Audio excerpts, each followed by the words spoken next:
the lone fan.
Right on time, baby. Right on time.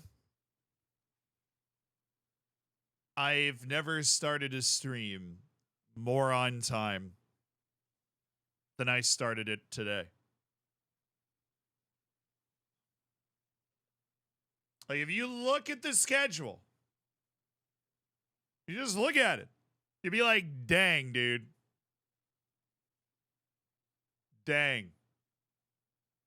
That's crazy.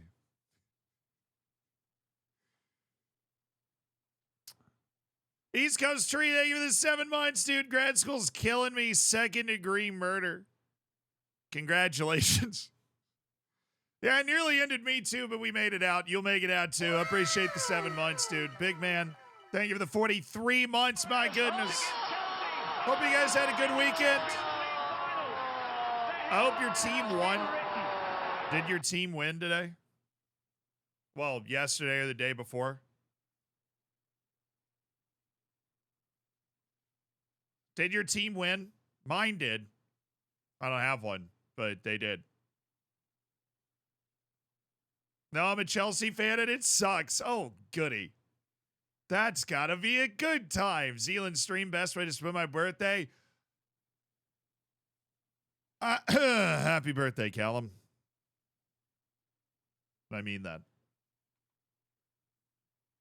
Hinch, thank you so much for the 11 months. Smarf, thank you so much for the 7. Senor Waffle Iron. The Van Dyke and Allison moment gave my weekend the comedic relief that it needed. I actually haven't seen it yet. I literally tried to look it up yesterday. I was like offline yesterday. I tried to look it up yesterday when I was in bed and I could not find it. So I gave up. Jonas, thank you for the 16 months. Rain, thank you for the 16 months. Bass, thank you for the 21. Fernandez, thank you so much for the Prime. Thank you guys for supporting the stream. Anarchy, Nath, thank you so much for the 10 months. Oh, we up. We out here. Hamburg 1, Bafana 1. Yes. South Africa is blasted its way into the semifinals. But they won the penalty shootout over Cape Verde. Which AFCON still AFCONing. Asian Cup is still Asian Cupping. Although Uzbekistan is out. UVA beat Clemson by a 0.6 in a row. Bruh, you know I was watching. You freaking know I was watching. Oh, I'm so happy that UVA won. Ivory Coast, though, dude, Ivory Coast is crazy. Arsenal is back.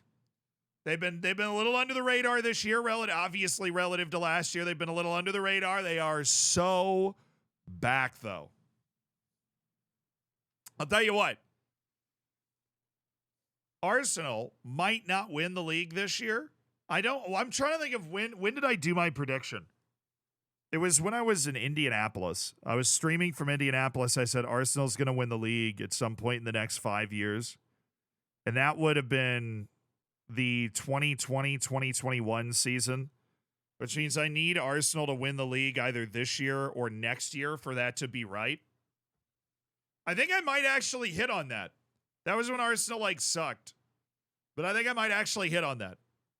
It might not be this year, but if it's not this year, then you've got Kloppless Liverpool. You've got, tired Manchester City because they've been winning everything for so long. I feel like I might hit on that. That might be one of my great predictions.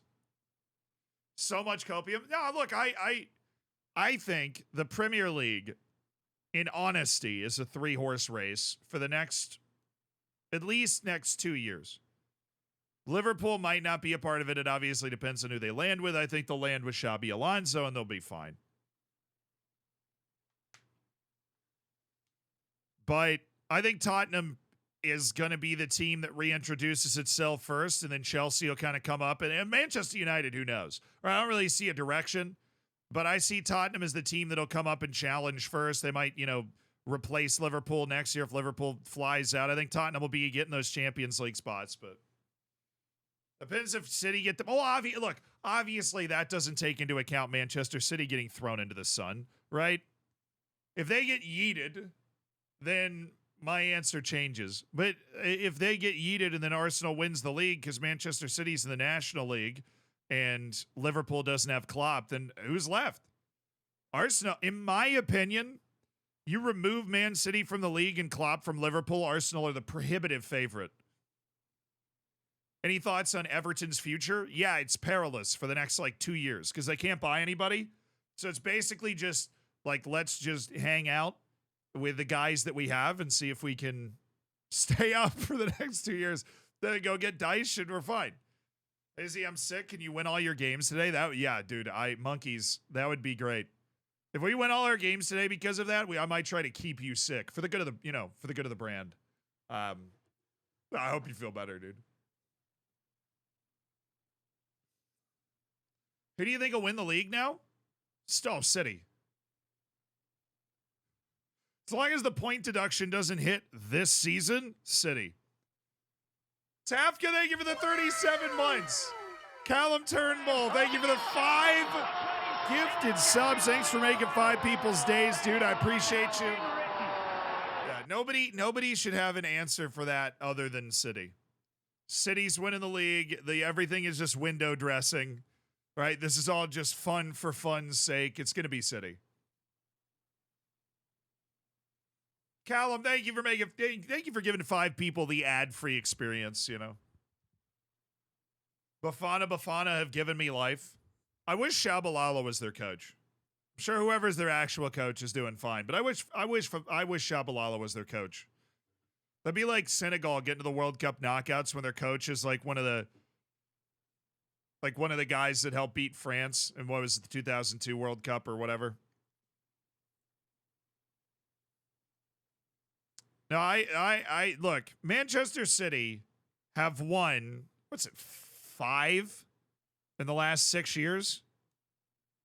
They've won some close, they've won some not, but when you win, it builds up. The way I look at it is it builds up I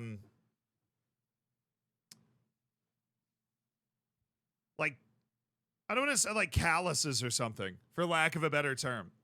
Like you're just able to withstand the rigmarole of that you can come out on top of it in a way that Arsenal doesn't, right? In a way that Liverpool honestly is looking at it in the same way.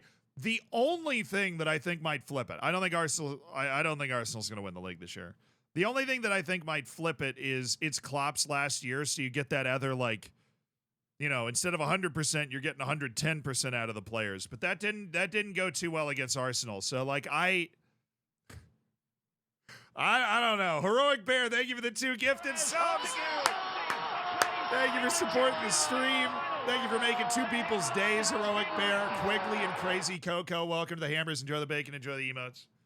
Bros and Emotion Merchant. No, I mean, look, he's clearly announced that he's leaving at the end of the year because he wants to inspire a performance from his team, and I think Liverpool is going to finish top 3. I think they're the most likely team to ruin Manchester City's day and trying to win their 27th consecutive league title, and I think City's going to win it. I think that somebody's going to have to go on a real tear in the last couple, last 15 matches to take it from them. You're going to have to take it from them. Who's getting relegated? Hold on.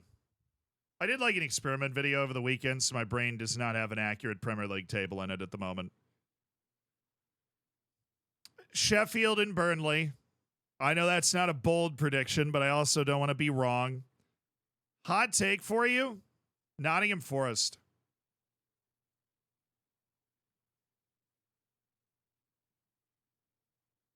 I'm going to go Nottingham Forest. Because Everton's misleading, right? Everton is just in better form than all the teams ahead of them. You look at how many points Everton should have, just because of that 10-point deduction, they should be at 29. They should be 2 points behind Chelsea. And they're like Everton, you look at this and you're like, oh, it's going to be a 10. No, Everton's going to eventually be safe. They're just a better team than the teams that they're around right now, and that will show.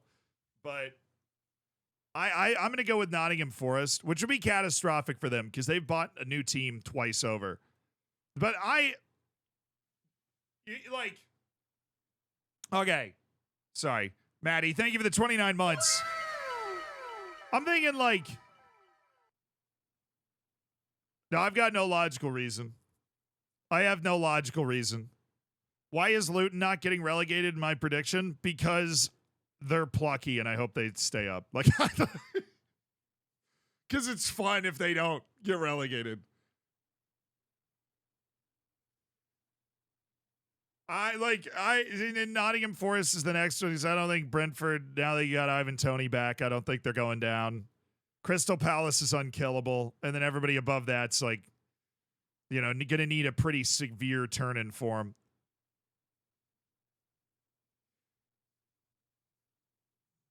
Max Lord, thank you for the 16 months. I'm going to say something that I feel like is going to make sense, but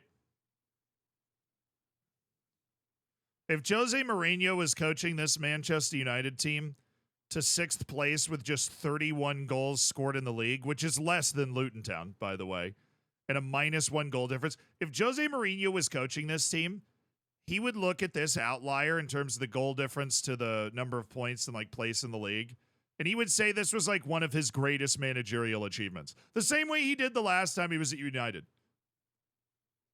If Mourinho was coaching this United team, he'd be over here this is my greatest managerial achievement. Look at how I dragged this terrible team with a minus, like, negative goal difference all the way up to 6th in the league. I got them Europe. So he'd be fired. Yeah, but that's just because Mourinho's always like 2-3 years and yeet. Like, see ya. Simon, thank you for the 46 months, dude. Rank Van de Ven, Van Dijk, and Saliba. Van Dijk, Saliba, Mickey Van de Ven. I feel like that's pretty straightforward, right? When Scott McTominay is one of your most consistent goal scorers, something is wrong. Now, Kobe Mainu, on the other hand.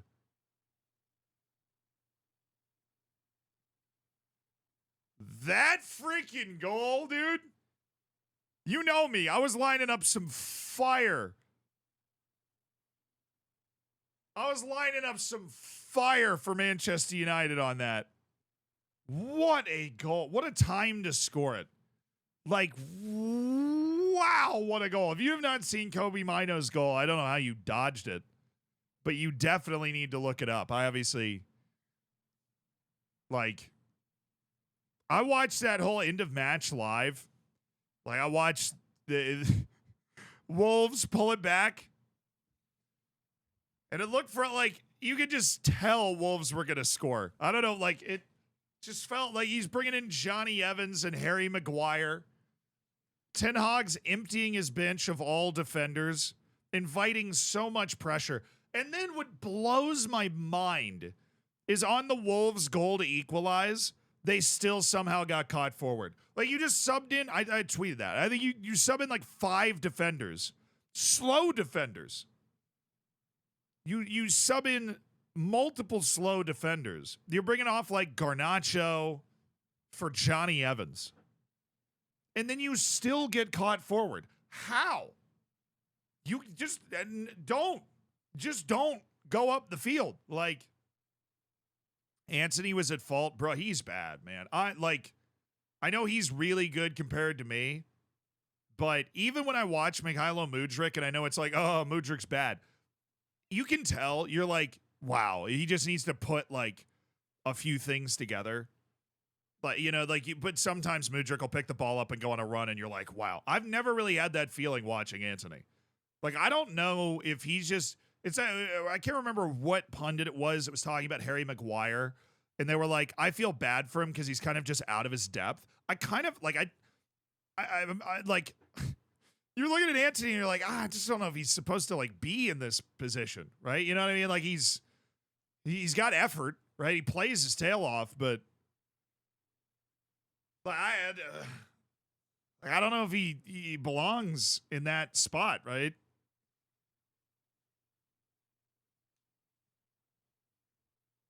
Yeah, I mean, there's nothing wrong with being a professional player and making millions of dollars, but you have to be on another level to be like a starting winger for Manchester United. I don't feel that vibe from my boy Anthony. You know what I'm saying? I'm not feeling it. I'm going to need a little more, brother. I'm going to need a little more. All right, you got to give it to me. Come on. I just, like, but even, like, I meant that. No, when you watch, like, Mikhailo Mudryk play, the pace that he's able to move with the ball and the way he's able to get by certain players, you're like, okay, yeah, I could see it. Like, he's gonna if he can stay confident and not lose track of his professionalism and his development, which may be happening, right? He's tweeting at people to 1v1 him for 10,000 euros or whatever. Then he's gonna be something. But Anthony, I just don't like. But United gets caught up, and then after the goal for Wolves, I'm sitting here like, okay, so Manchester United just subbed in 25 defenders and then conceded. So how are they going to go find a winning goal? Because they just subbed in every defensive player on their bench. And Kobe Mainu just turns, I mean, wow. There are not a lot of midfielders in the world that are scoring that goal in that moment. On the road. On the road. Anthony works great as a carousel. Hey, what's up, JRicky? Great work on the live channel. Yay. Cook the defender. Yeah, I mean, there's just not a lot of midfielders just scoring that goal. I saw immediately after that, people are like, bring Kobe Mainu to the Euros. Well, hell, if you don't bring him to the Euros, I think it's Ghana, but I'm not sure. He has a different nationality.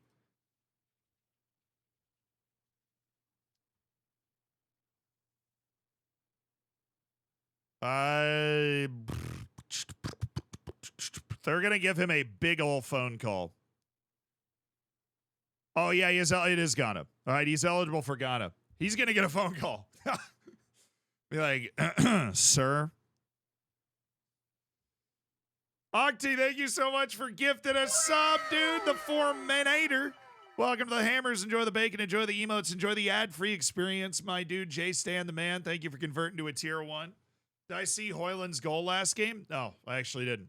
I was mostly offline this weekend. I did not see Hoyland's goal. Anthony, my brother was in town. That's why. So we were like seeing I was showing him around, a different brother, showing him around the city and everything. So that's why I was offline most of the weekend. I was keeping track of scores on like my phone and stuff, but I was like actually just walking around. Boiler, thank you for the 9 months. Watson just got called up by Ghana in my save. Nice. How's Calvin? He's doing well.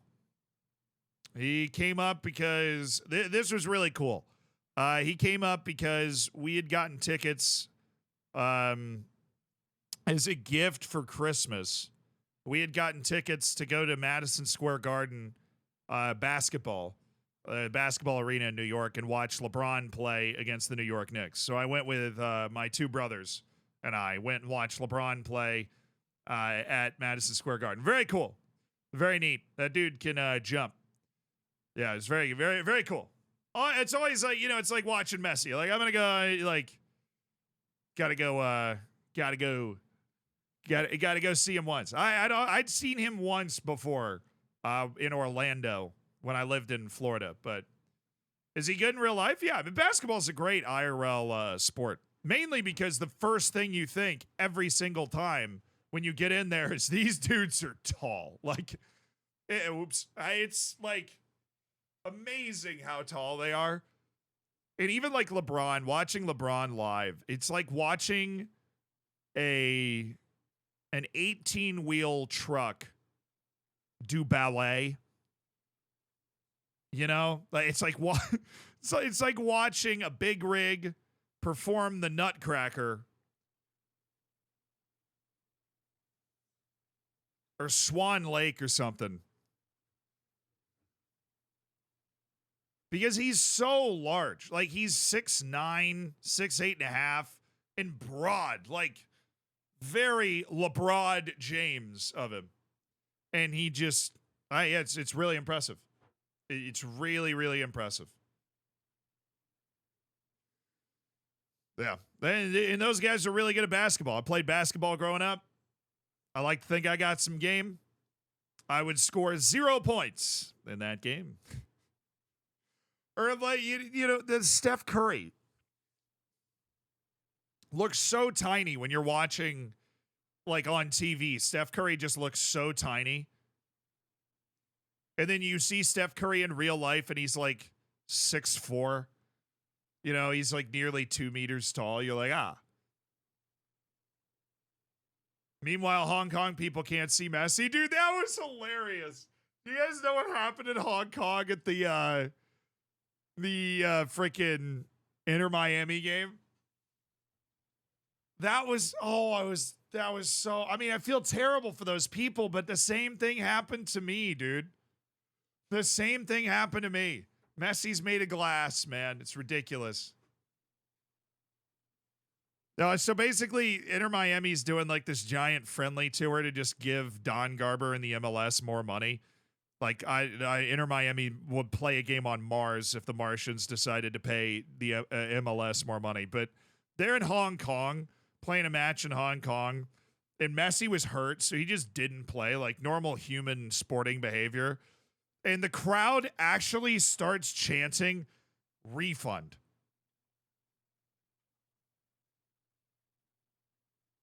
They start chanting the word refund.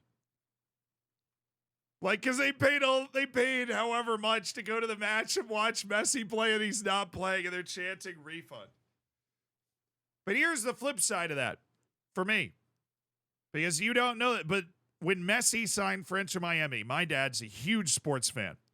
And he knew about that. And he called me and he was like, if I can get tickets to Orlando City, Inter Miami, do you want, like, same night sort of stuff? Like, we're moving on them right now.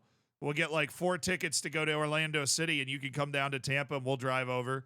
Orlando City against Inter Miami. So we got the tickets.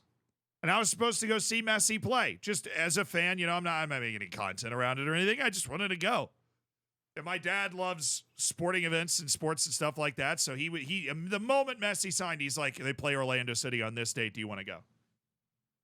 And then he got hurt, and then he didn't play.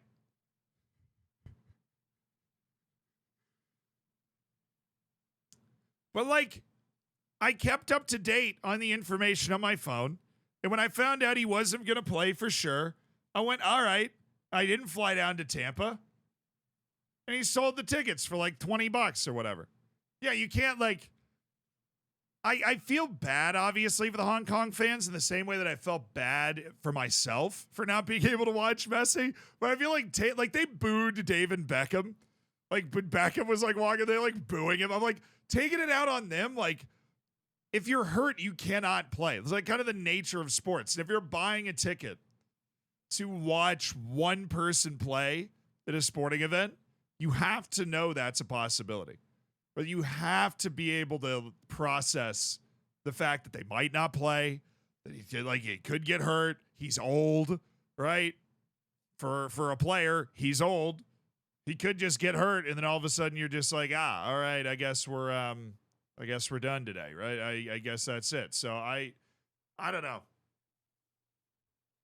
I felt bad for the players. How awkward is it to be on Inter Miami and you're playing and there's people just like, refund. Boo, you guys suck.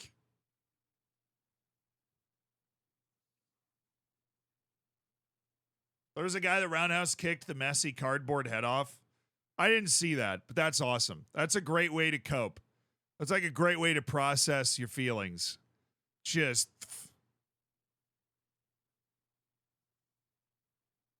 Super Bowl hot take, red team's going to win. Yeah, I think Taylor Swift's boyfriend's going to win in the Super Bowl, but we'll see. Taylor Swift did just announce a new album, which is apparently like an atomic bomb going off in the United States.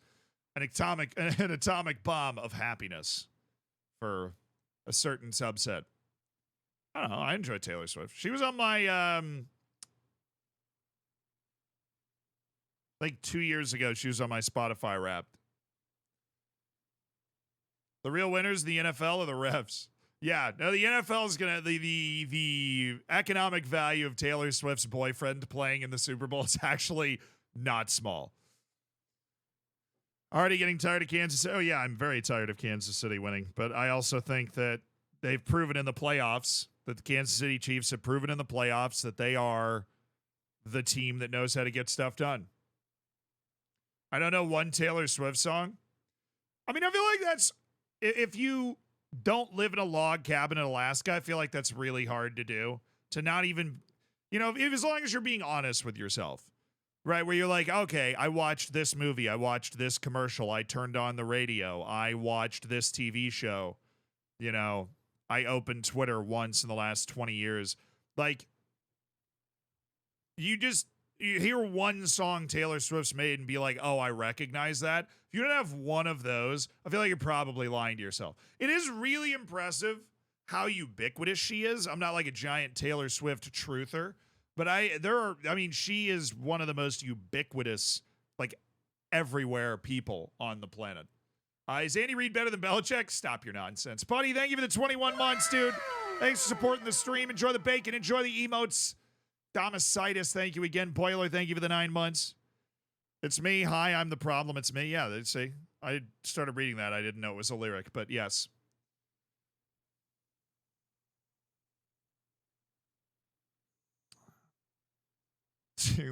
Yes, clearly. I'm sure I've heard her songs, but I wouldn't recognize them or be able to name them. Yeah, I mean, you wouldn't. Not being able to name them is not surprising at all. But hearing one and being like, she wears short skirts, I wear teach. Like, I don't even know the name of that song, but I know that line. She's cheer captain and I am on the bleachers. Like, that song was just every, like, high school dance, for me. What is it called? You belong with me. Thank you. Are you hitting on me? What are you doing? Then there's AFCON. I'm just going to lay some facts out for you. Taylor Swift is not dating anybody at AFCON, far as I know. The facts are as follows. Ivory Coast finished third in its group. And if results didn't go their way on the last match day, they would not have been in the knockouts at all. They lost 4-0 to Equatorial Guinea. They fired their coach, and now they're in the semifinal.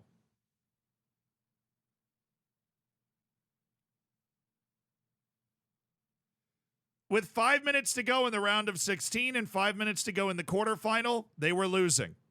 In the quarterfinal, Ivory Coast was losing and down a man and still scored. Mali is absolutely cursed, by the way. That was the funny thing is I wanted to emphasize Ivory Coast because it's insane the run that they're on. But Mali finding new and creative ways, like you're up a man, you miss a penalty, right? Then go up a man, then score anyways, then give up a 90th minute equalizer, and then get scored on in the 122nd minute. Are you joking? And then the guy that scores gets sent off, and there were multiple minutes played after. So it's 11-9. Mali didn't go to the World Cup because it lost the World Cup playoff to Tunisia. 1-0 on aggregate. You know what the only goal was? I got to find it. You won't believe me unless I find it. You won't believe me unless I find it.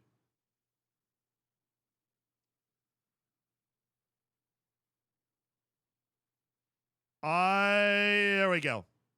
No, it's been shut down. No. Oh, that was the link to it too. It's been shut down. The service has been shut down, lads. Oh no, we're up against it. Is this no, just give me. I was just gonna keep refreshing the same thing. I just need a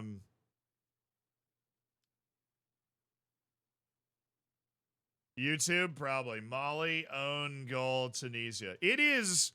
So they didn't go to the World Cup, right? I'm going to find it here. Shush. They didn't go to the World Cup because they lost 1-0 on aggregate to Tunisia in the World Cup playoff, and this was the one goal. Mali is cursed. Mali is completely cursed. They have talent. They're good. Is this the own goal? Yes, this is the own goal. All right, are you ready to have your mind absolutely boggled?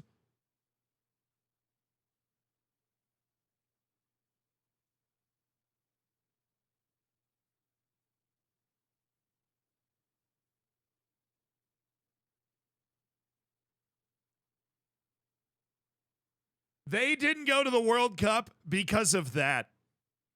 They lost 1-0 on aggregate, and that was the only goal.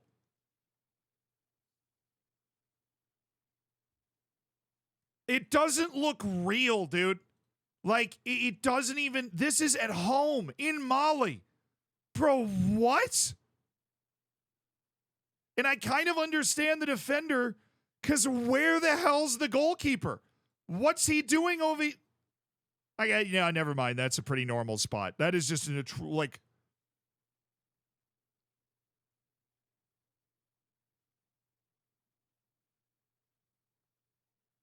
Mali are the Spurs of Africa, yeah. Mali are the Spurs of Africa. Someone said the goal looks tiny. Why?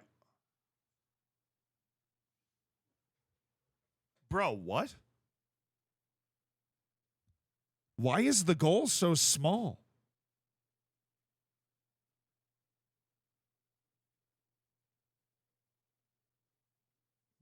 Our brother's not wrong at all. Why does it look so tiny? Is that the angle? But like, look, the size of the keeper compared. Is he just huge? The goal. This looks like a 7-a-side thing. I think the goalkeeper is just massive. I think their goalkeeper is just big. Is it because the net is shallow? Maybe. That it looks weird though, doesn't it? They used children's goal. They still scored on themselves, bro. And this is a Tunisia team that beat France. And Mali lost, they're cursed. 'Tis the history of the Mali, dude. It's the history of the Mali. 90th minute equalizer, 122nd minute losing goal, up a man from the 43rd minute. They just can't do it. Mali just can't. They just can't do it. They have better players than Ivory Coast. They just can't do it. Absolutely insane. Also, penalty shootouts, the big loser this weekend. What is this?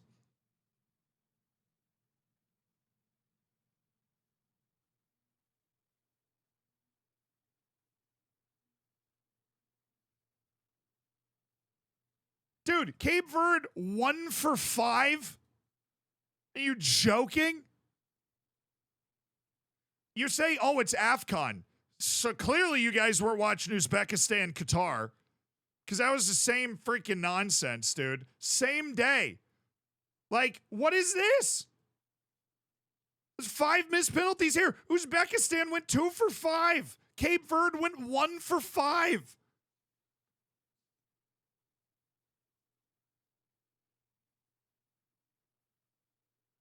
Japan in the World Cup type pens. Qatar won it in regulation and missed 2.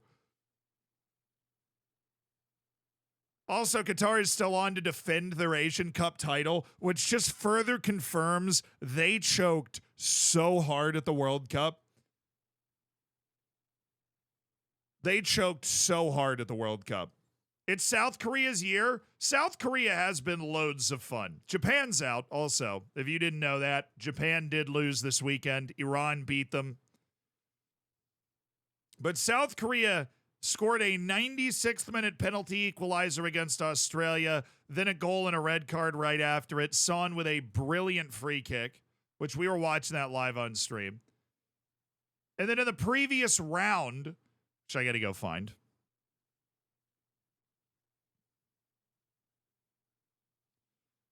South Korea scored a 99th minute equalizer. They have scored an equalizer in each of the last 2 games from the 96th minute onward. And then went into extra time and they won it on pens. And, no, we can't have a penalty shootout where just one person misses. We had 2 misses from Saudi Arabia, and South Korea actually made all 4. So the semifinals for AFCON and Asian Cup are set. I think they kick off on Tuesday. We have Jordan, South Korea, as in Michael Jordan. And then we have Nigeria, South Africa, Ivory Coast, DR Congo, and Iran, Qatar.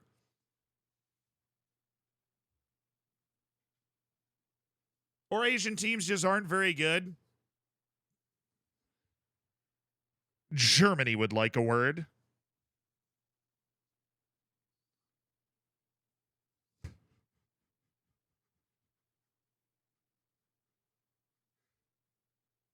Or Spain, bro. They beat them both. They beat them both. And they can't win the Asian Cup. For some reason, Qatar can.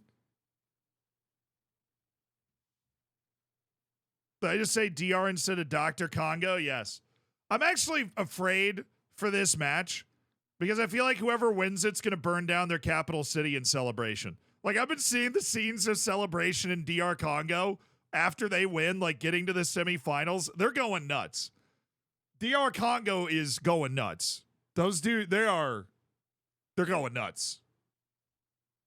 Jordan to the World Cup 2026? I don't know if I'm buying.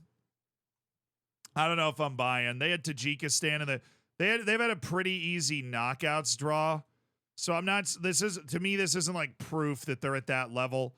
They squeaked Iraq. This was a crazy game. Jordan scored 97th minute. Yeah, to win. Jordan scored 97th minute to win. They scored 95th minute to tie. It was this game where the guy scored and then got sent off for excessive celebration. And then Jordan scored 2 goals in the last 3 minutes. It's great. If you haven't watched an extended highlights in a while, Jordan Iraq's a great watch.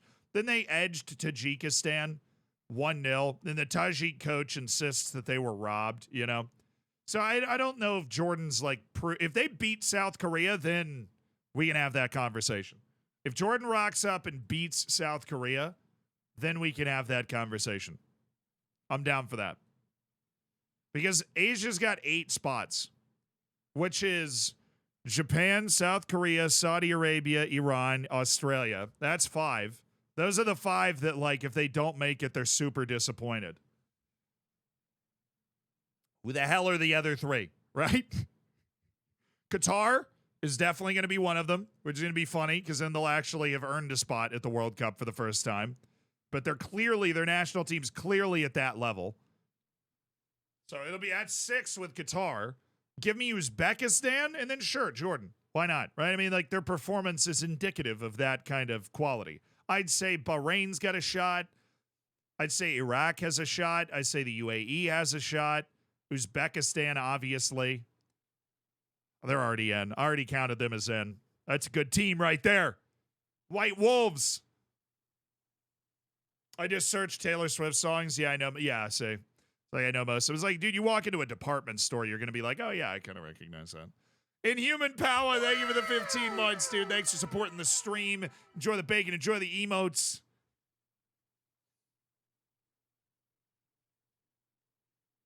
Still can't believe the Kovacevic goal from the last stream. That was like a trailer to buy the game all-time moment.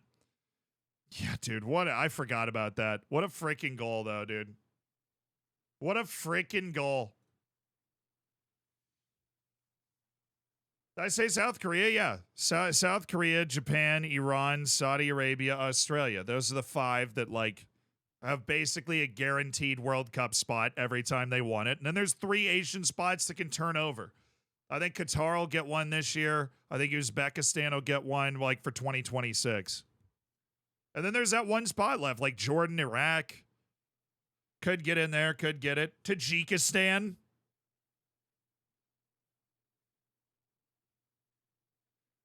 Don't know why your FM avatar looks like Shane McMahon. I don't know who Shane McMahon is. But thank you. I think. I have no idea. But I don't know who Shane McMahon is. Now, we did just win. No, we drew. Sorry. We did just draw PSG with the 90th minute Vladan Kovacevic goal on the corner in the Parc des Princes. What's up? Do we play a team that's not good? Nope. But we will soon. Oh, we got an international break. Sweet. Now, I did see this article. Guardian dropped this today. Disruptive owners, managerial questions, and financial concerns. Chelsea are a billion-dollar mess. I'm going to be honest for a second. I think Chelsea is fine.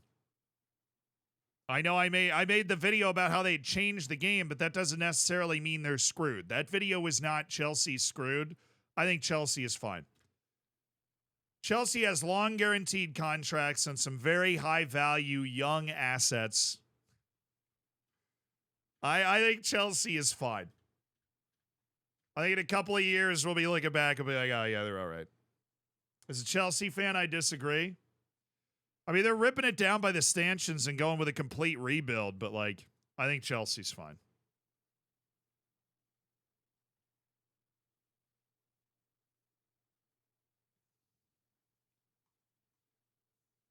The reason is because financially they still have a good amount of money. Okay, Ukachukwu wasn't playing enough. You got to put him in the lineup, brother. Come on. Guy we have out on loan. Funnily enough, if Everton didn't have the 10-point to yeah, they'd be 2 points behind Chelsea, yeah. You just love their amount of loans. I feel so seen. Chelsea are in the mud. No, they're totally in the mud now. But there's a difference between being in the mud and being screwed. Chelsea are in the mud, but they're not screwed. Like, I don't think that they're a giant mess. I think there is a plan there. It's obviously not working as fast or as well as he would have wanted it to, but I think there's a plan, and I don't like. They sold a ton of players.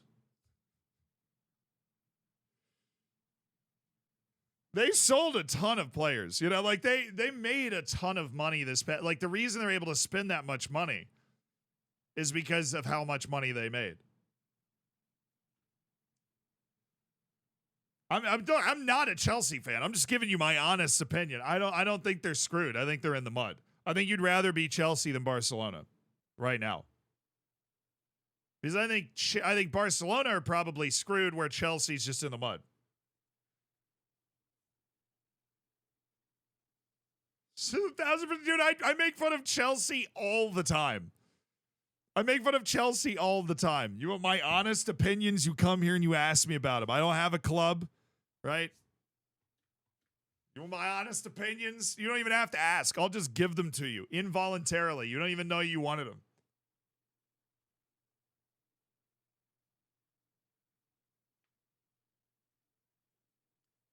Barcelona is probably going to get a government bailout and grant and act like nothing happens soon. I don't know. They're in crippling financial trouble, though. Like that. The issue is that the financial trouble is current, right? Like the financial trouble is a current issue for Barcelona, but the way Barcelona is handling it is by creating financial trouble for themselves further down the line. And so the financial trouble is like this can that they keep kicking down the road. You know, and it's all about, you know, pulling a lever and then you get money now, but you're selling something that would be worth more later. And so you're putting yourself in more financial peril later because of what you're getting now.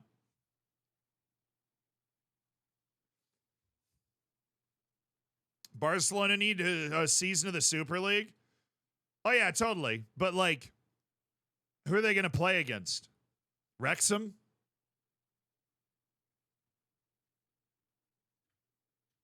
Every time one of those guys, Florentino or Laporta, sneezes in the direction of the Super League, 5 more clubs tweet out how they're not going to participate in it.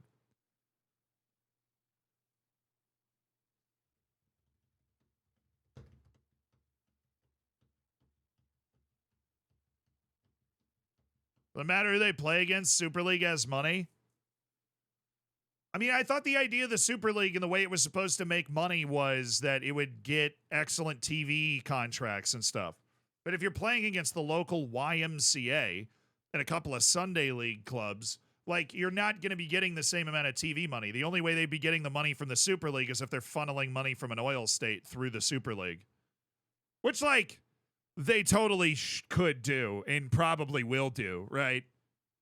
But it's different than, like, the way they planned on making money from the Super League.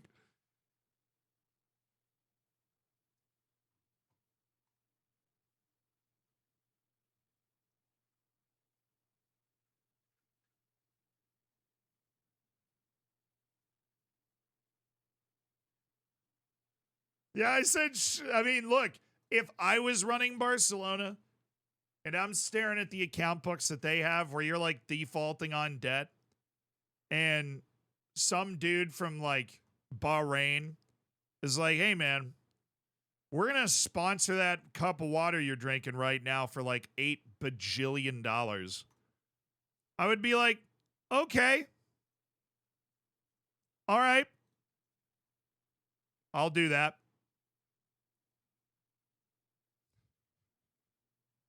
I feel like you have proposed me a fair deal, my good sir, and I will agree to that deal.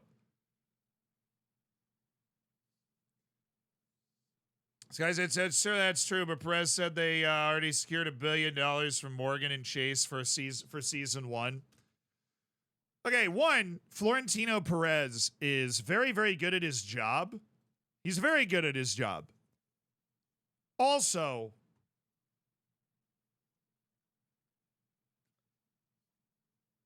he's like a car salesman. You know what I mean? And the reason I started by saying he's very good at his job is I didn't want to discredit him and make it sound like he's not good at his job. But if you're talking about people that, like, you can't necessarily trust what they're saying, it's him. Now, if there's proof out there that they got sponsored by, I know the initial Super League was like, oh, we're going to be backed by JP Morgan. Now, JP Morgan is probably not going to want to be involved with it in the same way that they would have the initial proposal, which I'm sure was Florentino going, hey, we've got these 16 clubs. Do you want to sponsor this? And they were like, sure, for $1 billion. What they got now is not a $1 billion product, right? They like what they have now is not a $1 billion product. I'm no fan of the Super League. Barcelona's only chance to get out of this debt somewhat scot-free is the Super League. That's why they're pushing. Oh, yeah. That is why they're pushing hard for it. Laporta was really funny about that because he was like, I don't know why the English clubs don't join the Super League, but they do have their own Super League with the Premier League already. It's like, yeah, that's why none of the Premier League clubs are going to leave the Prem. They're already in the Super League. The Premier League clubs are already in the Super League. And them leaving would just allow those teams to like catch up, you know. And the teams in Spain are the ones that want to do it. It should be Spain and Italy. If there are two leagues that need desperate financial help, it should be Spain and Italy. If you're going to make a Super League, make it out of the biggest clubs from Spain and the biggest clubs from Italy, then sprinkle in Ajax, sprinkle in the huge big branded clubs from like Portugal, Netherlands, Belgium. Grab Salzburg for the cash, just if you are designing it, that's who you should be targeting. Don't go after Tottenham, right? Like they're never going to leave. They're never going to leave England. Now they thought about it initially, but they've also sat back and realized like, dude, we could just stay here and make a ton of money and be completely fine. And everybody was like, yeah, I'm cool with that, dude. That sounds sick. Sounds like a great time. You just hang out here, make a couple $100 million just from the TV deals every year. Watch Chelsea spend $1 billion and suck. Like it's all great. It's great for them. France, no. France has clubs that have money issues, but the thing with France is the league's just worse, right? Like I'm not about like disrespecting the league, but France has got 3 teams, PSG, Lyon, Marseille. No offense to the other teams, but like if you take the top 4 teams from every other league, France does not have a second team that could crack that top 4. They don't. Like the issue for France is the volatility of the rest of the league. There is no Dortmund in France. There's no team that's consistently in the Champions League outside of PSG. I mean, Lille won the league, sure, but they were like 12th the next year. You know, Monaco had that great run. You had Thierry Henry, Kylian Mbappe there. They had Champions League knockouts, but then they're like 16th. The volatility is really damaging to them.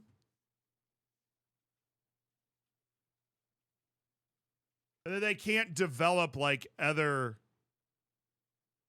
clubs. Oh, who was it? What was this guy's name? Now I'm going to type in Zhao and get like 40 million people, but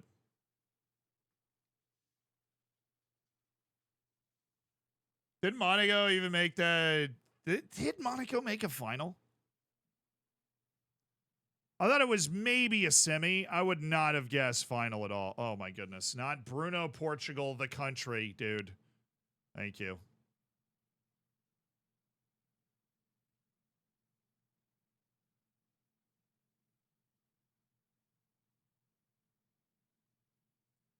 Was that guy got signed by Dortmund? I'm trying to find the guy I was just looking at.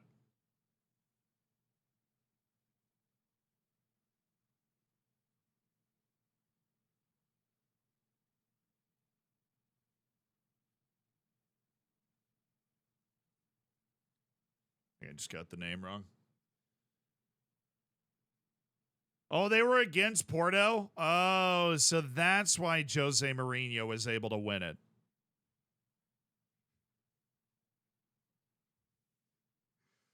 Oh, it was a cupcake final. Oh, now I get it.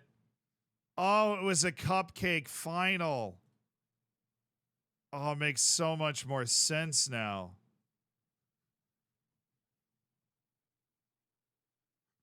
I love Jose. If you're new here, I love Jose. I'm just messing around.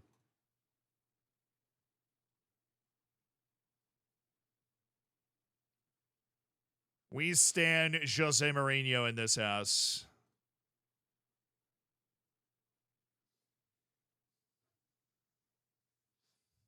No, but okay, take a top 4 from every league. You've got, like, in England right now, let's just cut out Chelsea and Manchester United because they're the low man on the totem pole, right? You've got Man City, Liverpool, Arsenal, Tottenham, right? Those 4. But obviously, you'd include Manchester United and Chelsea's history, win it, all their league championships, whatever.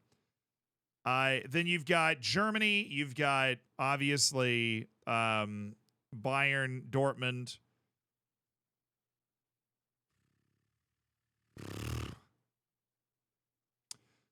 The consistent success in recent years of Leipzig, as much as they lack the kind of same culture, obviously, because they were just elevated up from like lower level, like 3rd division, whatever, 13 years ago. And right now, you'd take Leverkusen, yeah, but they're kind of the new kids on the block, so I didn't want to use them too much as an example. But I think right now you'd take Leverkusen as that 4th team. England or Italy, you've got Juventus, the Milans. Probably go like Napoli, maybe. And if I just, I'm very bad at like this kind of recall stuff. So if I just flagrantly forget somebody, I'm not trying to disrespect that club. And then you go to Spain, you've got Atletico Madrid, you have Real Madrid, you've got Barcelona. Let's take your pick, really. You've got Sevilla, you've got Athletic Bilbao, who've got, such a great history. Roma and Lazio. Maybe Roma on history. Yeah, fair enough. Valencia. Villarreal's kind of newer. So I don't know about Villarreal, but Valencia, Sevilla, those clubs. And then in Spain, and then in France, you've got PSG.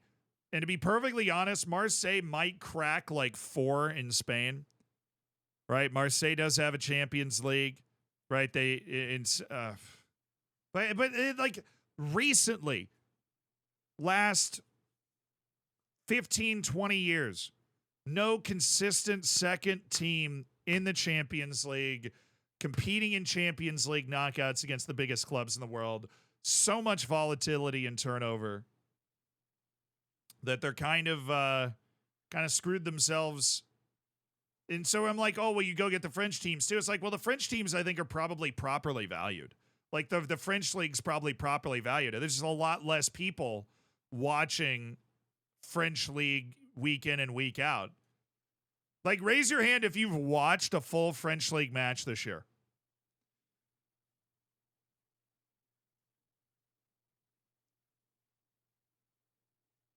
And that's totally okay if you have. I'm not judging you if you have, but notice my hand stayed down.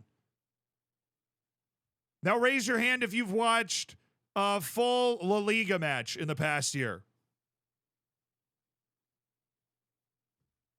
That's the.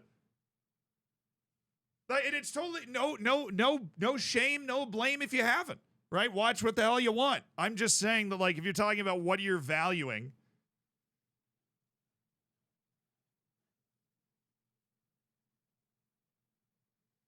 Farmers League. I realize I'm saying that while managing in Football Manager in League All. So you guys are all liars. You watched an incredible League All match between us and PSG. You just didn't want to admit it.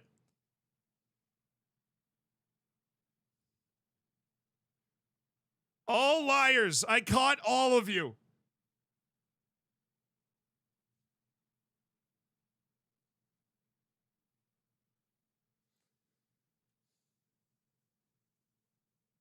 La Liga is not on the main sports channels in the UK, but League On is. Oh, really?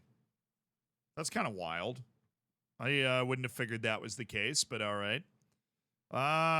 Still Wilson Odobear staring me in my eye sockets, trying to convince me how good he is. Martin Zvara. Very pacey, great work rate, great technique. I actually think he would be a lot of fun. I feel like we'd just get along. I feel like we'd have a great time together. You know what I mean? I feel like we'd have a great time together. Get out of the way. No, so my point being, I don't think that league on clubs are sitting there like, wow, we're not getting the money we deserve. You know, I mean, I'm sure they're frustrated, right? Because you can't compete. It's all about how many people watch your product nowadays. That's what it's all about. And if you don't have enough people watching your product, then you're not going to be able to compete. Your clubs are not going to be as good. You're not going to be able to compete on the transfer market. You're not going to be able to sign the best players. You're not going to be able to have the best teams come Champions League time. And then you're not going to have a league that people want to watch as much. It's like a never-ending cycle, right? And you got to find a way to break out of it. I mean, we're in a world where Real Madrid's mostly signing youth players and using its cachet to sign big players on free because they can't afford to spend on the same level as Chelsea, right? They cannot. We live in that world now. That's the world we live in. That's the footballing landscape. So things are changing, man. We're living in a landscape where somebody picks Tottenham over Barcelona.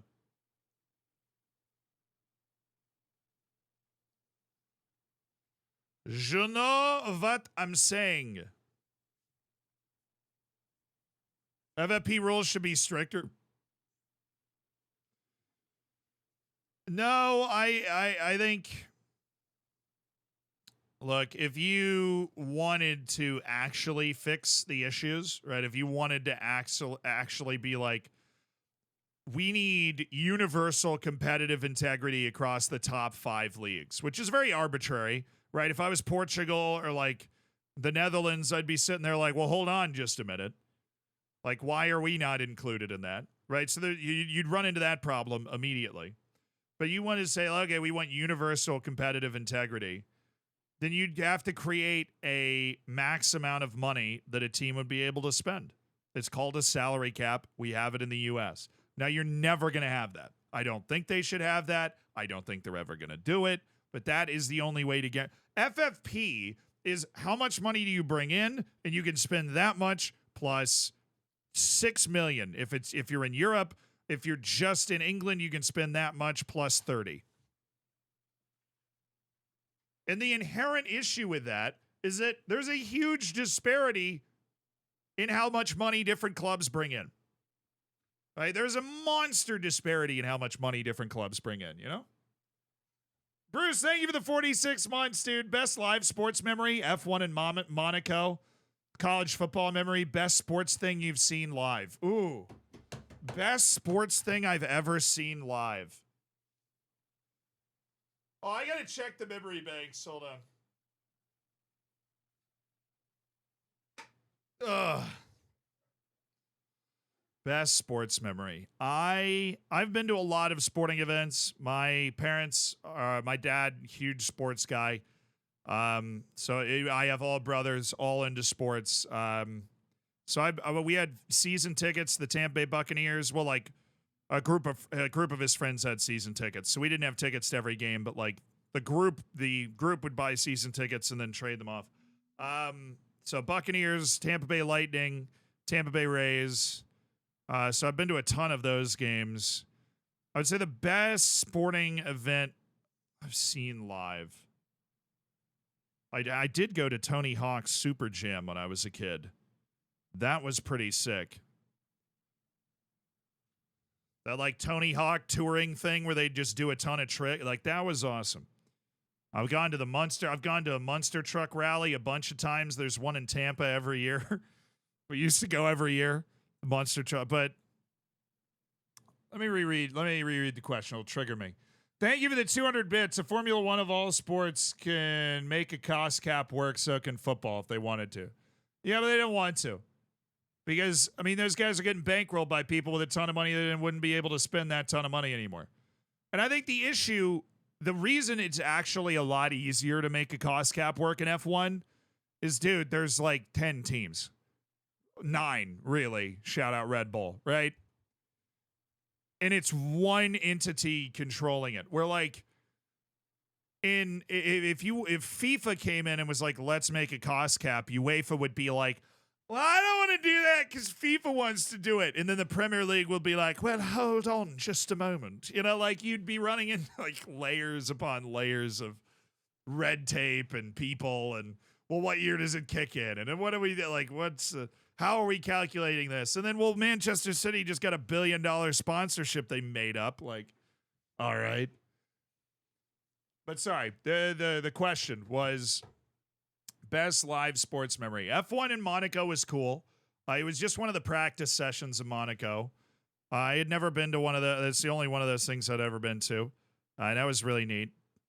We just went to one of the practice sessions, the afternoon practice session, like the day before qualifying or something. I had no idea what was going on. I just watched car go fast, you know. I hadn't watched Drive to Survive yet, so I didn't even really know like who the people were. I knew who Max Verstappen was because I'd recognized the name, but and Lewis Hamilton I knew was a big deal because I see that name on Twitter all the time. But that was basically it. That was all I was doing.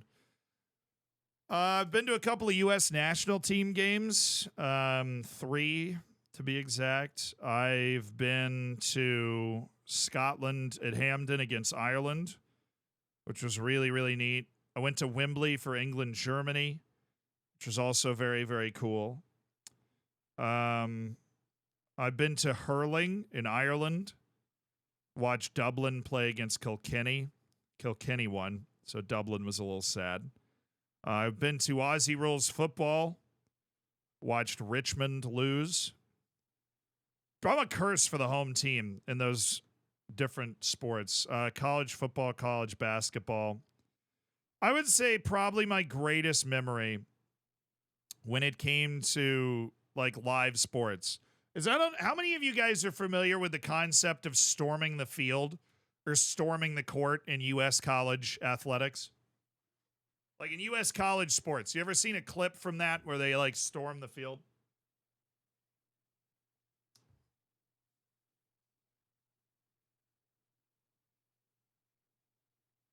So I did get to do that once. Virginia, you went to the University of Virginia, and our football team, our American football team's usually pretty trash, but we beat the University of Miami when they were pretty good, and we stormed the field after that, which was that was a very, very cool experience. But I would say my greatest live sporting event was, so I did get to do that once. It was very, very, very, very, very cool. Your team wins. It's euphoric. Everybody goes flying onto the field, and you're like high-fiving random players and stuff. It's cool. But I went to the University of Virginia, which is a good segue to my actual answer to that question. Best live sports memory. In the University of Virginia, as you guys know, college sports are a massive deal in the U.S., which is the perpetually confusing thing for people outside of the U.S., but the best I can equate is college sports are way more similar to like the English Football League than the NFL is or whatever, because it's very regional, very, unlike the NFL, you're kind of develop this more homegrown team. It's very, very, very, I think similar in a lot of ways. The fandom is much more tribal than you get in professional sports in the U.S. And we have a basketball team at the University of Virginia that's very good. University of Virginia has a tremendous basketball coach and a long history of being very good at basketball. And we made something called the Final Four. The Final Four is the last, March Madness. If you've ever heard of March Madness, it's my favorite single sporting event on the yearly calendar. So excluding World Cup or whatever. On the yearly calendar, March Madness, my favorite sporting event. Yeah, bar none. Love March Madness. First 4 days of it are nonstop chaos. It's 64 of the best college basketball teams playing each other in a giant bracket. What's better than that, right? And if you get down to the last 4, it's called the Final Four. And there's like a host. Yeah, UMBC killed me. UMBC was rough. I had a rough night that night. But the next year, we made the Final Four. And it's the last 4 teams. It's like the Super Bowl of college basketball. They pick a host city, which was Minneapolis, Minnesota. And I was living in Charlottesville, Virginia at the time, obviously. We just packed up the car. And my dad, you notice he does this. We love sports. The moment we made the Final Four, my dad called and he's like, "We're going." I'm like, "Yeah, we're going." I packed up the car and drove 17 hours to Minnesota. I packed up the car, drove 17 hours to Minnesota. We got tickets in the rafters. Because they play in a football stadium, an American football stadium. I'm talking 75,000 people watching 20-year-olds play basketball. The Final Four is played in an American football stadium. They're playing in the Minnesota Vikings Stadium in Minneapolis. And we get there. I just packed the car up and drove there, and I watched, and Virginia won. We won the national championship in basketball for the first time ever. Only time I've ever cried at a sporting event. Man enough to admit that. I just broke down. I was like, this is, because you ever like when something is happening, are you ever aware in the moment that it's happening? Like the opposite of Andy Bernard in The Office. Like, I wish you knew you were in the good times before you left them. While it's happening, you're like, this may just never happen again. And because that thought goes through your mind, you just soak in every second of it. Yeah, so the University of Virginia also did not win comfortably. We won in overtime, right? The American concept of overtime, where it is tied at the end of regular. So the pressure and the intensity of like the 2 hours of just like, and then we won.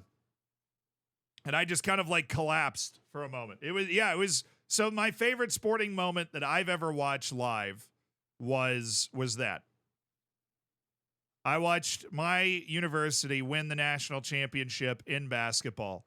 And the team that I am probably the biggest fan of, I love the Tampa Bay Lightning. I love the Tampa Bay Buccaneers. The sporting organization that I root for more than any other on the planet that I am, and usually I try to be very balanced, right? I don't have a club or anything. University of Virginia men's basketball, I am hopelessly a fan.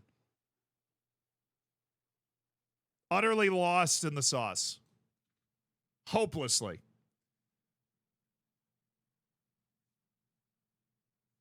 Like, I watch every second of every game. If I miss the game, I sit down the moment I get home and I watch every second of every game. For UVA basketball. Like the season starts, I'm like all giddy. I'm like, hell yeah, new season. It's the off season. I'm tracking the recruiting on my phone. I'm like, oh, we got this guy. CJ, thank you for the 30 months. 30 big ones, brother. Thank you for supporting the stream. Enjoy the bacon. Enjoy the emotes. Danny Levitch, thank you so much for the prime. I went to UNC, so I don't know. Bad words.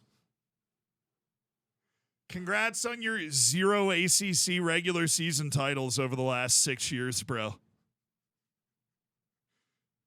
That's all right. We're easy to chirp. We haven't won a game since that. We haven't won a game in March Madness since that. Words. We haven't won a game in March Madness since the national championship in 2019 when I was there. I won't forgive Kihei Clark for last March Madness. You know why I actually really can't complain about it that much? Because, and you guys could probably relate to this.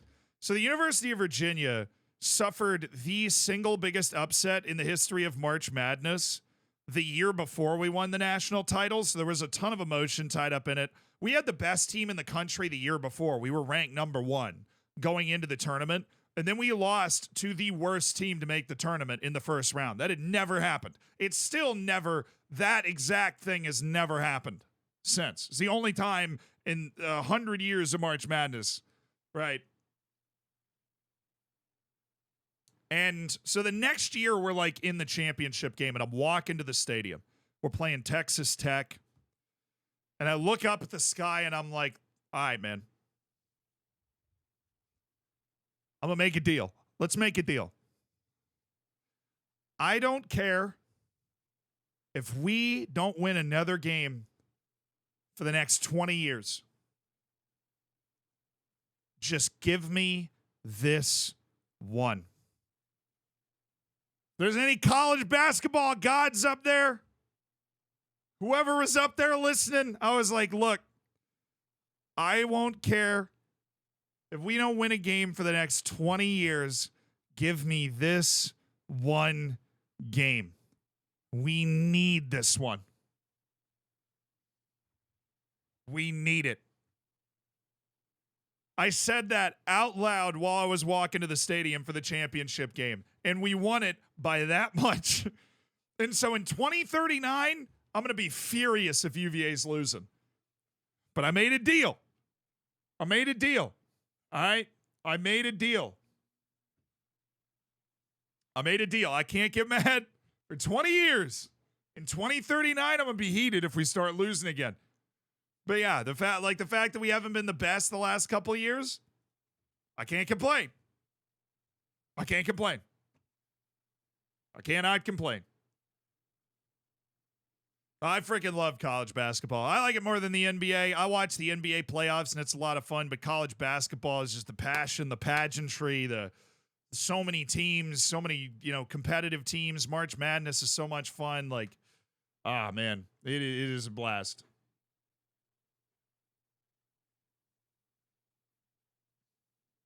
Did that for Super Bowl 52, so I feel you. Yeah, I was just like, look, dude, if we don't win for the next 20 years, I don't care if we win a single game.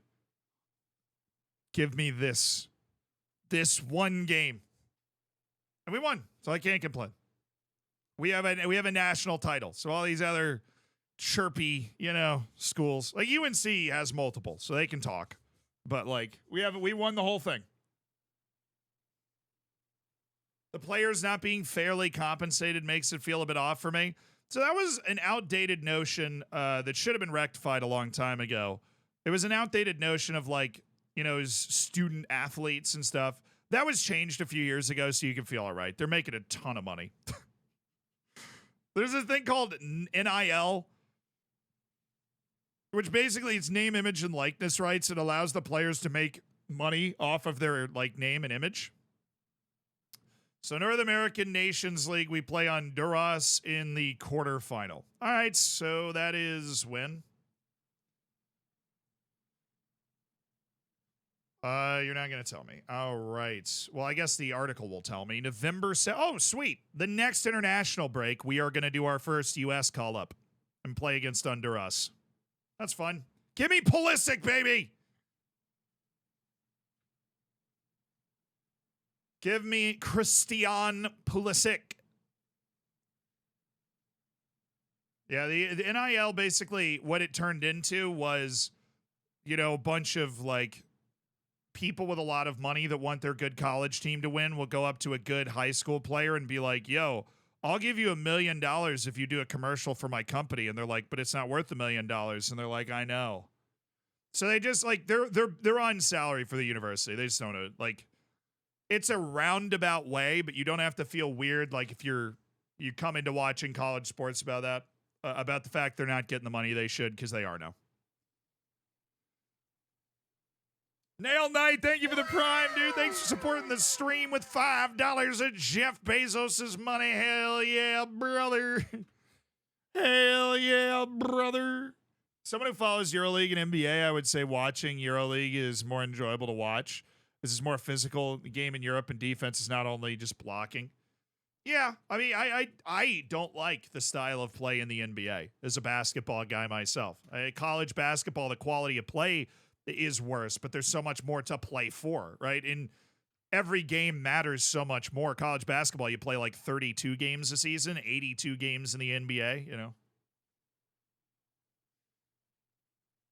As somebody who works in college sports, I can tell you I'm 75% right. I mean, yeah, I worked in sports and broadcasting too. The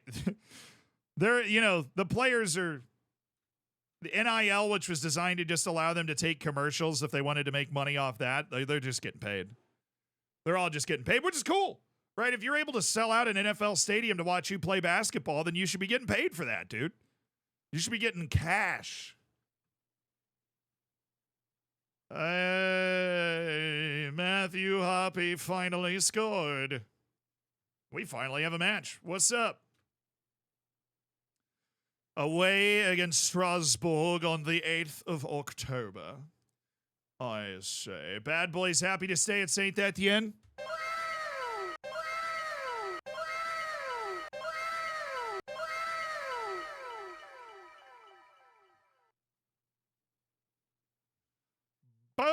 what's up, dude? Odds, thank you for the year. I appreciate you supporting the stream, brother. That was a good one. That was a good one. Dude. IL dropping me that sweet NIL money. Thank you for the 63 months, my dude. Good to see you, and I appreciate the NIL money. Just make sure it stays under the table, all right?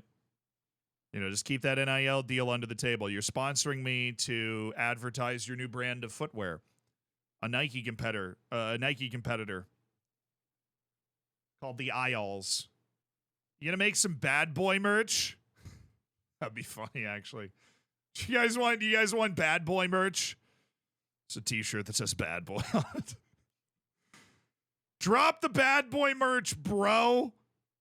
Hey, Darth, thank you for the 5 gifted subs, man. Let's go. Thank you for the 5 gifted. I'd buy 100% just a bad boy t-shirt. Limited drop, 500 shirts, bad boy t-shirt. Luis Torres. Jar Martins. Branko Vandenboomen. Sorry, Vandenbouwman to you, jerk. Are you gonna do a Pentagon? I don't think so. Our goal is to try and get to the top of the game as fast as possible. I mean, I'm already coaching my national team and already, getting after it a little bit. Oh, we should have scheduled a freaking friendly. We're lacking match sharpness all over the place. Bondo. Do average players get NIL deals? Players who won't make the league? Yes. Yes. Average players get NIL deals. Think about it. Like, if you're the starting center on Nebraska, right? You probably had offers from like 7 or 8 other schools, which means some old dude had to pony up a bit more cash if you wanted to let cash determine where you were going to go, to give you a bigger sponsorship deal to get you to go to Nebraska. So yeah, like the even average players make, like, I think some people have talked about it openly. Like, if you know who Deion Sanders is, he says it'll cost like $10,000 just to get a player to visit the campus, like a good recruit to visit the campus. Not to commit, just to show up there and take a tour and everything. If I saw somebody in North Carolina walking around with a bad boy jersey on, I'd freak out. We couldn't do like an official club jersey. Is Carly coming on this week? I don't know. I haven't heard from Carl in like 5 days. Mr. Beast probably has him in like a hole underground or something.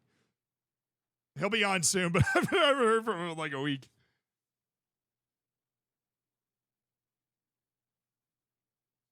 What's the second tactic? We just have a 4-3-3 and a 4-2-3-1. My system this year is fairly basic, although I have had fun with the variety on the fullbacks. The variety of options. But yeah, we got into this tactic we were doing like a target forward off this tactic with Knock Breda and had a ton of success. We haven't quite gotten it clicking with Saint Etienne in the same way, but I have faith. We were doing target forwards last year, but we didn't have a jump man type target forward, so we were a bit more in trouble. I'm going to try Nicholas Image for Mika Faye. Faye is not match sharp, and screw it. Simic is good. We've got an option to buy him at the end of this year. And obviously, I'm going to be like the coach of Manchester City or Real Madrid at the end of this year. But just in case I'm not, we also want to give him some starts and show a little faith, Show a little faith. Go out there and enjoy yourselves today, eh? Let's get pucks on net, eh? Just put Kovacevic as the... Yeah, I should just put him as the target forward. That would make a lot of sense. I need more Stevens on my team. Thank you for diagnosing the issues.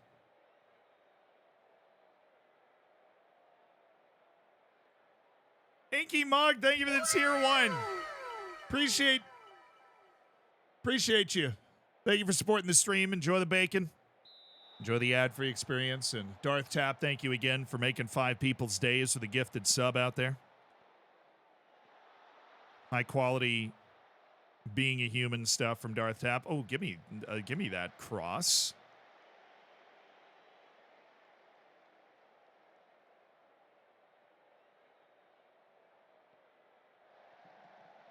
Yeah.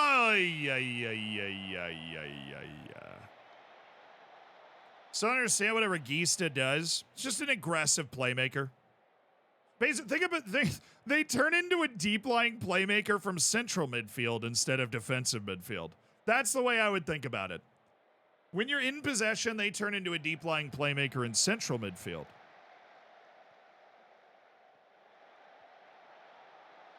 Oh, yeah, Branko. We've not started this game particularly well.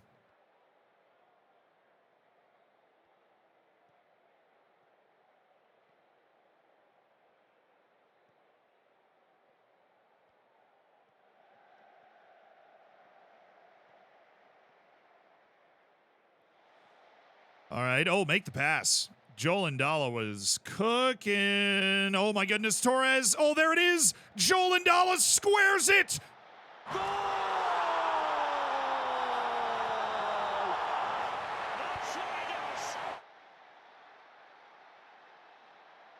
Boom. The frick is up, dude. That's some swag-tastic ball movement. And Mulatieri's got a goal. First of many, I hope. A friggin' cold start to the season for him, but good work running that. Shelter up, Torres, Ndala, and Mulatieri all doing what they were supposed to do in that play. But we are far from out of the woods. We did not start the game well. Did not keep the ball well. I'm going to add some time wasting and some possession, so we win that ball, we keep it. We do a really good job of controlling matches 90% of the time. It's got to do a better job of tactically managing matches to make sure that we're able to get the goals so that we can get wins. Nice, Mulatieri. Well, that sucks, because this dude in the middle is wide open. But he's off. They waited until he was off. How is he still onside, bro?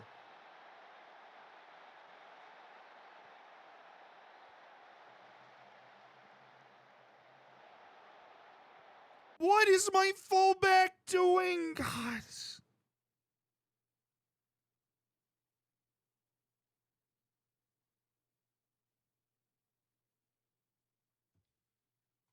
Dude, they messed that up 3 times over. They could have played the through ball, and then finally we're able to get our center backs in line, and my left back, who's defending like Casper the Ghost, decides that it's time to stand on the edge of the 18.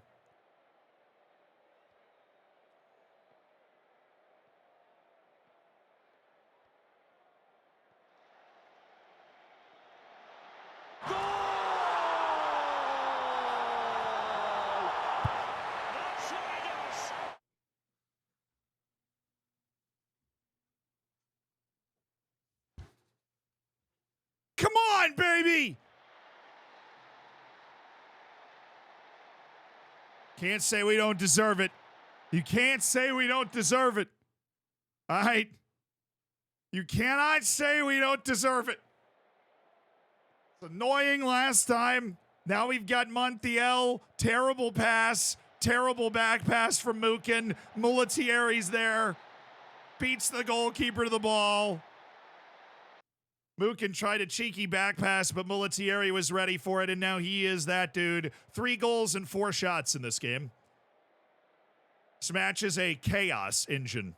Oh, Branko. Dang it.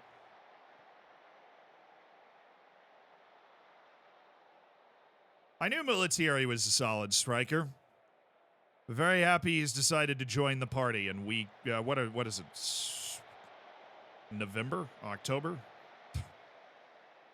Very happy he's decided to join the party.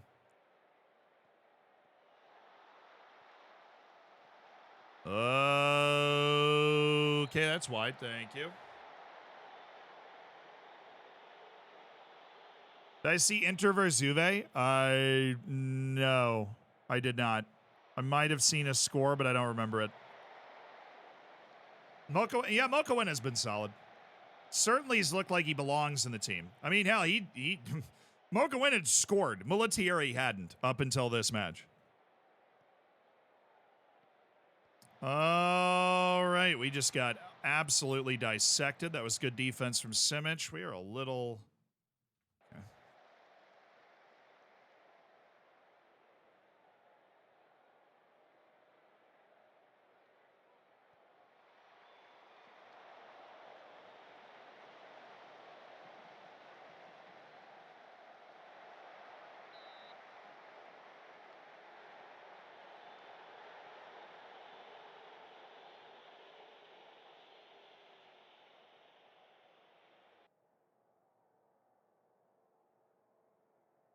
We've created loads. I don't know if that's true, but I don't think we're playing particularly well. We haven't created much of anything.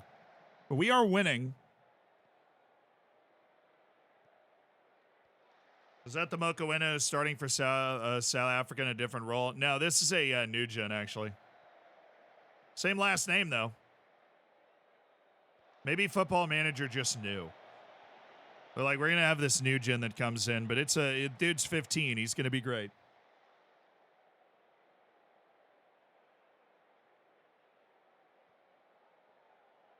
He's sizing up like a fancy pass, I can tell. He's thinking about it. He's got to come back. Our old midfield was on the wrong side. All right, there we go. Martins. Oh, look at the fullback. Goodness gracious, the fullback was open. I think we're mostly okay, so we're gonna hit play. Keep an eye on that, chat. Will ya? Oh, we're you gonna score here? Dang it, Stacy's affecting our finishing too. Nice hold up by Mulattieri. That was very good.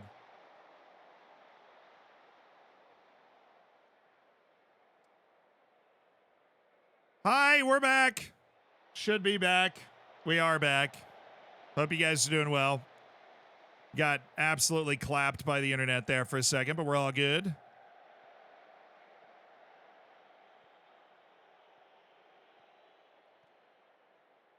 Not paying for fancy Twitch premium stuff? What do you even mean? No, I'm moving apartments in April and May, so we don't have gigabit upload speeds in this apartment, but we are moving. So the next place that we are in a couple of months' time, we'll have like gigabit upload as well as download. This download doesn't matter at all for streaming. Basically, the issue, like, that doesn't happen to us a lot, fortunately, but it does happen every once in a while because we just don't have a ton of upload available at this location. And so what happens is when the upload that we have available, like if it dips just a little bit, then all of a sudden we're like screwed, you know? We're very in trouble. Is Stacy moving too? Hope not. Though she always makes herself comfortable right upstairs with her freaking kale shakes. Blending away again. Do you really need a smart toaster, a smart fridge, and a smart blender all hooked up to the Wi-Fi, Stacy? That's my question to you. You don't. Nobody in their right mind needs all of that. And Stacy's out here just blazing a trail, whole smart home upstairs, hogging all the Wi-Fi. Friggin' ridiculous. For a kale shake, you know?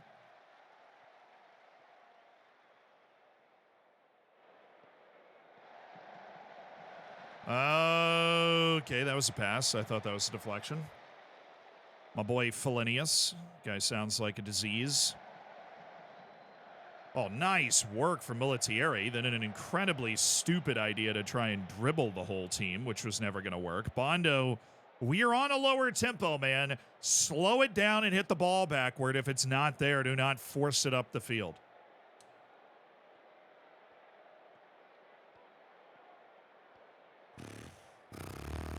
Frickin' Stacy. Yeah, we got Kale shaked. But that's what happens. You know, she's like using all of those smart appliances upstairs at the same time. All to make that, you know, a kale shake. The side of kale and carrot juice.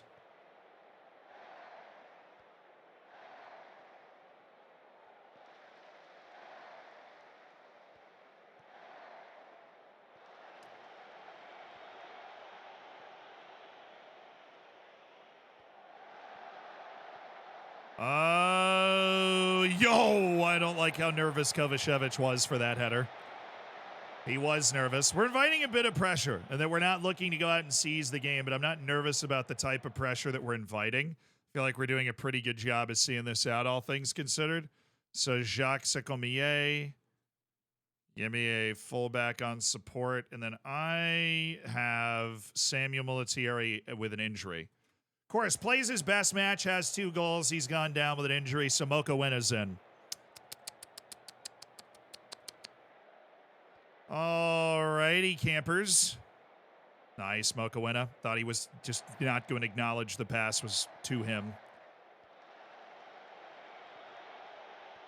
Again, with this high tempo effort. Ndala, I like that. Bravo. That's what we're looking for. Now bring it through to the other side. Classy from Kovacevic. Maxime Rodier, you can run. That's your job. Your job is to run.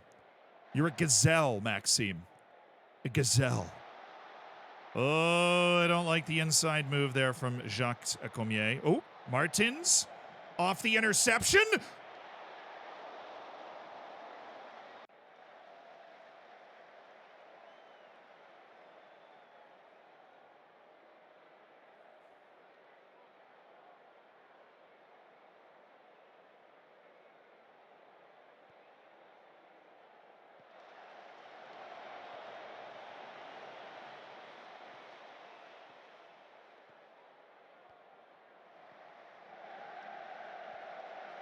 Good defense.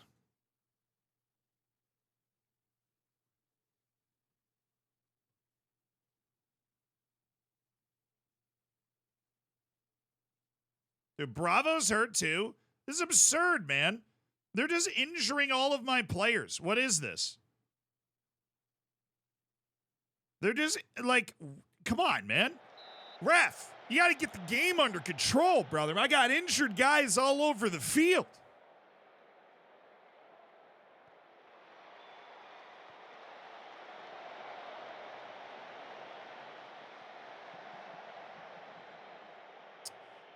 Did I manage to fix the duplicate scouting reports? No, the issue is that I wasn't being notified about scouting reports, and literally just like restarting the game fixed it. The duplicate loan reports, I think it's just like a glitch in the game, so I just stopped getting loan reports to my inbox. Like if somebody previously scouted's up for loan, I don't get a report anymore. Jacques pronounced without the S. Got it. Jacques Secomier. Joel Indala.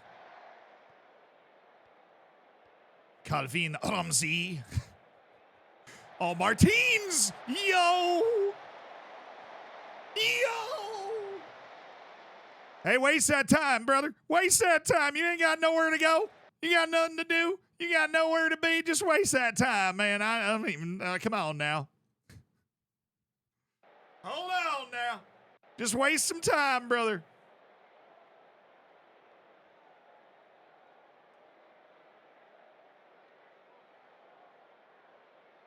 Sub in Montiel. I subbed out Montiel. If I had any subs, I would sub out Bravo. He's hurt. But I don't. Love that time wasted. Love it. Martins, love it. Bravo. Oh, to Mocha Winna. I think he was off. Yeah, he was. But that's all right. We're wasting a lot of time with this offside review. Very clever. Ozzy, thank you for the 17 months. Appreciate you supporting the channel. Gonna buy us in a new apartment without kale shakes. Zealand's also pronounced without the Z. That's true. Eland. Big eel guy. Oh, nice, Bravo. Chase it, Mocha Winna. Very well done.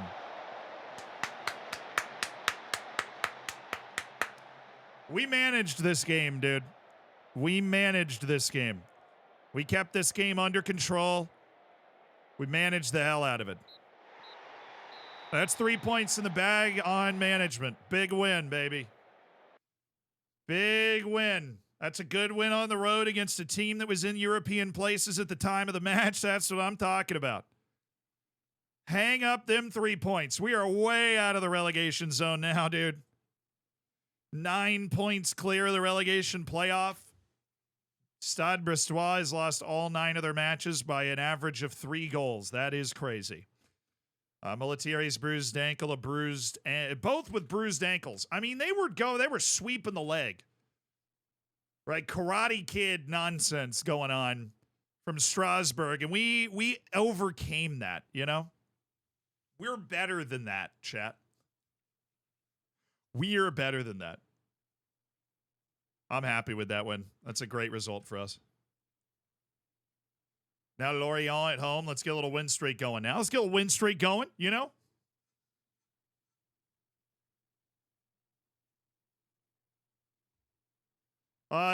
Jean Martins is not, he's not French.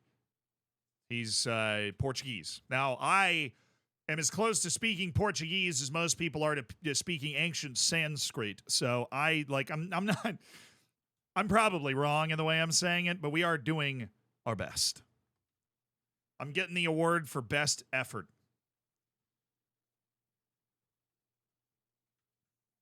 Also, in the defense of everyone, ancient Sanskrit, very difficult. It's a very difficult language.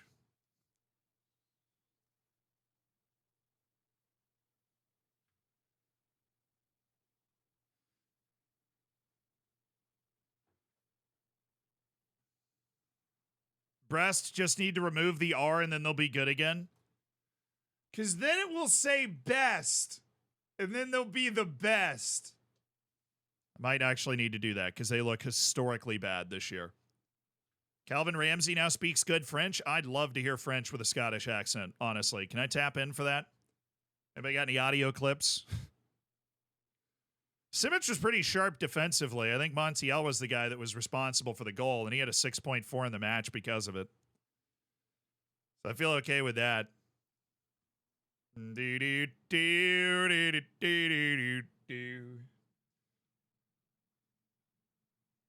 I had Sanskrit classes in school.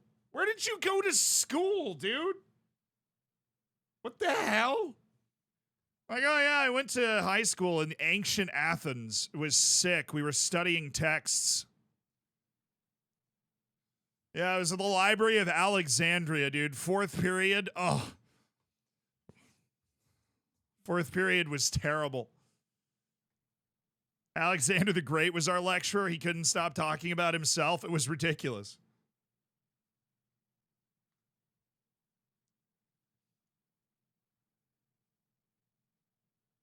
Isn't there still Sanskrit and Hindu texts? I don't know. I just know nobody speaks Sanskrit anymore, so I just went for an old language nobody speaks that would feel obscure. PSG drew again. They are having a real fun time. Nice stays top of the league with that draw.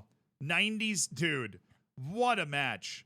1-1, 75th minute goal by Serhou Guirassy. 87th minute, Mbappe ties it. 90th minute, Mbappe takes the lead. In 92nd minute, Diop scores the equalizer at home for Nice. They stay top of the league with the draw. Absolutely crazy. It's just football heritage, you know. This is what it's all about out there today. It's just players making plays and playing football. You know, it's what it's all about. All right, Lorient. I don't even... Oh. Vladan Kovacevic. He should be fine. It's a bruised knee, dude. It's a league match. We kind of need you out there. Kind of need you. I'm just really happy to finally be playing a team that's below me in the table. That is an amazing opportunity. Just string some wins together, you know?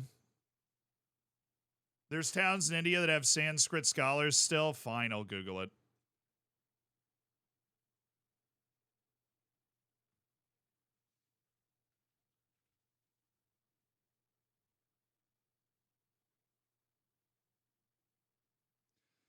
Classical Sanskrit ended around 1350 CE, the Common Era. There are no known native speakers of Sanskrit, but I guess there are still scholars of it. Is that the difference? Like, there's no native speakers of Latin either, but still very well understood. Within the predominant language of Hindu texts, encompassing a rich tradition of philosophical and religious texts, poetry, drama, science. This is very, decline. Sanskrit declined about the 13th century, coinciding with the beginning of the Islamic invasions of South Asia to create the expanding Muslim rule of the sultanates like the Mughal Empire. Mughal, not Mongol. Sheldon Pollock states that in some crucial way, Sanskrit is dead. After the 12th century, Sanskrit literary works were reduced to reinscription and restatements of ideas already explored, and any creativity was restricted to hymns and verses. This contrasts with previous 1500 years, when great experiments in moral aesthetic imagination marked Indian scholarship using classical Sanskrit.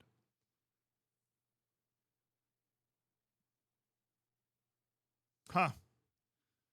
Language is always a really fascinating topic for me, personally. Like, the way language works, actually, and, signs the language is dying or like, all that stuff is always really fascinating.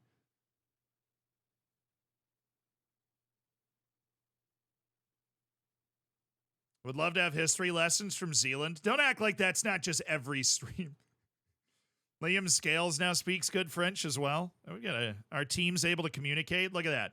Team cohesion actually in the green. I mean, it's crazy out here, right?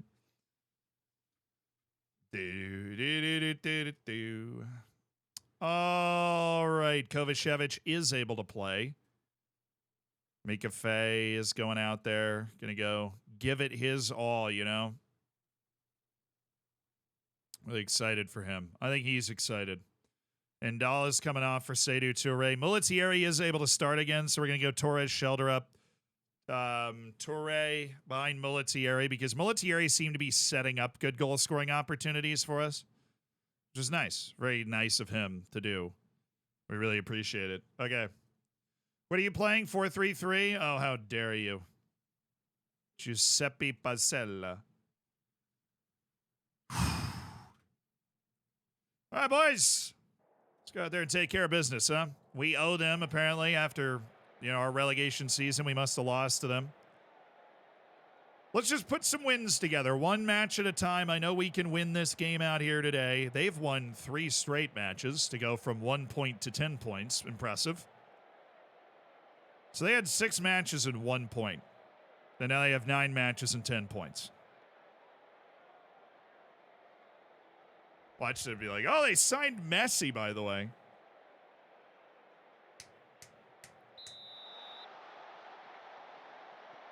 There's a village in India that has Sanskrit speakers. It's called Karnataka Matsur. Nah, dude. Look, that can't be true. Wikipedia said it's not true, dude. There's no way. You're lying.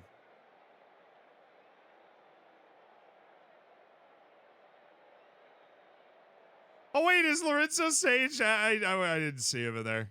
Yeah, he is. Lorenzo Sage is hanging out in their midfield. What a guy. What a man. Lorenzo Sage, our Mozambique midfielder. Our midfield just a little too crowded for him this year, but he got a legal starting spot, which is what we love to see. Ref, that could have been a pen. Shelter up disappeared behind that man. Oh, good pressure. Oh, good pass, though. Okay, cool. Congrats on breaking the press. Good work, guys. But you let us reset, dude.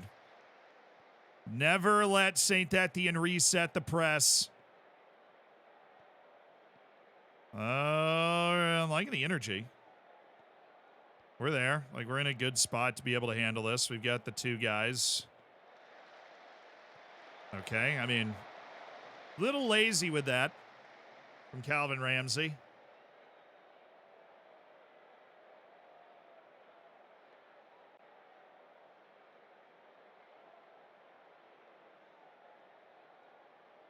Not a good start to the match. We'll see how this highlight plays. Good hit, sir. Good hit.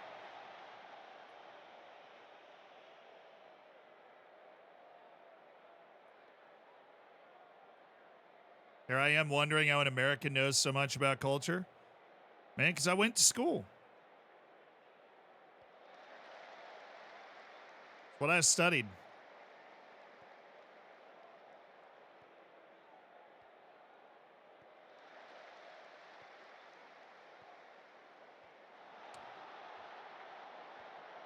Dude!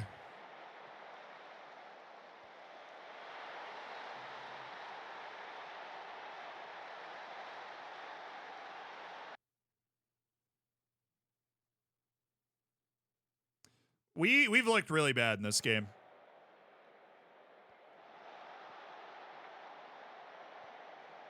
You show the camera settings in game, they're sidelined with the height all the way down. Man, that is atrocious.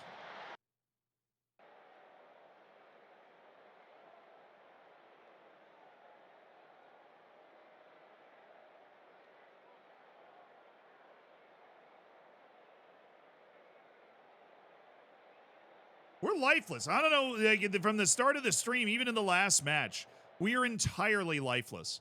We're in a pretty aggressive posture, like, as a team, and we are just completely lifeless. We have one shot in that first half.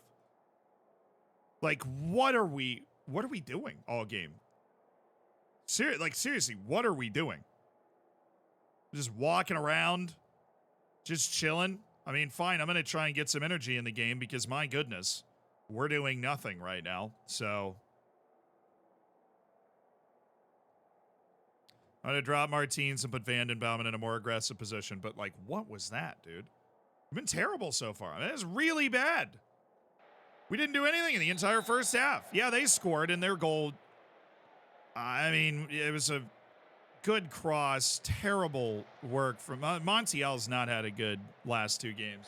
Terrible work from Montiel trying to shelter him off. But we're just not really creating anything. We have the quality to be creating stuff. All right, Torres. Alrighty, Torres. You know, I don't hate the idea. Somehow we got a corner out of that. Thank you, Harry Suter. I don't know what you're doing on Lorient, but I appreciate your help. DR Baum, thank you for the prime. Appreciate you spending $5 of Jeff Bezos money to support the stream, dude. I hope we can score for you. FM Wonder Kids, thank you for the 21 months also. See you in the subsection of the Discord, my dude. Anyone know how the Asian Champions League works? Yeah, I think the way the Japanese league works is like the Asian Champions League doesn't start until the back half of the season. Because I've played in Japan before, and the back half of the season, the Champions League will start. The league season in Japan is not on the same calendar as the Asian Champions League. But the tournament you qualified for will start towards the end of the season. Great effort from Militieri, dropping an absolute dud. And we're getting a pretty sweet 0 for 4 from our front guys. I'm just going to get them all out. Screw it. We need a different batch of dudes to come up with some sort of creative move because we can't get a shot off against this team to save our life. We've got them hemmed into their half of the field on the position average. We just can't get a shot. Oh, he's having that. You can see it a mile away. Oh, really? Wow, nice. Using some game sense there.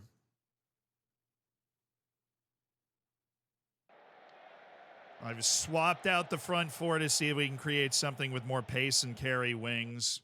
For the last 20 minutes, I didn't want to do this, but we're going to go Ramsey up the outside. And, yeah, they're very, very, very backed in right now. They're very backed in, so I'm going to try a little shift over. That's going to help our pressure even more. Maybe we can win the ball in a nice advantageous spot. Because our press is going to be electric with that. Vandenbouwen, yo. Oh, just away from Mokoena. Let's hold our composure here. good. Get some semblance of our formation. Oh, what a pass by Rual. Square it!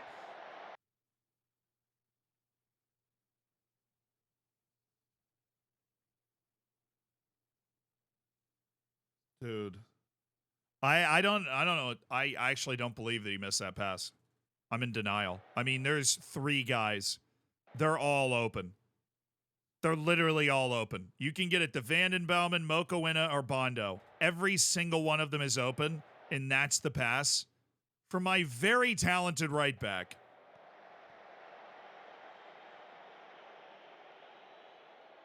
That's a tap-in. It's a tap-in for any of 3 people. And we just missed it. That pass from Rual was amazing and set that whole play up. I will not forget that, Rual. Oh, Ramsey just missed, but by a lot less than he missed last time. And, okay, Martins, love that. Bondo. Indala, he's offside. Come on, guys. This tactic's working. They're very deep and accepting so much pressure, and we've acknowledged that, and we've put our numbers way up, and it's working. Mika Fey, Rodier, just take it. Just take it. That second defender came late. We got to look for the pass. If that second defender gets to you late, we got to look for the pass. That's terrible. All right, what else do we have on the bench? We do have Bravo. We've got Mikkelbrensis. We got a couple of tired fullbacks. I'm going to go with William Mikkelbrensis. And Santiago Montiel's going into attack, too. Mikkelbrensis is going in for Ramsey, who has disappointed me, shall we say, in the final third. I got to do this tactical change more. I noticed they were deep, and this tactical adjustment's been fantastic. All right, be aggressive with the ball now. Be aggressive with the ball. Be aggressive just positioning in general. I'm going to hit deep lying playmaker on support. Branco is also... No, I think we're getting plenty of pressure. You can hit that ball. No, we want to roll it out. Going to be controlled in our build-up to get it up to the numbers. I trust Martins and our center backs to be able to make the right passes. There we go. That's what I'm talking about. Branco. Joel Indala. Joel Indala. Oh, that is just nothing we can do with that, bro. There's nothing we can do with that. No, like, even if we win that header, he's going to head it towards the goal, and we're not going to do anything with it. Mokoena is short, right? Oh, I thought he was about to hit a cross. But Mokoena is short, right? Oh, good pass by Mikkelbrensis. Rodier, God. Nice play by Rual. Up the field quick now. Come on. That's why I wanted to check earlier. He's, no, he's at 11 jumping range. He's fine. I'll keep the mixed crosses. Branco, Mikkelbrensis, denied. Good step by Rual. He's having a stormer. Oh, what a ball by Rual. Montiel, good pace. Is he on? No. He just teleported from offside to score that goal. So that was cool. Got the fantastic 4 up here, but we can't score a goal.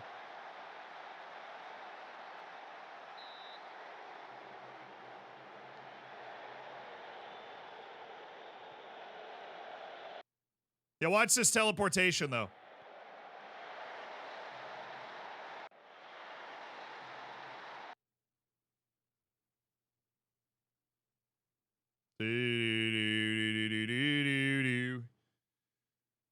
Oh, glory, glory, we suck. Glory, glory, we suck. No, we don't. This has been a very weird game. We woke up in the second half. Tactic change has been great. We just, yeah, couldn't, I don't know, man. Couldn't score. Once again, just wasting, like, clear opportunities. Good God, man. Just get the ball up the field. I'm so disappointed in that. Yeah, I'm so disappointed in that match. Wow. That was a very frustrating match.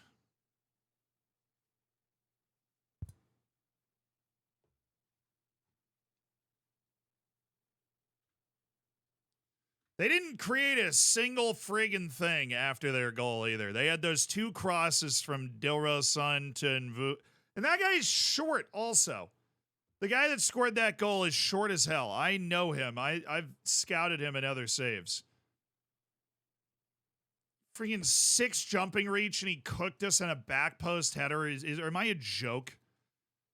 What is that?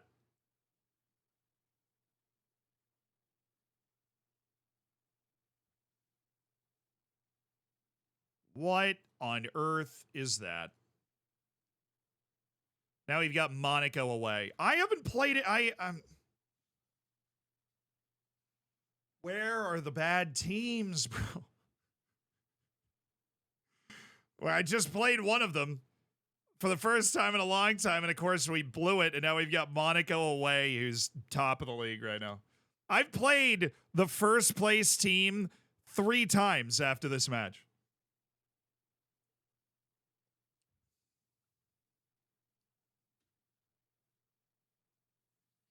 That's uncanny.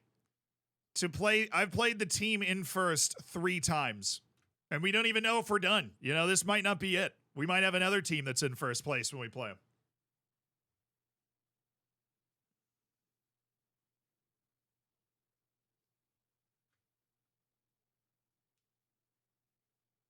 Definitely good enough for Europe. Hey, last time I checked, we've played 10 matches. So call me at the end of the season, bruv. Call me at the end of the season. I know how good this team can be. Call me at the end of the season. I'll see you there. It's going to be great. Can't wait. How's the season going? Fits and starts. Frustrating results. Not in the goals as much as I think we should be. Missing some opportunities with our passing and stuff, but we're there. We're around it. We're certainly competitive. The bottom part of Ligue 1, like the bottom 4 or 5 teams, are very not competitive. And we are not in that group. We are in the next group, which is solidly, like, we're very clear the relegation zone, but I like mid-table, I would say, I guess, even though we're a little below mid-table on the actual table at the moment. But that's our running speed right now. Dude, how do you guys not have match sharpness yet? I am sending you out there to get the match sharpness, and you're just ignoring me.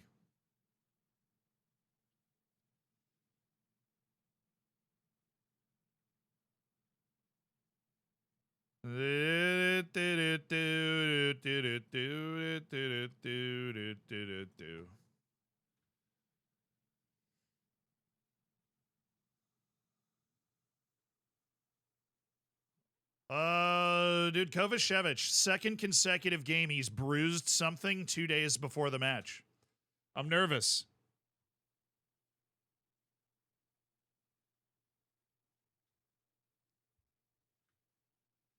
Just got to keep the team spirit up, keep tinkering, find a way to make it work. God, like, we're not getting blown open defensively. We need, we're right now I'm feeling the need to stay the course with our system. Right now I'm feeling a burning desire to just stay the course with the system that we have.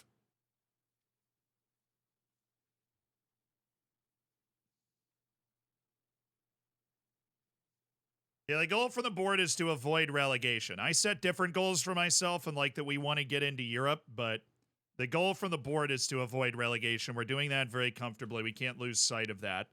Oh, sweet. Monaco's not in first, but they do have a match in hand on PSG. So, but we've now only played 2 first place teams. Nice. But they're not in first. Okay, you ready for Joel and Dalla? Shelterup's been ice cold in the first 2 matches we played this stream also. It's not even existed as a player. Wow. Kid on the reserve team just broke his leg. Very sorry to hear that, my man. Would you ever consider moving to a team mid-season? Oh, 100%, yeah. I don't think we'll get a job offer, though. I mean, if we do get into European places, maybe we become an attractive candidate for a job, but All right, I'm going to start Mukawena over Moletieri. I'm going to start Branko, Vandenbouwen here. Why do I feel like we are not in good locker room atmosphere? I guess we are, technically speaking. Bravo's getting into the lineup next to João Martins. And Ramsey, Rual, Faye, Montiel. Montiel's been absolute dumpster. I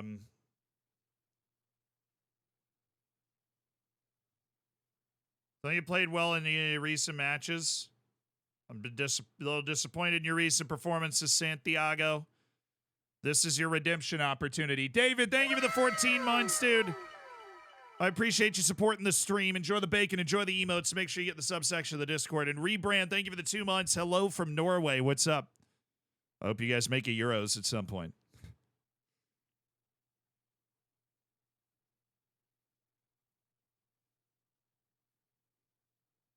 I really like the way Martins was playing last time. I'm going to try Bondo and Dalla, Shelder up Mokawena. We've got some serious pace on this.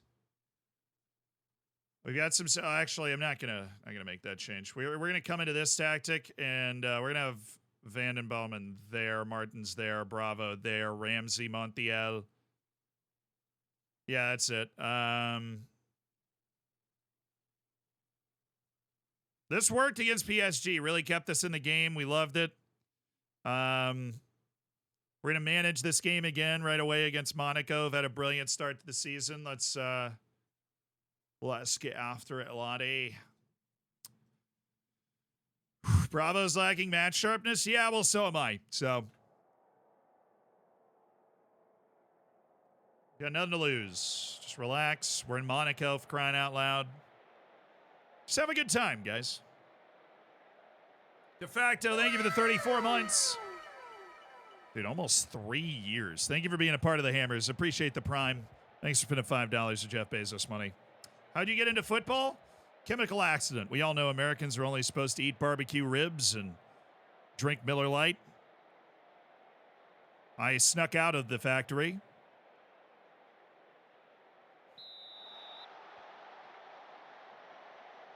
I don't have a club, though. I do not have a club. A club.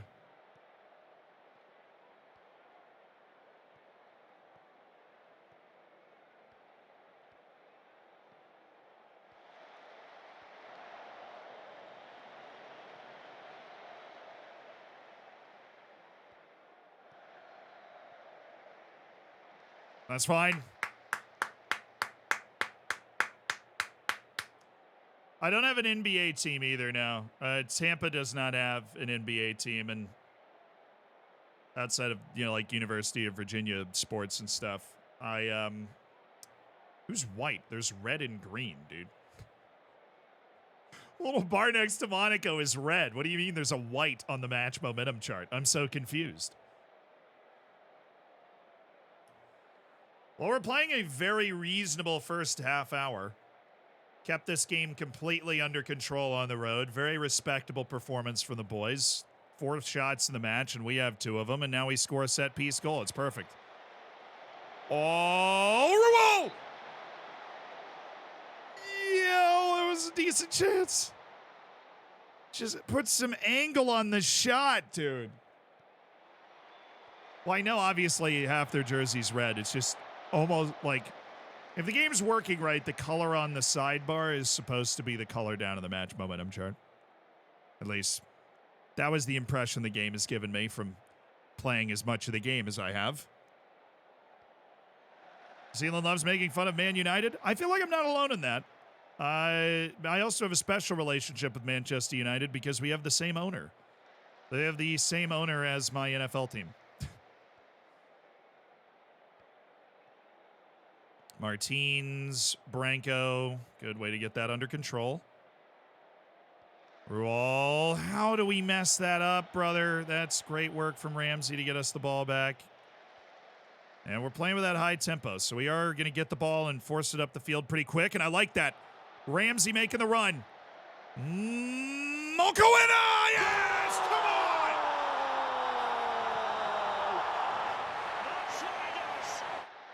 What's up?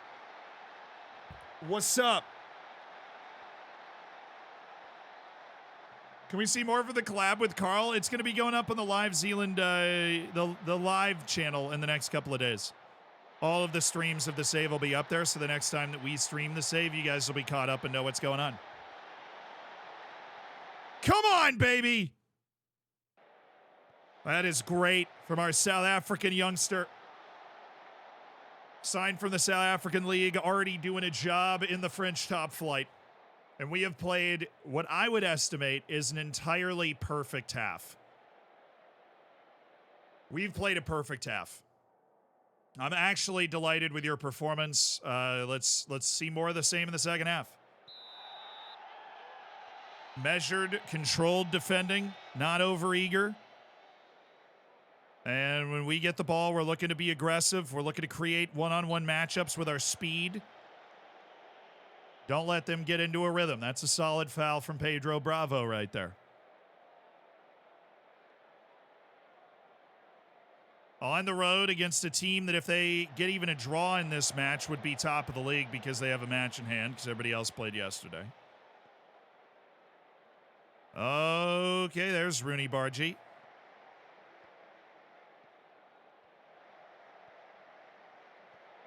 Dennis Zakaria. You know, I feel like we can live with that, though. Like, that's not a bad shot to give away if they're shooting from anywhere. Zakaria from, like, 27 yards. Oh, nice win by Mokoena. Hello. Montiel. Oh, yeah, shoulder up. God, Shelley.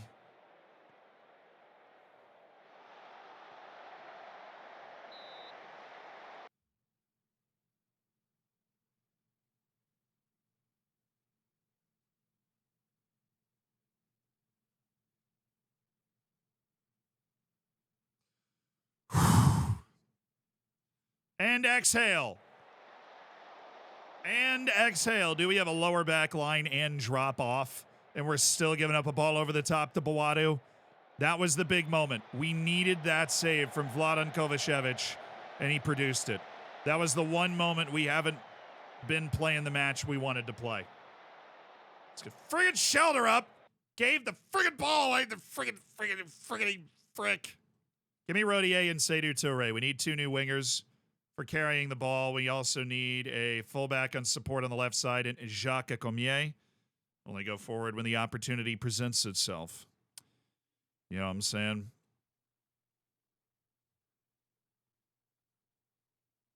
All right, guys, I've got faith in you.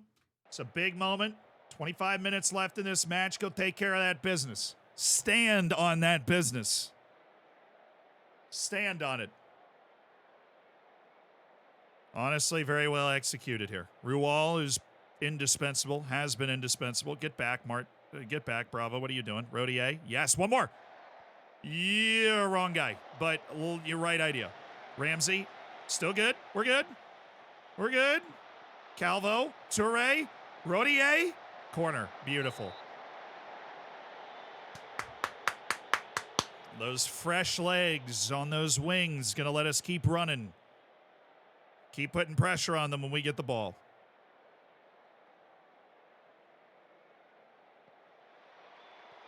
Oh, yes. Love that. Love that.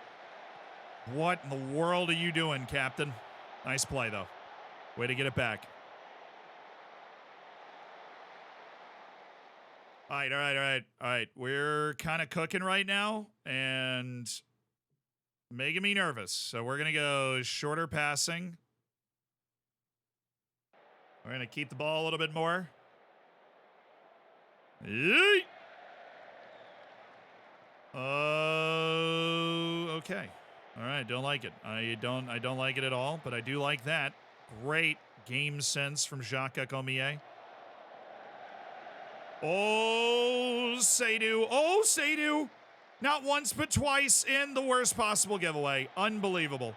They couldn't have delivered a better through ball themselves. What are you doing, Vanden Bowman? Are you tired or something? Please tell me you're tired so I don't have to hate you. Now, give me Warren Bondo. Bondo. Bondo. Bondo. Let's go, man. Come on. I'm going to get Mika Faye off as well. For old Nikola Zimic for the last 10 minutes. Huge result cooking, chat. Oh, one more. Yes! How? Oh, the window is there. He's having it. Not the worst thing in the world. We can set our formation up. Be ready.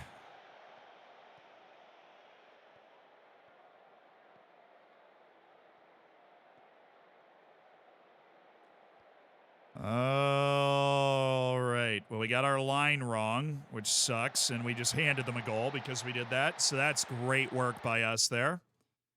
Really loved that, how we did that. We'll do that. We're not going to change too much because they're going to chase the win, but... Guys, we can't get beat over the top in this tactic. We can't. We cannot get beat over the top when we have a lower back line and drop off more. We cannot. It should be impossible, guys. We cannot. And we've missed some serious moves forward also. They've got 75% of their XG for the whole match on that one. But outside of that shot, they had that one, they had the breakaway and that, oh man, we freaking gave that to him. Getting beat over there. Oh my goodness, Mokuena, what?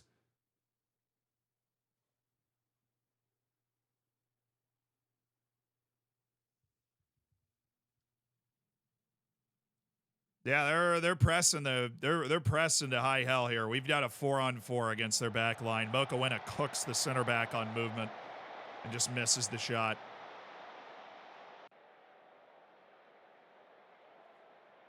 All right, it's a highlight. Could be a real dramatic moment for us here. Let's just make sure we keep them in front of us. How's that sound? Keep them in front of us. That okay? Don't bite. Do not bite. You're a fullback on support. Thank you for redeeming yourself. Great hustle by Mokuena. Little kick and chase. Okay. This kid's got something special. Mokuena with the kick and chase. Oh, cross it. Yes. Oh. Still going. Look at the fullback. Ramsey's been running hard all 90 minutes.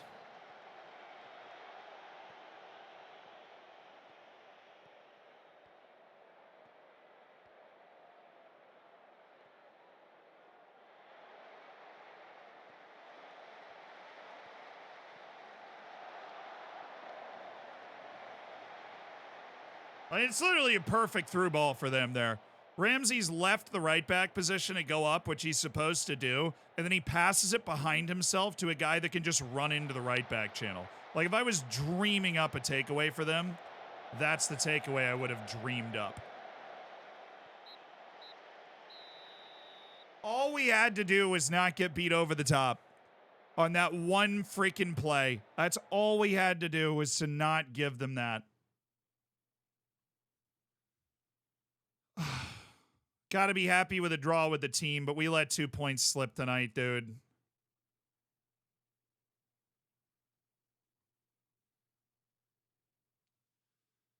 Yeah, we got a point away to Monaco and a point away to PSG. What'd you do at home against Lorient? Oh, we lost. That's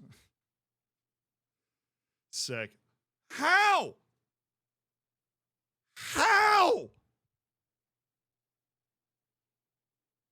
How is everybody in first? Dude! Dude! Lille was in first. PSG was in first. Monaco was in first, but they were only in first after the draw against us, which was their match in hand. Now we play Lens, who are in first. Is there are there 8 first place spots this league? Is it like a group stage? How is everybody in first place?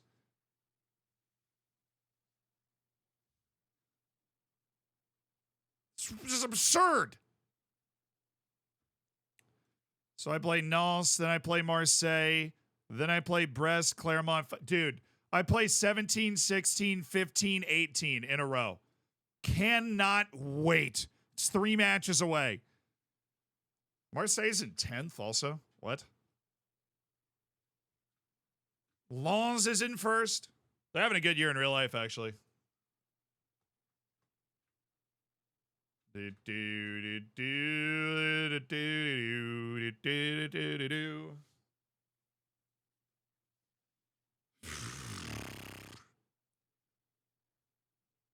Just tired of playing against the first place team. You know, I like.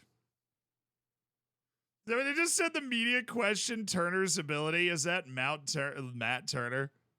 Real Betis are coming under pressure to drop Matt Turner. Art imitates life on occasion. Art imitates life.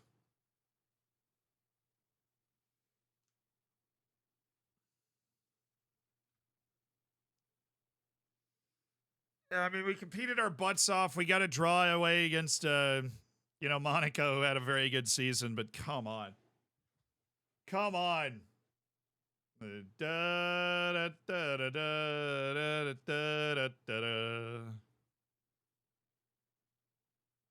Has goal scoring gotten harder in FM24? No. No. We destroyed the entire league like not long ago at all.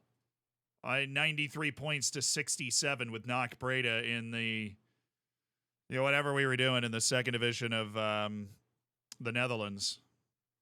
So we were scoring plenty of goals then. We're just not scoring plenty of goals now. That's the issue.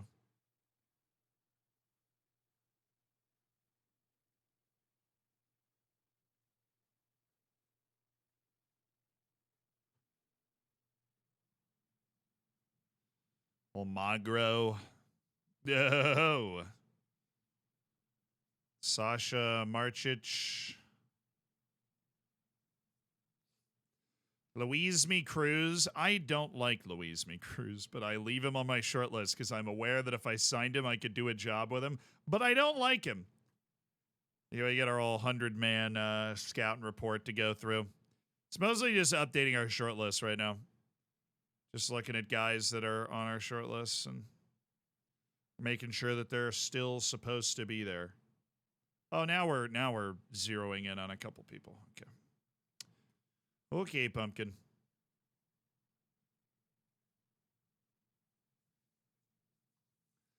Tin Van Ingelome.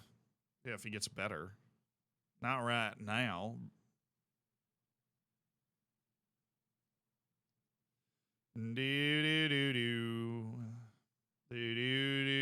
Do.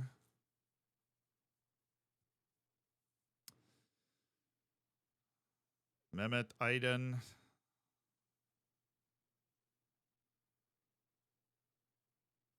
This is the most comfortable we've gotten with the scouting apparatus in Football Manager 2024.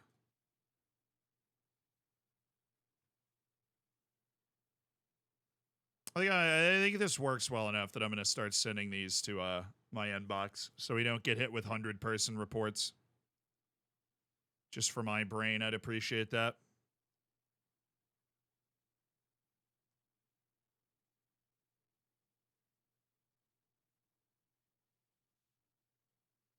The only reason we switched it to send to my scouting center and not send to my inbox was because it was being all weird. You got a scouting tutorial? I do. They're a little old, right? They're not for FM24. But it hasn't changed all too much. It has not changed. I think scouting and Football Manager is more about the philosophy of how and where to look than like the actual mechanics of like, this is how you work the scouting screen. You know, it's like, well, I need to look for free players. What are the different steps that I can take to look for free players? I need to look for loan players. How and when do I take the steps to look for those loan players? It's that sort of stuff. So many guys on our short list that, not the normal type of guy that I would want to have around. Oh, yeah, my freaking coaches hate that guy. No idea why. Always kind of liked him. Oh, yeah, he went to Eintracht Frankfurt. What a loser when he could have played at Saint Etienne, going to Eintracht Frankfurt. Do-do-do-do-do.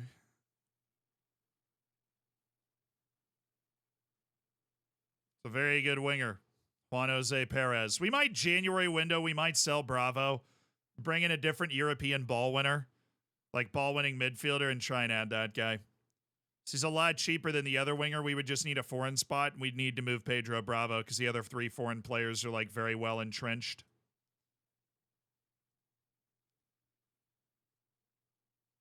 Well, that Colombian guy, he's already on the right short list and everything. I think our January move might be that move right there. Casey, thank you for the gifted sub. Appreciate you throwing down that gifted sub, making somebody's day. Who was it? Vic Pay? Vic Pay, enjoy the bacon. Enjoy the ad-free experience. A month just ad-free.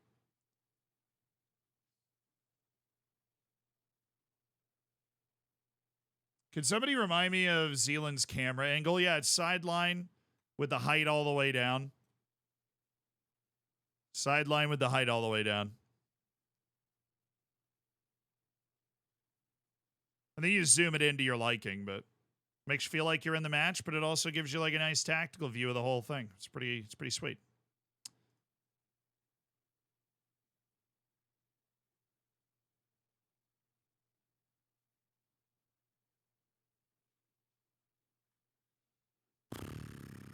Hey, Gestalt, thank you for the 40 months as part of the Hammers, dude. Wow. Shout out if you ever have used the Nugan tool, and of course the updated Nugan tool that we've now brought into this save as well.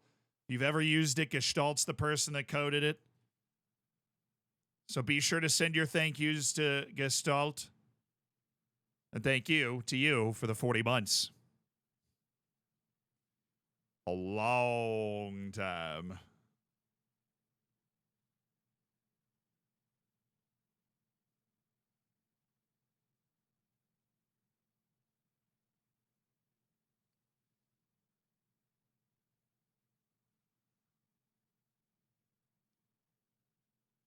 Do I ever do international saves? I'm actually coaching the U.S. national team in this save right now. It's a fun bit of info. True story. Coaching the U.S. national team right now. Wait, I think the next match is like November 17th with the U.S. Just international saves can be, I don't want to say, well, they're boring.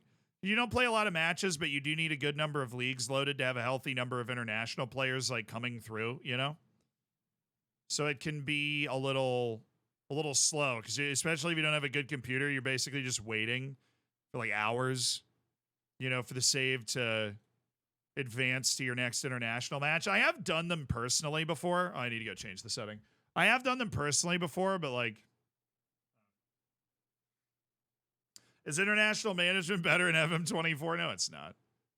It's not at all. The player, you still don't control training and dynamics. The players are way too tired all the time as a result. It's not great, but it's still fun. Like managing the World Cup, managing in major international tournaments is still a very good time. You just have to know what the issues are, so you know you can't let them bother you, right?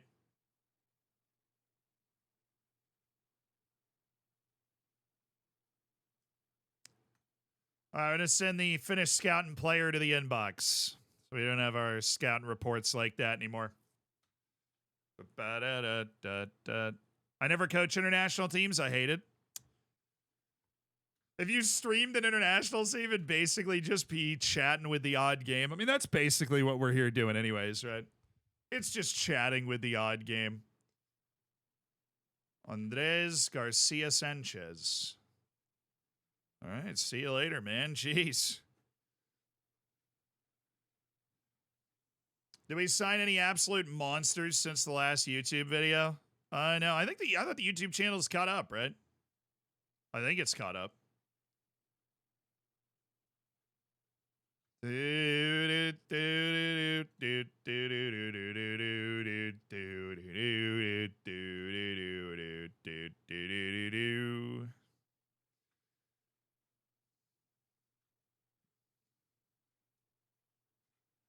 It's caught up, yeah. So then it's not a transfer window. I guess we have the Joker transfer window.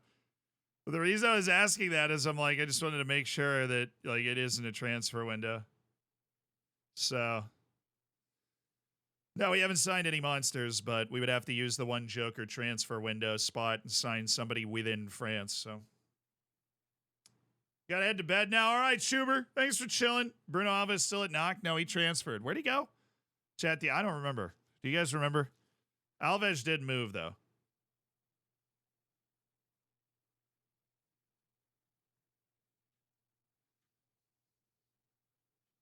Oh, we're away against Nods, aren't they? They're in Europe as well. We're just playing all the teams. Their high watermark. Parthenope. Hoffenheim. Hoffenheim sounds right. No, Eintracht Frankfurt. Eintracht Frankfurt. It was in Bundesliga for sure. It was Eintracht Frankfurt. I think. You guys are insisting it was Hoffenheim. It might be. It is. I was wrong. He went there in 10 appearances, no goals so far. But he did make Knock Breda $30 million, so there's that. 1 for chat, 0 for Zealand. Sad. All right, Mika Fey is out, and that means Lekovic.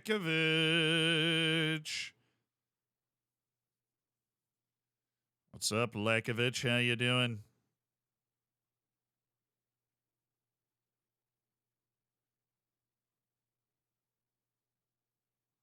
All right, Branko, you've not been playing well. I'm getting Bondo in.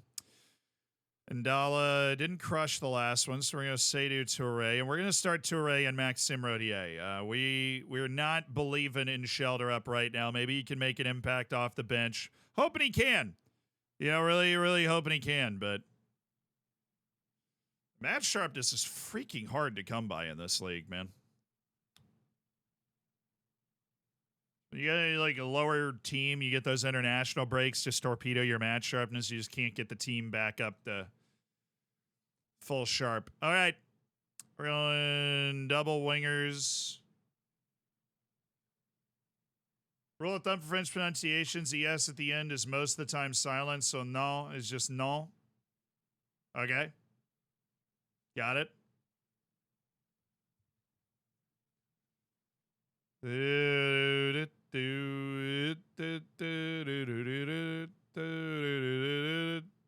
Come on, Montiel. I know you got all that quality, Montiel. I want to see it. We're playing along. We're at home.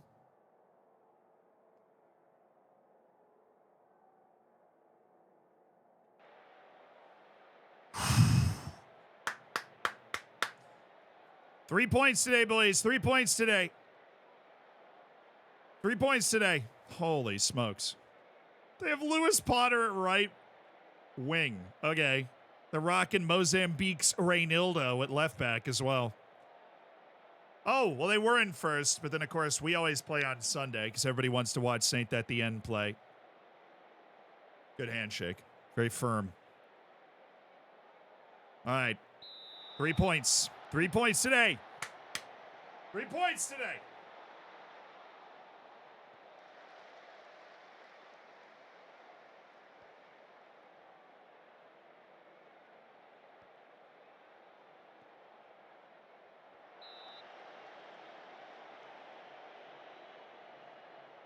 So why don't you use the flanks instruction? Because I always like to create even pressure. When we have possession, particularly for a while, our formation turns into a four-man front with Bondo on attack. So we can get pressure up the middle as well.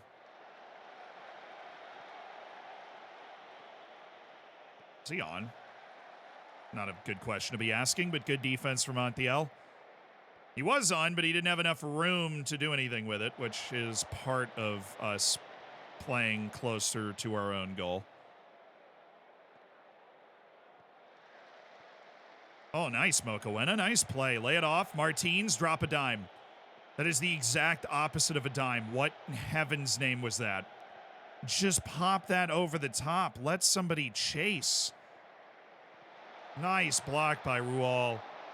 brave closing down, but that's such a waste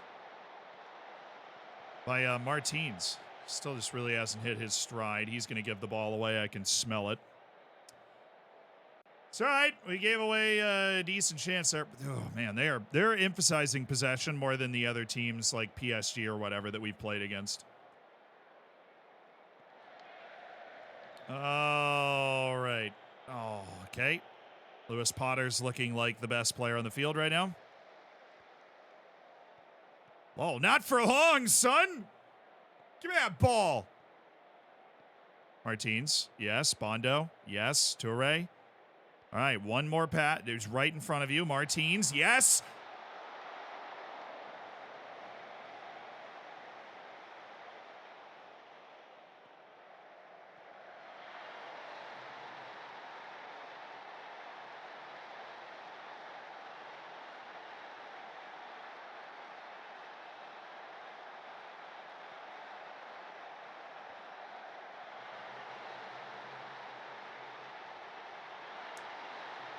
How are we not marking that guy, man?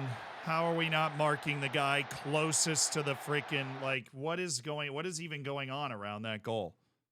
How are we not marking the guy closest to the goal? Like, what happens in the buildup? Like, we're just not even marking it. Like, thank God we're marking this guy, though. I mean, thank goodness we're marking this guy. Be a real shame if we left Jala alone. Like, be a real shame if we left Jala alone up top. Or maybe you don't want to leave Lewis Potter alone, but like, thank goodness we've got 2 people on Kevin Danso, too. 3 people for 2 at the back post. We all know that's where things get really scary.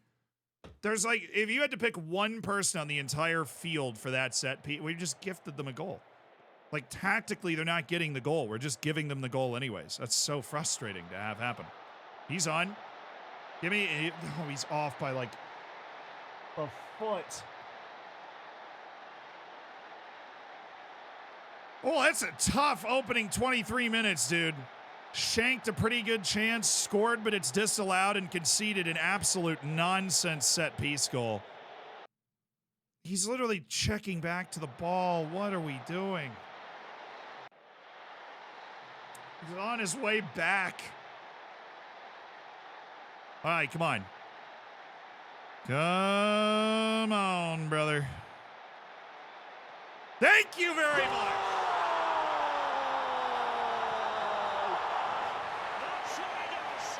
Yes! Yes! Pedro Bravo, amidst 5 Lens players, equalizes for Saint Etienne.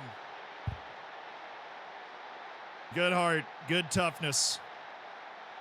So you'd argue we've actually looked like the better team in this game, so let's keep that going. Martins. Oh, I like that. Yes. Oh, to Toure Mokoena.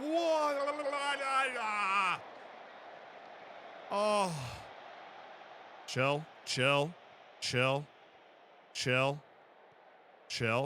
Now go. Okay, well, that was a little... You got dribbled while not defending him. That's hard to do. Oh, why Bravo's over here? Get back the middle, dude.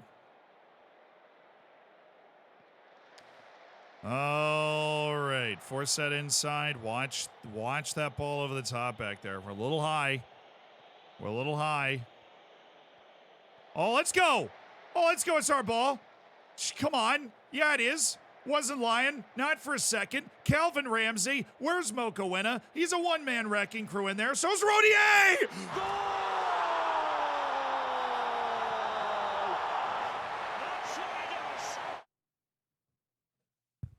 So's Rodier, and it's 2-1. You cannot count out these boys from Saint Etienne. They're finding a way. It's Calvin Ramsey and a streaking bolt of lightning named Maxime Rodier at the back post. Brilliant. Saint Etienne, a desperately needed win, potentially in the cards.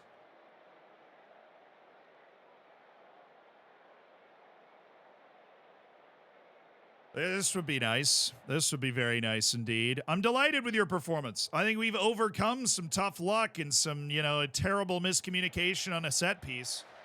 We've overcome that, and we've managed to make something of this. Oh, no. Danso. Lewis Potter. Okay, cool. Now we can dig in and do what we do, which is play hard.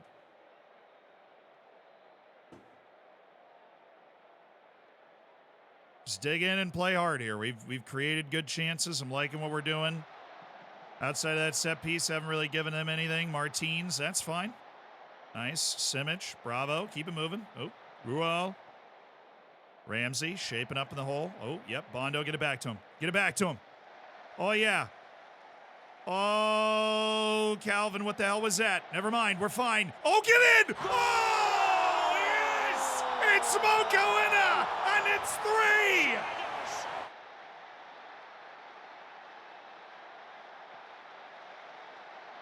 Come on!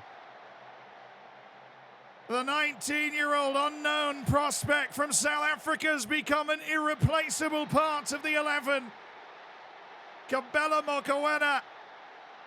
Moko is loco in green.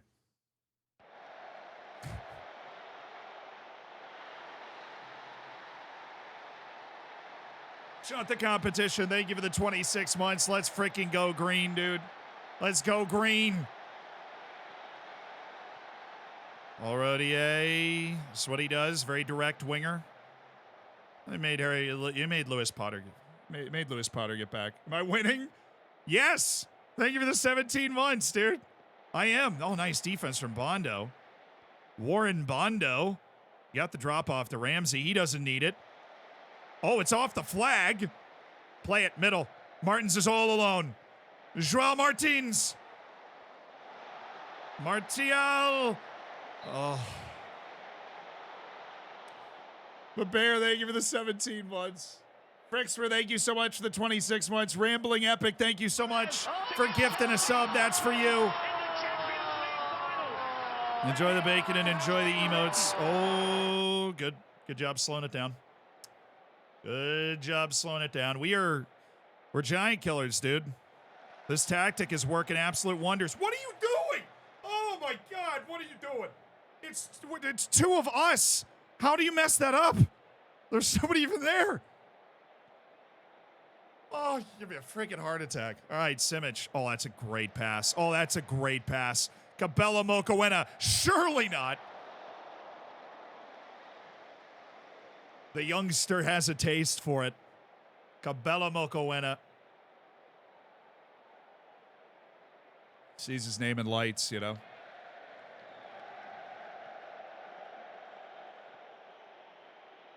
Okay. No. We get there. We're marking. Well, we're not marking if you let him win it that cleanly. Good Lord. I wasn't even watching the corner. I was watching the box. I mean, that, like, Simic, get off, dude. Really? What is that effort? Are you kidding me? That's nonsense. All right, we're going to get Joel and Dala's also going to come in. Stefan Lekovic is coming in for Simic. What is that effort, dude? Let him get all the way to the inline like that and zip across in. All right.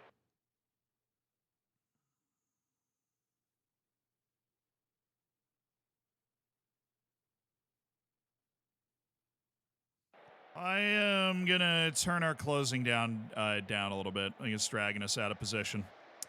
It always is dragging us out of position, but I think that hurt us on that. That was their first, like, run a play goal. They got to us there. That was poor. That was poor.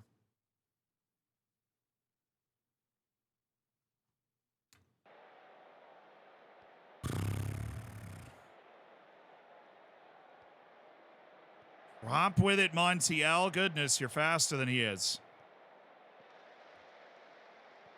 Nice header, and go. And go. This is where you shine, Indala. This is where you shine. Bondo. Joel Indala. Joel Indala. It's still Joel Indala. That was blocked. That was blocked. Thank you. I was deflected up and over. That was on target. Come on now.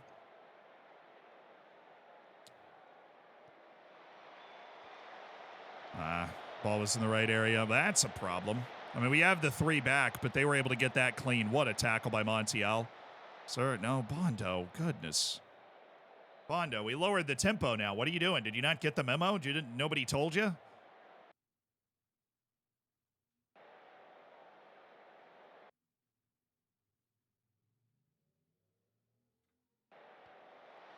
Oh, yo, Martins. Nice. That was good.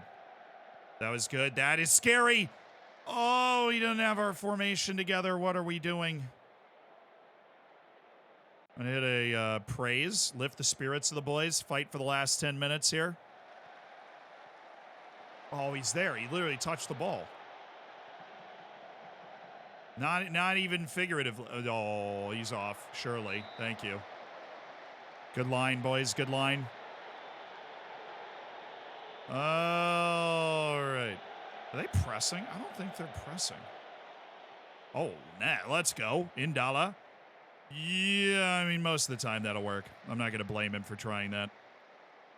Just was in, like, the worst position of all time to try and dribble by the guy. What? Get back, dude. Is that the counter press is like 5 minutes long? They're passing it around their goalkeeper, and we still are pressing up there. Montiel, Ramsey. Oh, love it. Joel Indala. Like the first touch wide. Oh, my goodness. He's so open.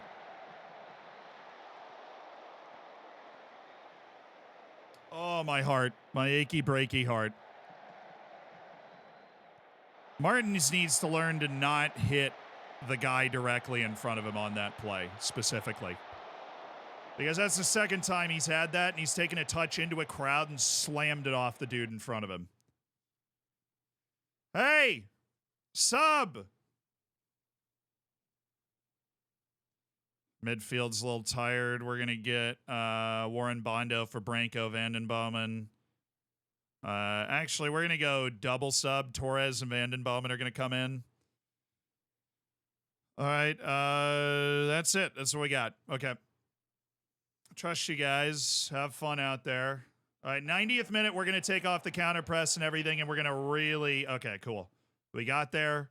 We're going to really get packed in. I'm going to leave it up there. I'm going to take this down.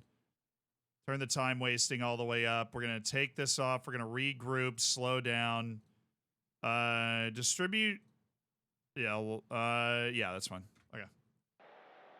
5 minutes? What is this? Oh, play it short. Play it short. It's open.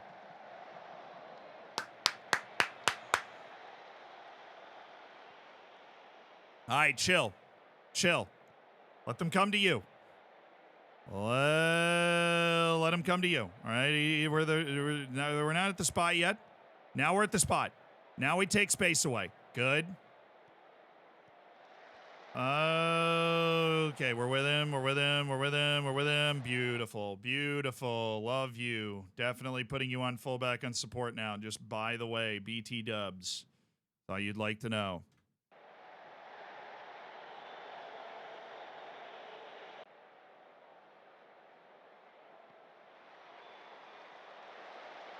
Hey, keeper's up. Just punt it. Don't. We don't. Okay, good. Wait, why isn't... Let Indala back in. Let Indala back in. He was definitely just flopping to waste time. He's back. That's big. 3 points against the team that was running hot on 5 straight wins. Gutted that out at the end. Yeah, nobody gave us a chance in that match, but once again, we've showed up and shown what we can do against the best teams in France, dude. Turned in a very nice 3 points. Yes. Yes. Defense is a bit leaky. Yeah, we're not really match sharp right now, which sucks. We got to get friendlies in the international break. Lesson was learned on that, but we're definitely not match sharp at all. We just need to be better about that. That was a massive win. Gets the train back on the tracks a little bit after what was a disappointing stretch, shall we say. Oh, let's go with one match, but that way. Wait. I didn't mean it. I did not mean it. Didn't mean it. GG to the believers. Yeah, seriously. Probably got pretty good odds on that channel point wager there.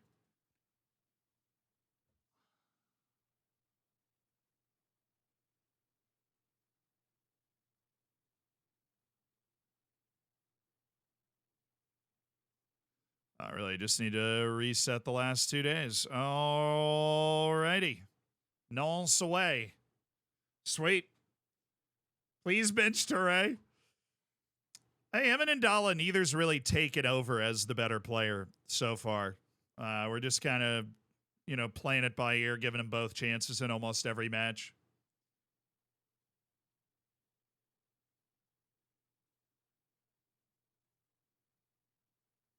Luis Torres should start trying to dictate the tempo. Nah, I don't know about that.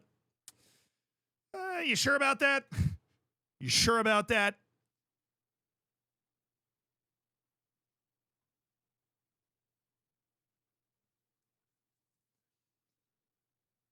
I think we're turning some heads. We're very much in that.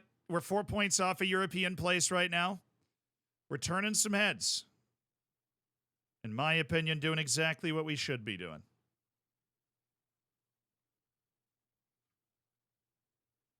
Always knew we were good enough to be on this. Always knew we were good enough to be on this. This nonsense. Hey, Nurmanova, thank you for the $2 donation, dude. I appreciate you. Caesar, thank you for the 2 months. Why are elevator jokes so good? They work on many levels.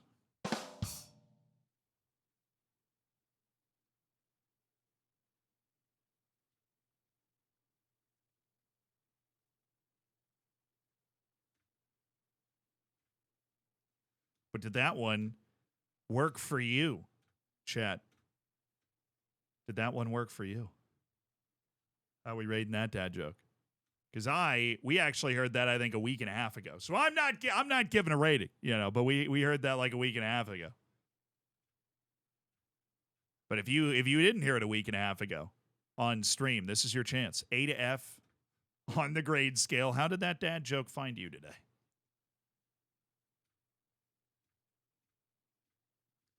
Oh, yeah, old Walter Benitez. Freaking forgot about that guy.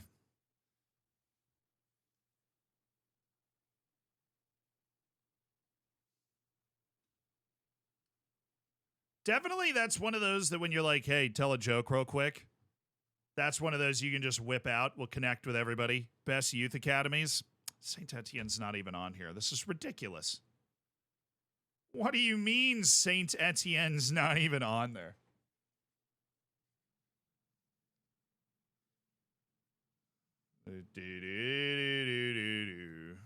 All right, I do. Hold on. I gotta go to the bathroom real quick. Be right back. You can time me. It's about to be electric.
It wasn't my fastest. I know.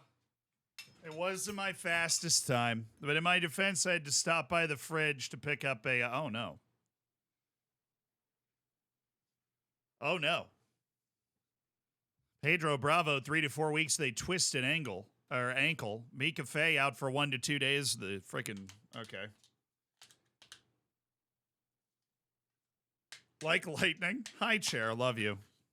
You know, Chad, I don't know if there was enough chair love while I was gone. If it wasn't for this chair, I'd literally be sitting on the floor. And I feel like, you know, it just had its moment in the sun and it was like waiting for a bunch of praise. And then it never came. And now it's just going to put on like sad Lana Del Rey. Lay in bed looking at the ceiling after doing all of its chair work.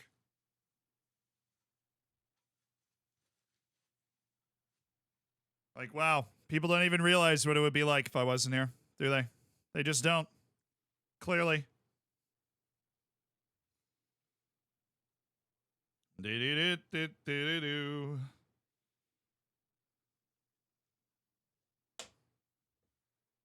They got fired? Somebody got fired?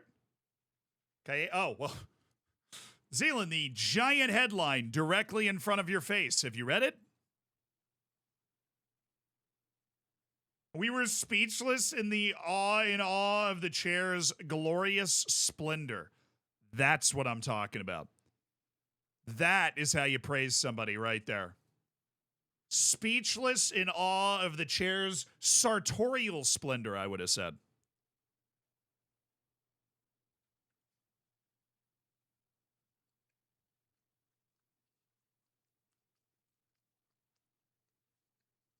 Oh, wait, you're saying apply to Marseille.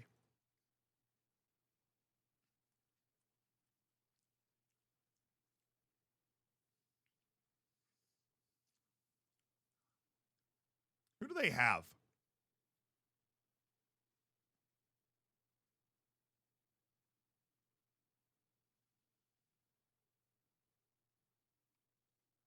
Mbappe scored. Wait, no way. Oh, that's... oh, come on, dude. What? I can't even imagine what he's doing.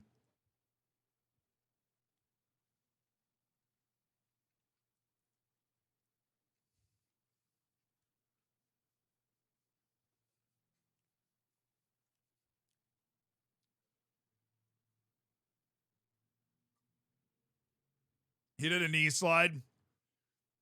I'm surprised he didn't do like Erling Haaland's celebration. It would be really funny.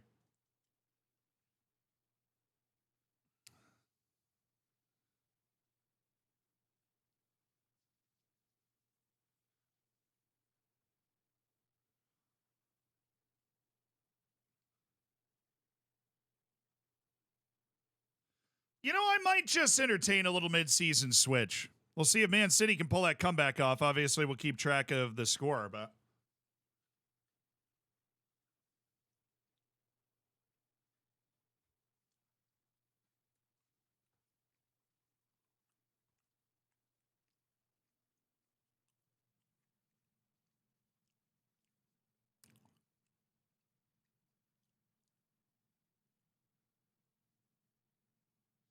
why not Roma?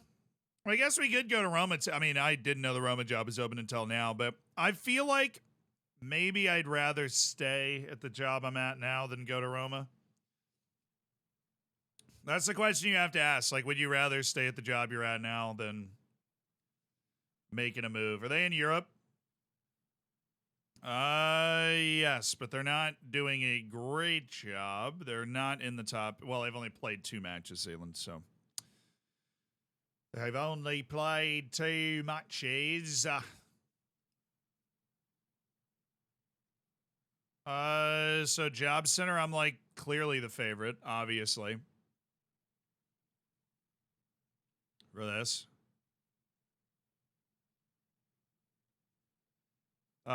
Chiche is the favorite. Okay, he's the head coach at Atalanta after coaching Flamenco for 4 years after coaching the Brazilian national team. That's new. All right, and Ruud van Nistelrooy is the favorite for Roma.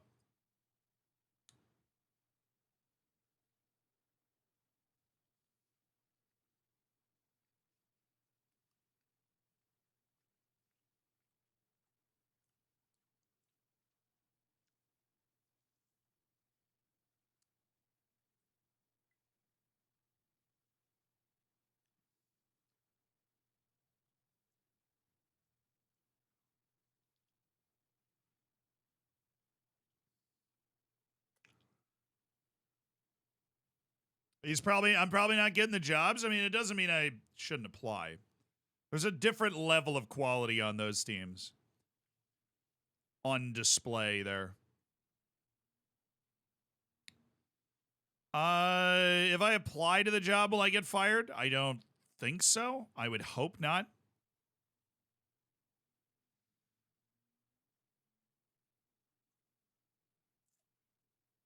Burnley! They're in 18th in the championship. It is going all wrong at Burnley right now. Luton's in 15th in the championship, firing its coach.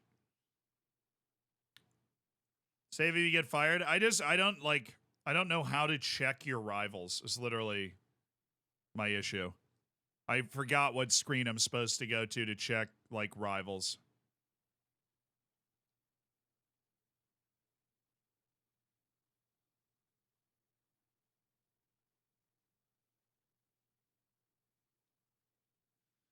Oh, do.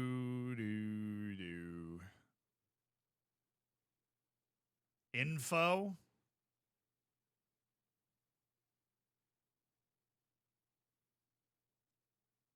Oh, above the stadium. Right. The Rhone derby against Lyon. Yeah, it's not a derby. Oh, other rivals. Historic derby against Marseille. Local derby against Clermont. And Nantes is a historic derby as well.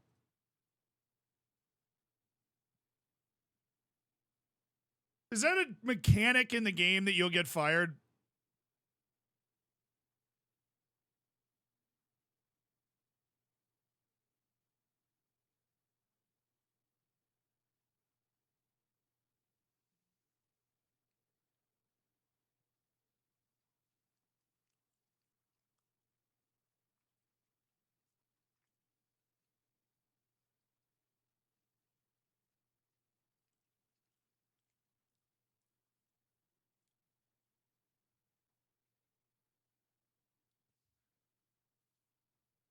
I'm certain somebody got fired for that. So our decision is we're not applying for it. I just want to test it.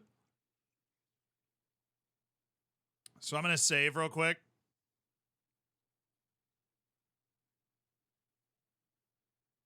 I literally just want to test it for science. The decision is no matter what, I'm not going to apply for the Marseille job, but I just want to test it.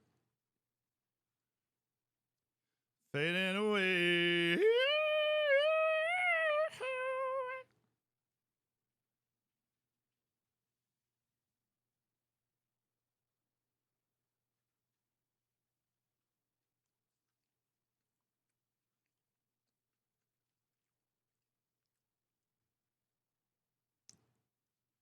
All right, so if I go to job security and I apply to the job at Marseille, I am applied.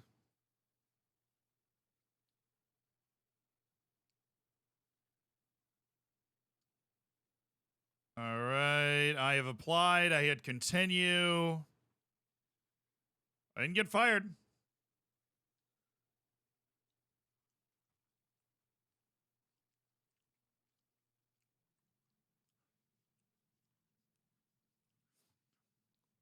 All right, whatever.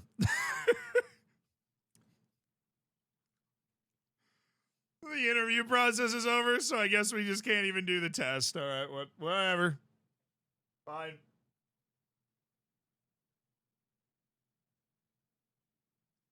Never mind.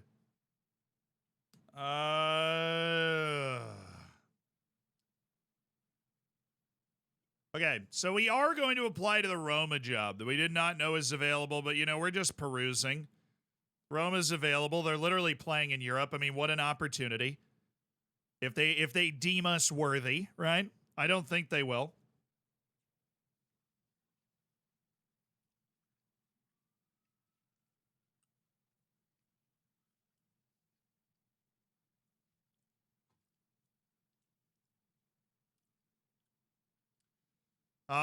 The derby.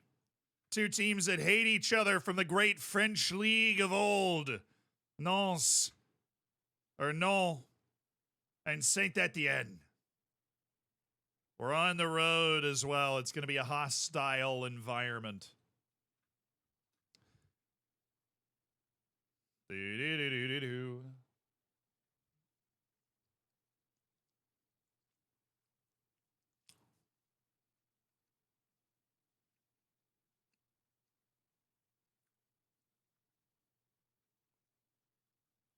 Nice. All right.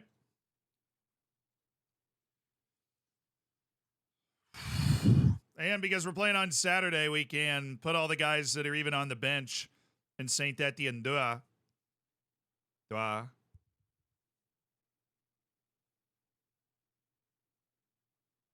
Couldn't have mispronounced. No, worse. Okay, I mean, look, I do what people in chat tell me to do. At this point, I'm not even in control of my own mouth. All right.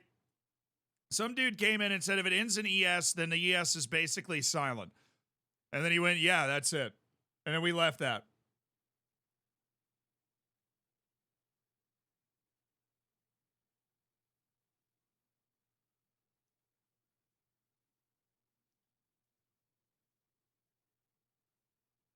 Yeah, I'm saying no. It's a soft T, but it's there. No.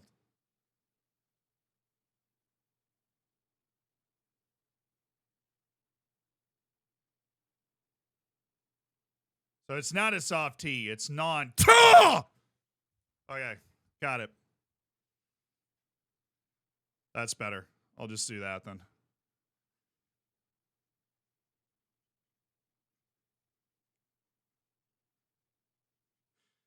Exactly.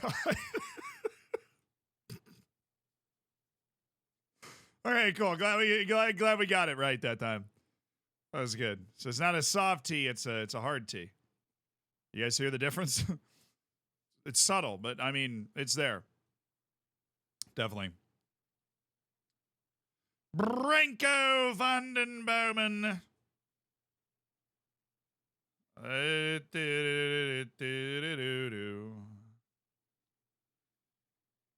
Yeah, we're missing a midfielder because of the suspension.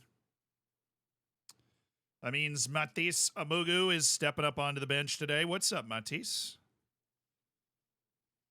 Love you, man. Oh, sick.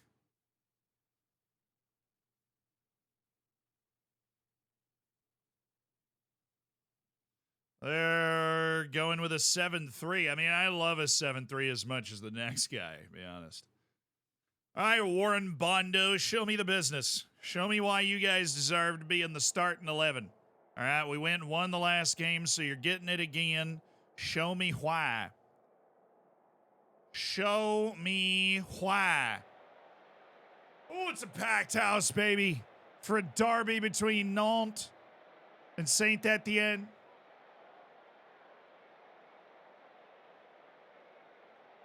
Why is Bad Boy not playing?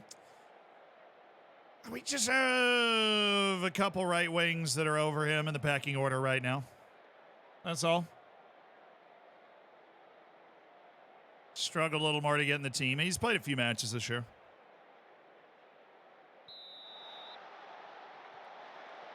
He needs like injuries or fixture congestion.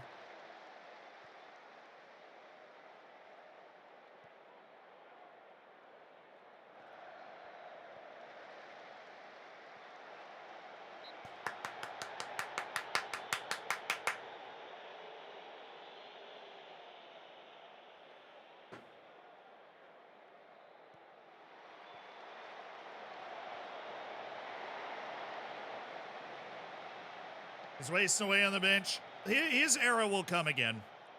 It's that, or what do you believe? The reason I just gave, or we're saving him for the big moment?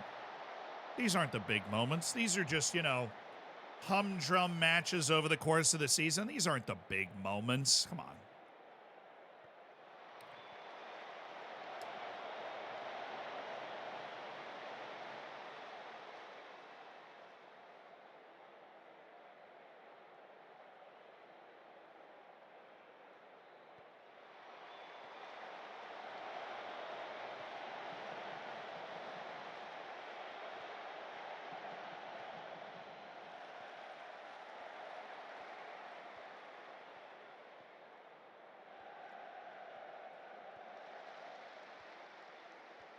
Oh, love that. Look at the hustle and what a...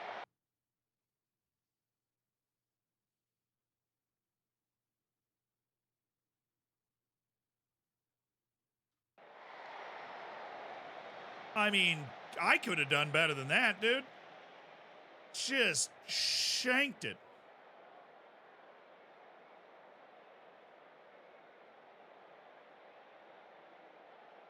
Good start to the match, though. To make it count. We're in our more forward-facing tactic today. We're a little more aggressive out of the blocks today.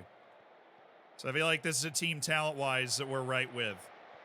Maybe even better than. Seydou Touré, love that. Ramsey, great touch. Oh, I love this! Oh, baby! It's Maxime Rodier!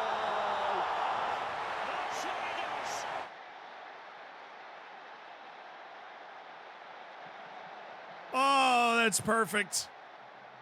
Seydou Touré, Ramsey, great first touch. Lays it back, great movement. That's either going in the top corner, nearly saved because of the deflection. But Maxime Rodier puts it away. St. Etienne running rampant at Nantes. Branko Vandenbouwen, Mika Feo, yo, Bondo. Karate kick in that one.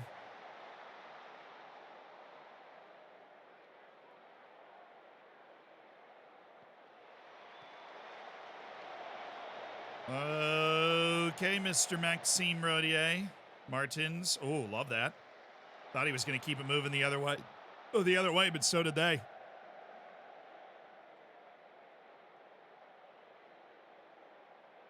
Okay. No. Oh, yeah, we, it's like, why are we so far forward? We haven't played this formation in a few matches. That's why we're so far forward, because we're actually trying to create a line against them.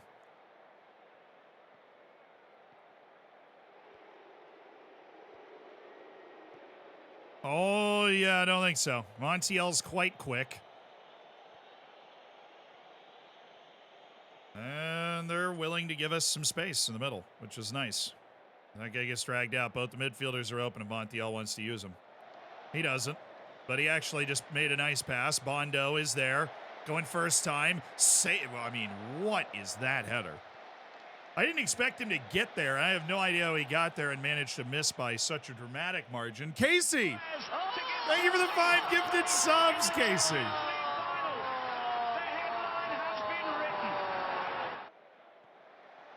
There you go, Kovacic. Come on. Casey, thank you for giving 5 people the ad-free experience, making 5 people's days. Chat, show Casey some love. Pitt, Melker, Alke, Goose, Chivers. Enjoy the bacon. Enjoy the ad-free nonsense. Oh, we're over 2,700 hammers right now. Are you serious? Thank you, guys. That means a lot. That's the sort of thing that allows us to make more videos like the one in the Faroe Islands right there.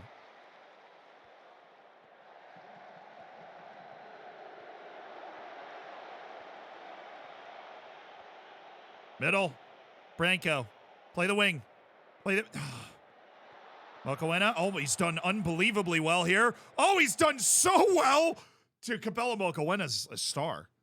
Capella Mokoena is a star. He's so good. What a... he receives it. He turns. Great dribbling. Gets the ball where it needs to be. Bondo gets cleaned out from behind, and we have a penalty for Branko. Wow, he is so good. Lil Varen, thank you for the 5 months. Appreciate you spending $5 of Jeff Bezos money as well. Thanks for supporting the stream.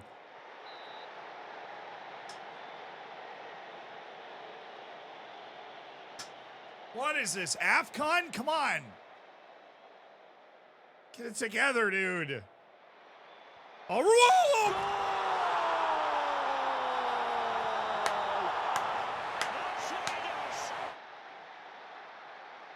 on the corner after a saved penalty. It's Anthony Rouault who scores.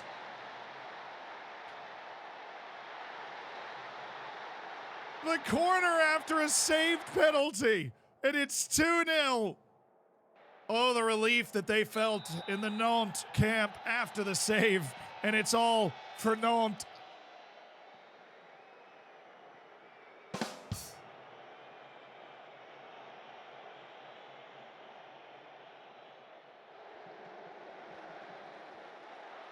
Because it's like, it's all for naught. You know, it's all for naught.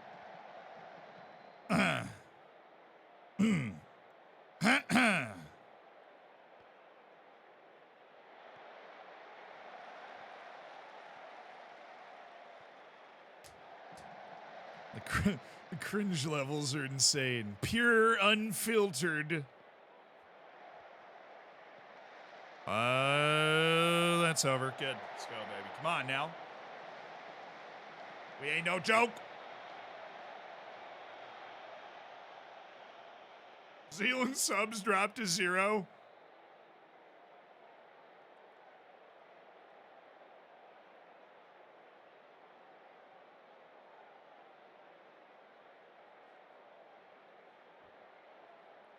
Surely if I say more great dad jokes, we'll bring it back. It'll be back. If all I gotta do is say more dad jokes. Mocoena's picked up a knock, so we're gonna get him out. Branco missed the pin. She's dragging a little bit, but we don't really have a sub that we like for Branco right now. So we're just gonna go with Mulatieri and Jolandala.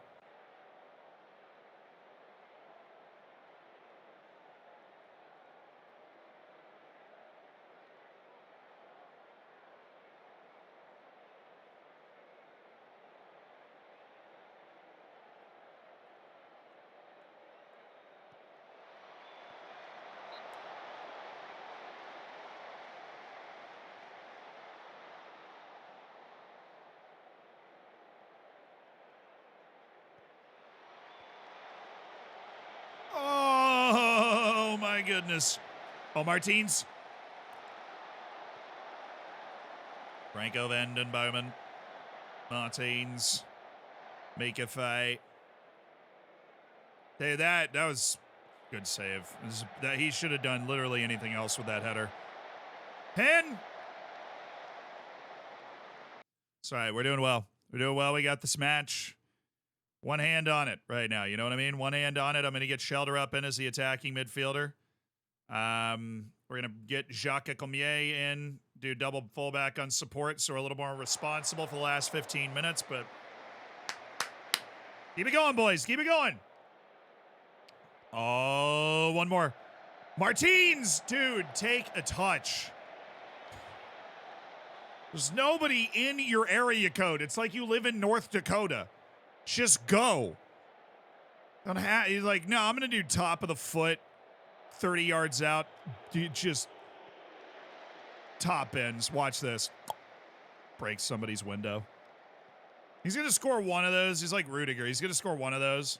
It's going to be used to justify the other 312 that he shanks this year. That one, though, like, just go towards the goal and pass the ball into the corner.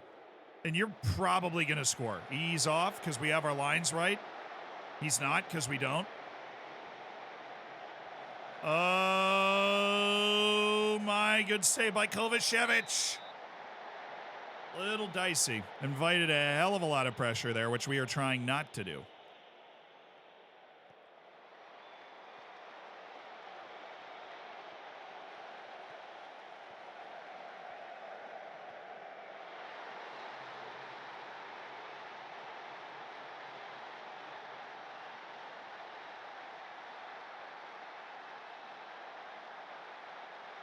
Seriously, those why is there 2 Dakotas? I don't know.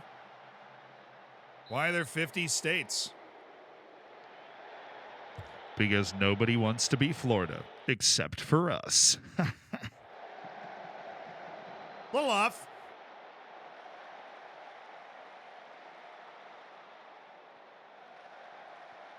Oh, gosh darn tootin' dang it.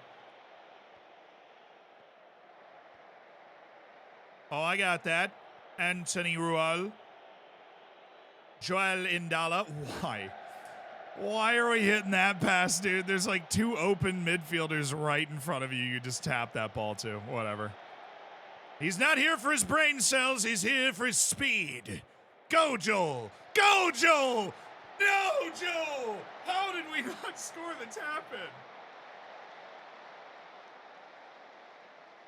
Tom, thank you for the 26 months. Appreciate you, dude. Wait, there's 2 Dakotas because they couldn't decide on a capital. That's hilarious. They're like, well, the people in the north want that city and the people in the south want the other city, so why don't we take the north and just push it somewhere else?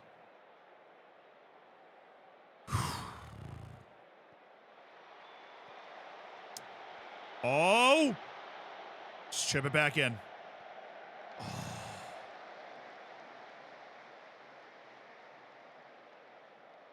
Combine the Dakotas and make DC a state. The actual move is add DC and Puerto Rico as states, but that hasn't happened for political reasons for a long time.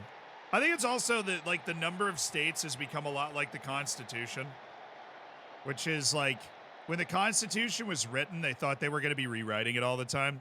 We're not dropping into a political conversation, historical conversation, but when they wrote the Constitution, the people that wrote it were like, yeah, we're going to rewrite it all the time, right? And then the rest of the U.S. history was like, I guess not. Okay, so Thomas Jefferson said they should rewrite it every 19 years. That didn't happen. Like fully rewrite the entire thing. But then this last state was added. It was Hawaii in like 60. But the problem is there's a whole generation of people that have grown up with it being 50 states, and they really don't want to change it. Like it would be somehow un-American to like change the number of states. When the number of states has not stayed constant, this is the longest constant period in U.S. history without adding a state. Was it 48? I thought it was like 60. Now, there's a couple of territories that could be states. I mean, there's Puerto Rico, there's D.C. Washington, D.C. is not a state. It is a territory. Well, no, it's not in the same classification as like Puerto Rico, obviously, but it is also not a state. Like, there's no governor of D.C. or anything. There's Guam, Midway, American Samoa. There's like all that. You could maybe make some, I don't know.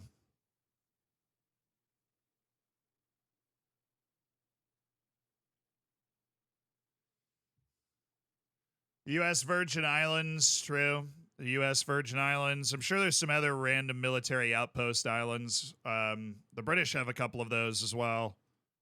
Just some random spots. Why is Puerto Rico not a state? Because we've owned Puerto Rico, far as I know, like the United States has owned Puerto Rico since the Spanish-American War. And Puerto Rico just never became independent. We're like, Spanish-American War, the U.S. also got basically owned Cuba, but didn't in name, and that's why the whole Cuban uprising thing happened in the 60s. They own the Philippines. I'm sure one or two other things that I'm forgetting, but the Philippines was a big one, and obviously the Philippines eventually became independent. U.S. kind of just cut ties and was like, you got it. Which was great because the U.S. was terrible in the Philippines, like from a historical perspective. But yeah, Puerto Rico just never became independent. Now, there's all sorts of, I think it's because Puerto Rico is a lot closer to the U.S. Puerto Rico has very, very close ties to the United States.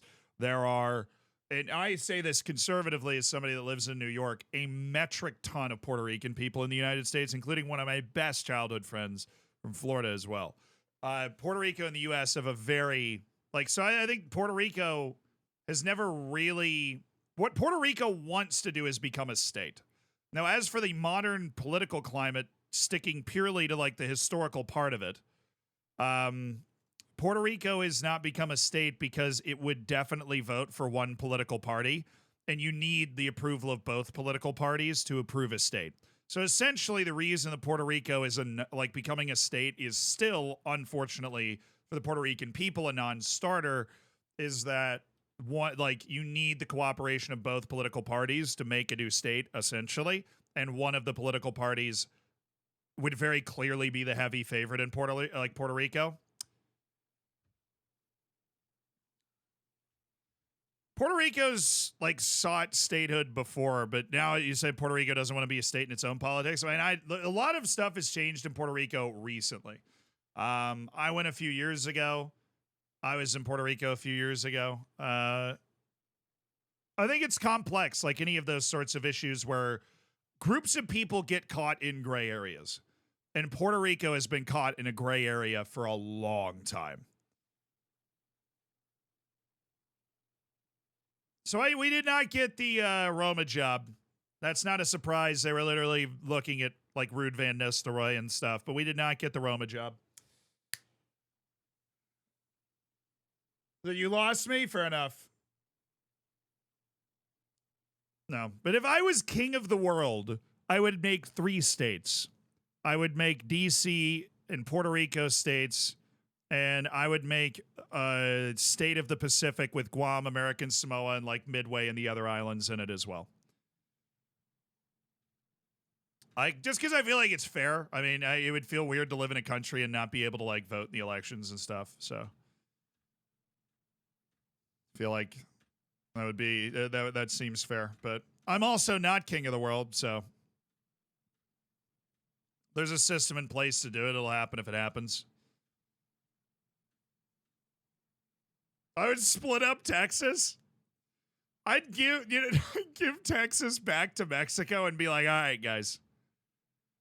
Now, you give me that salsa recipe, I'm going to give you all of Texas. I'll give you the whole thing. That, to me, all right, he's unhappy about Moreno's loan spell. He hasn't shown the ability level needed to be able to play for our team. If he does, then we'll bring him up. Moreno. I like Moreno. I liked Moreno.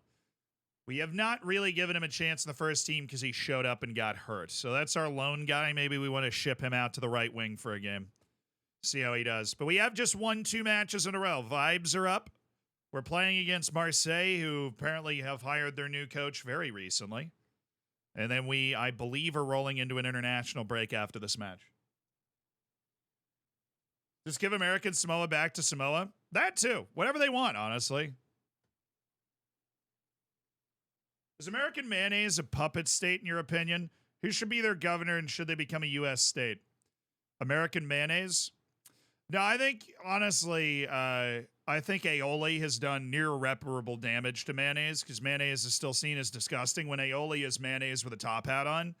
And so I feel like the state of aioli has really, they've like invaded the state of mayonnaise and they've really kind of embarrassed the state of mayonnaise. And so if I were the governor of the state of mayonnaise, I would declare war on the state of aioli and just in an effort to try and reclaim what I've lost, you know? I feel like it's justified. You know, you have a casus belli, right? You have a cause. Go to war. Go to war for that.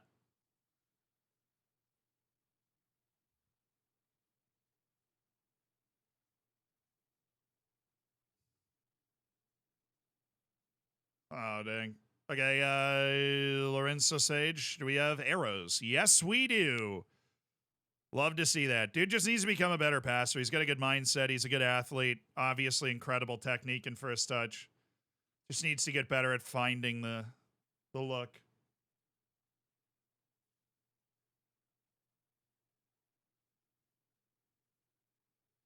Don't even get me started on ranch. Dude, I love ranch.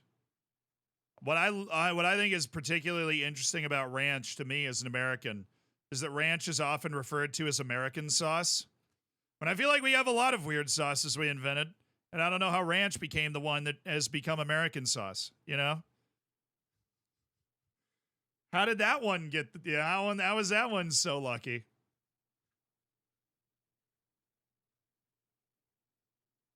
Lucas Rojo, what's up? The word ranch is really disgusting for food, though. Why? The Floridian Zealand's blood is 1/10 ranch. Oh, I put ranch on. Look, okay. I want to be clear. I like pizza. All right. I enjoy pizza in all of its forms. I think pizza's great. Have I eaten pizza by dipping it in ranch before? Yeah, a lot. A lot of times. I've done that a lot.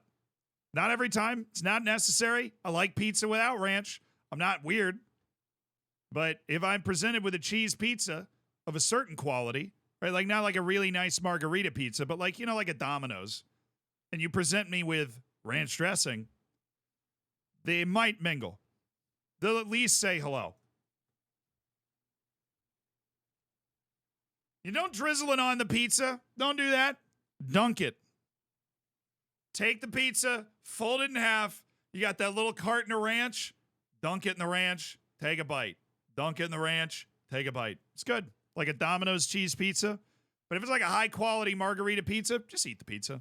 You know, I mean, do whatever you want, but just eat the pizza. All right, we are going to start Victor Moreno today. He is going to get his shot at first team glory. Zero, you okay? Yeah. It's quite good. It's quite delightful, I think. All right, we have our U.S. international call-up for the first time. Can I call up Christian Pulisic 23 times? That's my question. I rest my case, Your Honor. All right. Nathan Brown, do you want to play for the Estados Unidos? Rejects the future with the U.S. national team. Cool.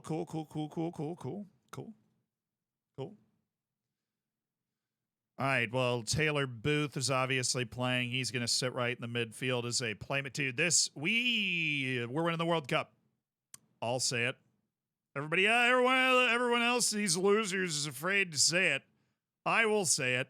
We're winning the World Cup. Why do we have Mark McKenzie out there?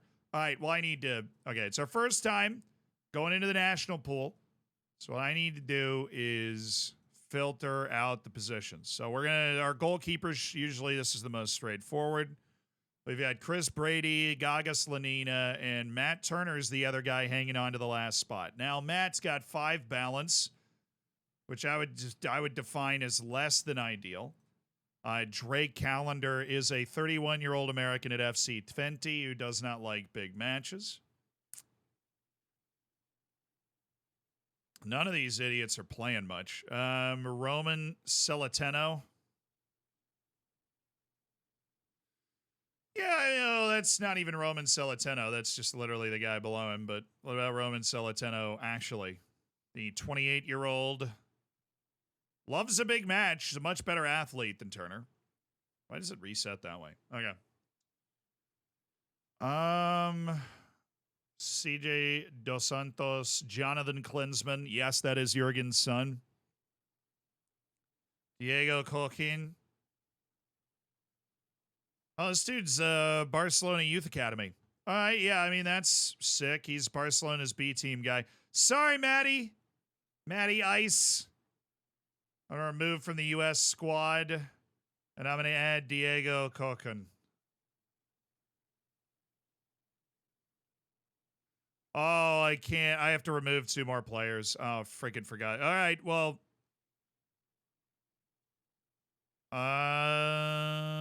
Let's look at defenders. Actually, let's look at everything but goalkeepers and just find guys. Because we have 3 guys we need to get rid of. So, Reyna and Pulisic, 100% yes. Obviously. Reyna and Pulisic. Then Johnny, the excellent American Brazilian. Still playing in Brazil. We have Taylor Booth. Striker. Looks like our starting striker is Daryl DK. Big, strong, target forward type presence, throwing his body around. He's stayed fit and developed well, and he's got excellent finishing, so we like that. Center back Chris Richards, definitely our right-sided center back. Love that he's developed well. Tyler Adams is going to be kind of defensive-minded midfielder. So I think Reyna up in the middle, and Booth, Adams, McKennie, great options all around. Booth can't really play right back, though. He could play him at right wing. He's not quite that. Luca De La Torre. Great athleticism and mentals. Technique lets him down. Florin Balogun is the other striker, also good. Probably start DK. Cameron Carter-Vickers is the other center back. I do like him, so that's... I mean, there's nobody here that we want to remove, although there are a lot of guys that we're like, okay. Maybe Joe Scally should be in there. I don't see who our right back is that's not him. Assuming they were just playing like Booth there or something. Erjan Selamanai. Okay, so this dude definitely should be in the team, just developing as a national team player. Because he's going to be great. He's going to be one of the best U.S. players. And this is another region, Sean Perez. So that's our third striker. So that we need just one starter and one backup at each position. So we have Owen Wolf, Sean Zawadski. It's like the battle of mid out here. Any two-star player on the team? I don't think so. Just want to make sure I don't have to go looking. All right, so Mark McKenzie is like the backup center back. I think I'm going to remove... well, I need to remove the extras. There's extras at certain positions. So we need 3 goalkeepers, and then we need 2 at every position. So I can't have the extra striker. We can only bring 23 guys. So McKenzie... Owen Odasoe is available to play center back. I'm going to use him as a central defender. Miles Robinson, Justin Shea. He's a right back. He's the right back. But I think Mark McKenzie's gone. He's one of the guys. So I'll see you later. Adios, amigo. So Carter Vickers, Miles Robinson, Chris Richards, and Owen Odasoe. That are group of 4 center backs. Okay. Mauricio Isais. The heck is that? I don't know, but he's pretty decent. That ain't bad. Scally instead of Cannon. Wait, Cannon's in the team? Where? Wait, there's no way Sands is good enough. It's actually shaped up pretty not bad. All right, Owen Wolf. All right, so our strikers, we do have Sean Perez. Oh, we got Sargent. No, sorry, he's also hurt. Let's just go ahead and drop him from the team. So now we are down to 23. I'm at the right number. Balogan and Daryl DK. And Huddersfield's Sean Perez. He's got the 1 U.S. cap. Does he have any other nationalities? No, he's from Palatine. Palatine. When we've got a 26-man call-up, Sean Perez is in it, but Balogan and Daryl DK are the guys we want right here. Okay, so we have left wings. Obviously, Christian Pulisic is the starting left wing. But I don't really see a backup left wing in this team. I mean, just Brendan Aronson, I guess. Come on, National Pool. Give me a backup left wing, huh? Come on. Although I can't go get the third goalkeeper. We'll do that now.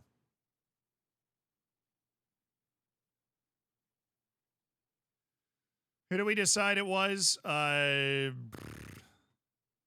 Barcelona's backup, Diego. Why can't I call him up? Maximum squad size of 23. I mean, aren't I at 22? What do you mean? Does he need, like, convincing? Like, what do you... Why can't I add him?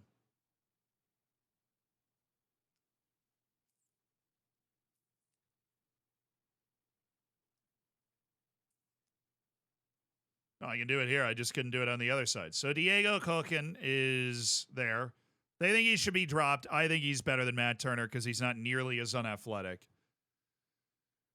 All right, defenders. We need somebody that can... So we can't get Nathaniel Brown, which means Richards. Dest is still our starting right back because... Fun.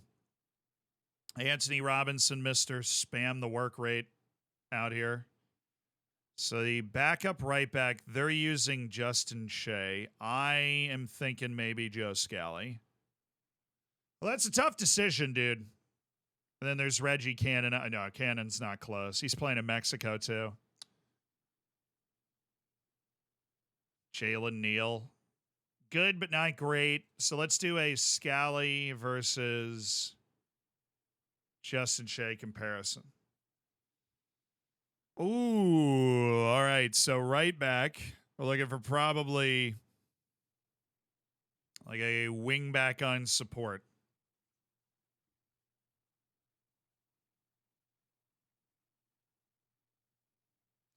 Scally just cooks him and how hard he works. Che's better at the other stuff, but Scally is just a harder working guy. So what do we think we want? Well, it's tough diving into your national team for the first time. Then our other left back is Mauricio Saiz. We could just filter this down to right-sided defenders. So we have Adams, obviously, and there is a central midfielder. There's Leonard Maloney hanging around. Russell Canoose. Leonard Maloney is the ultimate in work rate. Non-stop. 33-year-old Russell Canoose. Hassani Dotson. All these MLS guys. Brian Reynolds, who did go to Europe. He took the chance. Ended up at Anderlecht, and no. Eric Palmer Brown can play right side. That's crazy.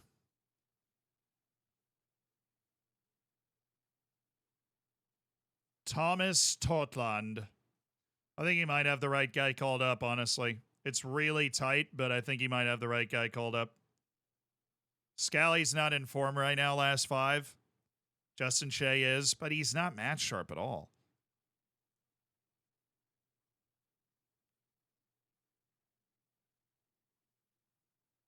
Is Shaq more like 20 speed?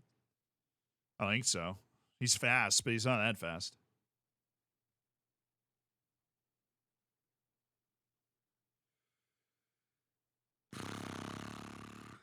All right, I'm going to drop.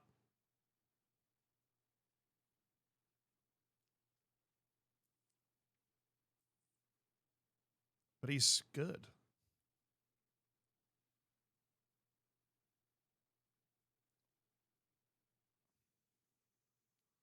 No, I'm going to keep he's not match sharp, so we're going to drop him. He's not playing regularly, so we're going to bring up Joe Scally. He is playing regularly. Defense is set. Just check the left backs.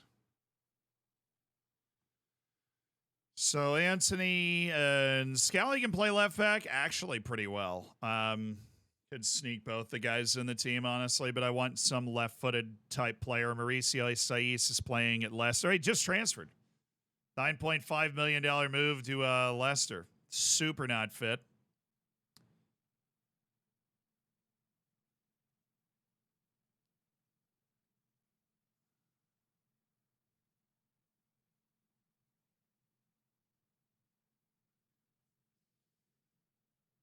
He's playing at Puebla in Mexico. I like the well-rounded nature of his game, John Tolkien. What about Dominic Youngs, the 21-year-old? Oh, he's huge. Plays the whole back line, which is fun. But I don't know if he'll ever turn into a first-team guy. We could use Nathaniel Brown. I know that much.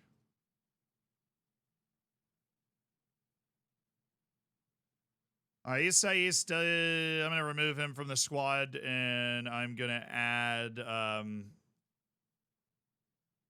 they want me to add Caleb Wiley.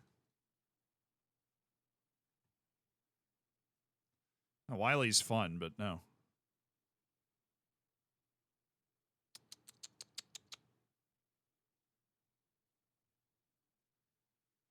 Tough. I'm surprised he's doing a national save again after last time. Well, I'm not. I mean, the U.S. national team is paying me $1.7 million to coach them for this World Cup cycle. So I took that. I feel like most reasonable individuals would take that. All right, I'm calling up Tolkien. John Tolkien. It's also match sharp. I think Scally and Tolkien should be dropped from the squad. Well, you're not the coach. All right. All right, attacking midfielders. We're looking just central right now. We're looking for 6 midfielders. So that would be Gio Reyna, Taylor Booth, Weston McKennie, Tyler Adams is 4, Urian Selmanai is 5. So Owen Wolf is the 6th one. He looks good, though. Owen Wolf definitely looking competent. Austin FC, academy guy in Texas. I'm liking that. I'm liking that, but I don't think he's on the same level as Johnny. Unfortunately. We can check. Owen Wolf or Johnny? Pretty clearly Johnny, just by a smidge in most things, but definitely by a smidge. So we're going to bring Johnny up. We're going to drop Owen Wolf. But Owen, look, you are part of the future of the team, dude. Don't get discouraged. 26-man team, you're probably there. Right? 26-man team, you're probably there. That's the midfield done. Let's just take a look at the wings. Let's take a look at the left side. We got Pulisic, Brendan Aronson, which there's literally no way that's it. He's so not a wing, though. I love Luca Della Torre in real life, but those attributes are not doing it for me. Georgi Mihailovic. AZ and Club Bruges. Star turn. What if Paxton going to take his brother's spot? No. Cade Cowell. He's got that athleticism maybe to just make a difference. That kind of late run, you know. Malik Tillman, a squad player at Olympiacos. That's a fall off, but he looks good. Who the hell is Maurice Malone? No offense to Maurice Malone. Your PR team is not doing a really good job. Timothy Weah. What's that pace? Goodness. Sosadata. I said that in slow motion. Thank you for the tier 1. Thank you for supporting the stream, dude. Yeah, the U.S. not spoiled for choice when it comes to talented wingers. Facundo Farias. Ooh. Oh, yeah, we recruited Facundo Farias to be an American, which is insane. Love that for us. Brian Gutierrez. There's just nobody with, pace, except for Cowell, but he sucks. I think I'm going Malik. I'm going Malik Tillman. I'm taking Aronson out and putting Malik Tillman in. Backup left wing, Malik Tillman. He's the number 2 left wing. Right wing is... We don't really have a set starter. We got Gio Reyna playing that midfield spot. We got our 2 midfield's fine. We're not worried about that. So right wings, I'm in a different conversation. All right, we've got nobody in the starting spot.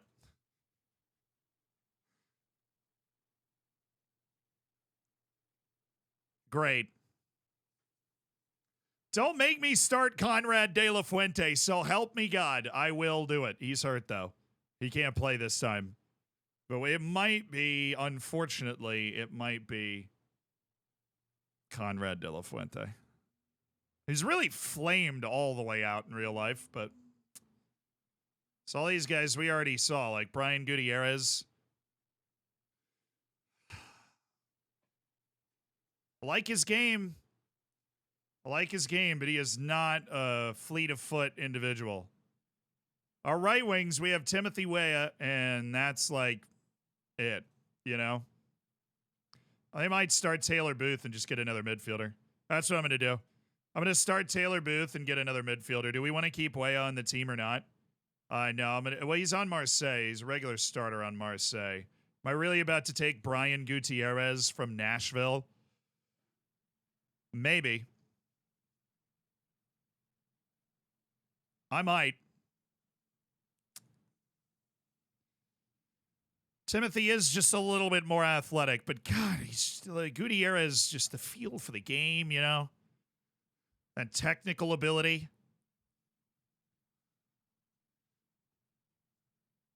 How many caps does he have? 50.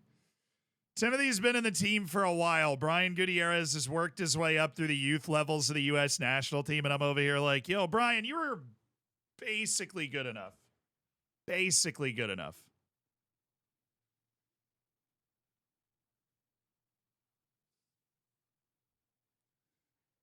Man City's up 2-1. Oh. It's the curse of the Maupay, of course. It's the curse of the Maupay. It's what he does. The hell is Misael Rodriguez? Okay. Jesus Ferreira, yeah, he's got pace, but he only has 11 acceleration, balance. He doesn't, he's not going to get to that top speed. But yeah, I don't think I'm keeping Weah. So we're going to remove Weah from the squad, and then we are going to go with Jesus Ferreira this time. I want to see how he looks. How does he move? Does he move with the speed? Does he move with the speed? I just want to see. So we've got 23 guys. That's our squad. U.S. national team is selected for our home and away with Honduras in the Nations League quarterfinal. Reveal me. Oh, I have a Congolese national team player in my Saint Etienne Dua squad. Injury worry for the U.S. Just guys suffered food poisoning. He will be fine. Was my tactic for the U.S., dude? I have no idea. I have no clue. Absolutely none.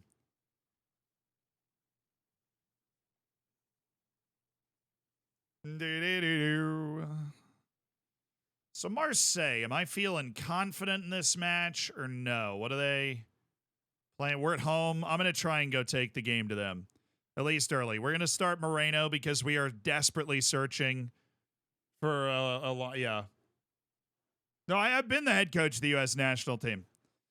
We've gotten the job, lads. I'm going to go Shelder up in the middle. Bondo's been fine, but we'll try Moreno, Rodier, Shelder up, Mokowena, Jean Martins, Branko Vandenbouwen. Where's Pedro?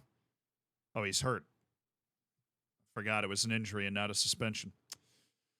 Montiel has been out of it a little bit, but his last two matches have been better, so we're going to let him keep playing his way back into form here. They're going 4-2-3-1 with very aggressive wingbacks. That's literally the formation I'm playing against them. I'm kind of insulted that they thought of it first.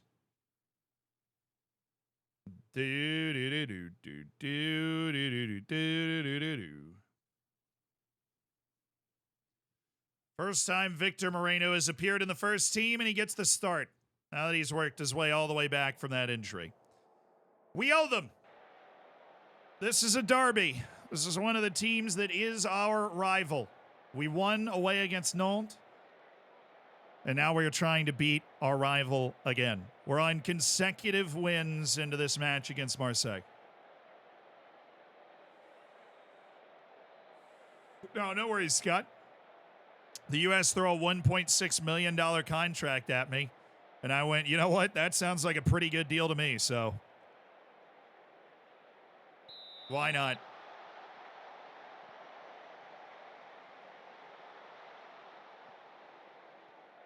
If Weah's mad, I mean, I didn't see anything pop up about it. Oh, yeah. Wait, because is he starting today?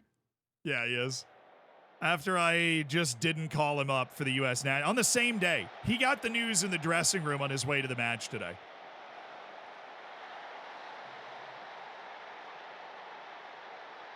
Wow, just came undone off that throw. That's not the first time I've heard that sentence.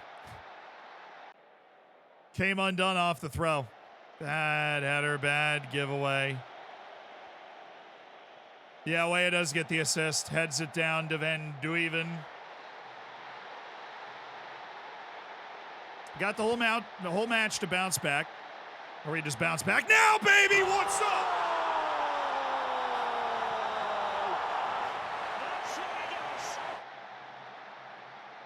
We just bounce back right now with Branko Vandenbouwen, the captain.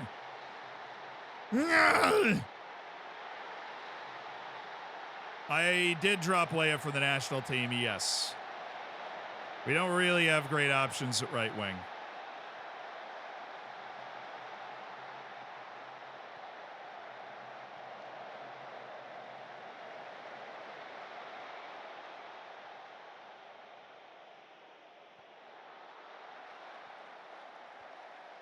Oh, my goodness, Maxime Rodier, man. Come on.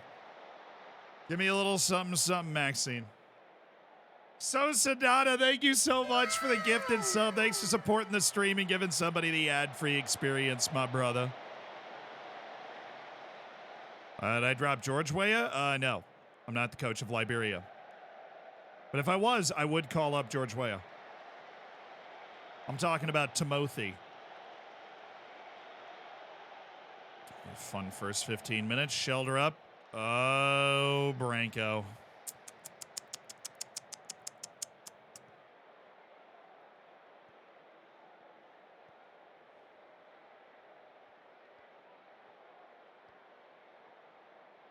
Good hustle to keep getting out the Ridvan. All right, I mean, surely not. Good save. I'm about to get hit with this banger right here. No, thank you.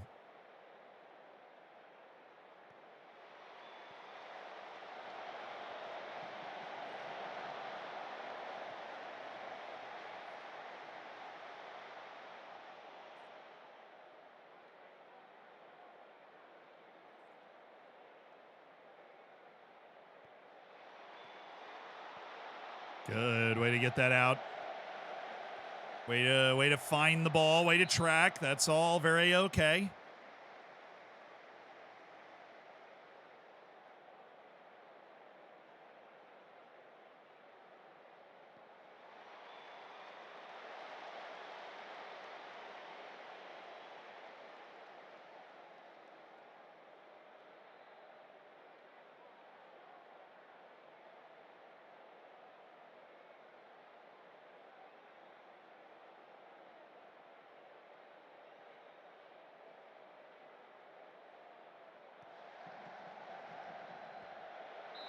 I was so lucky he shot that because we just broke down magnificently on defense. Team is one of the favorites of the league, but just don't dominate games. Always seems to be 1-0 or 1-1. Turn the aggressiveness of that tactic up then.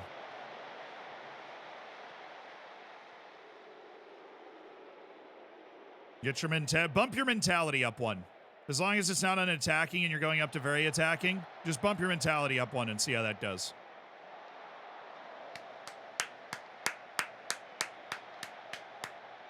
Good hit. Rodier always seems to be around. Very active player. Absolutely nothing from Moreno in that first half. We've done a good job of controlling possession. I'm going to emphasize that. Keep that going in the second half. We're favorites to win the game. They just made 3 changes at halftime, so they're furious. Hopefully we can get them to chase a little bit more. But great bounce back from the early mistake. Right back in the saddle. 66% possession for us. All over the flow of the game, dude. And up the tempo and up the directness of the passing once. Their line looks a little high. Average position of that line is quite high. See if we might be able to find a ball into a channel somewhere. So Moreno's gotten up to a 6.5, but I'm not feeling it. We're going to get Rodier off. We're going to get Bondo. And actually, let's go with Luis Torres. We got Luis Torres and Joel Indala in. Yeah. Come on now, lads. That's some passing and some speed. Might be able to make something happen. Moving Shelter up to the outside.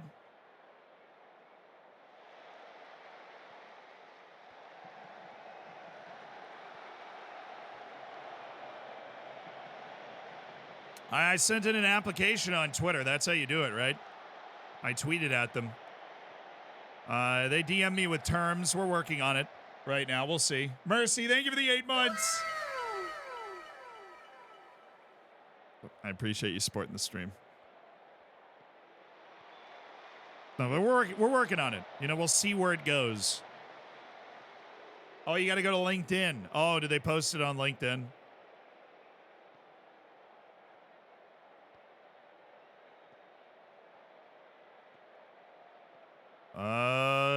Martins, Torres.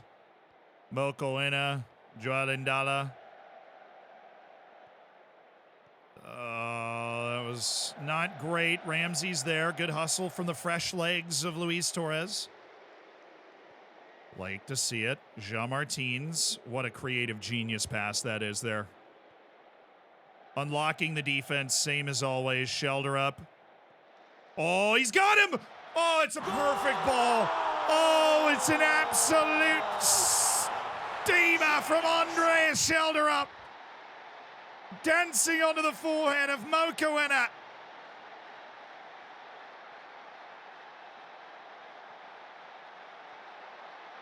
Andreas Shelterup. That's why he's worth 20 million. Right to Mokoena. He's nearly passed the ball in.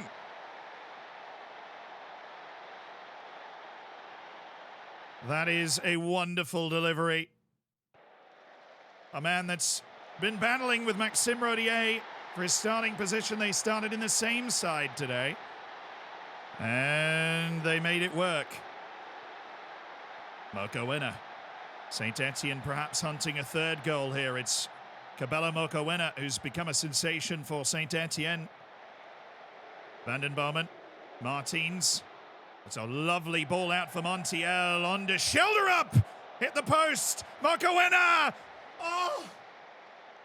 It just missed everyone somehow. Oh, they're all over it. There's blood in the water for St. Etienne. It's Shelterup. Yeah. Dude.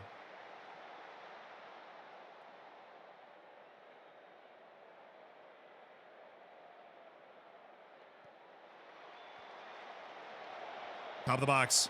Yes. Shelterup with a touch. Martins. Ooh-wee.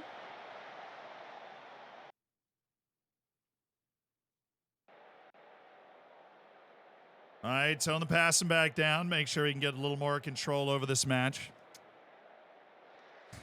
Sun United, thank you for the 8 months. That's a B-. I don't know how you can hate on that. Thank you for supporting the stream for 8 months. Enjoy your ad-free experience continuing, courtesy of Jeff Bezos. All right, Vanden Bomen. Sweet. No reason. My tempo's high, though. I can't blame him. Yeah, the boys are trying to force that ball up the field now. That's what they're trying to do. That's okay if they score right here. So that's kind of why I've left it on. So I'm thinking we might be able to score a third goal. Oh, Penn. Clearly, Vanden. Oh, my goodness.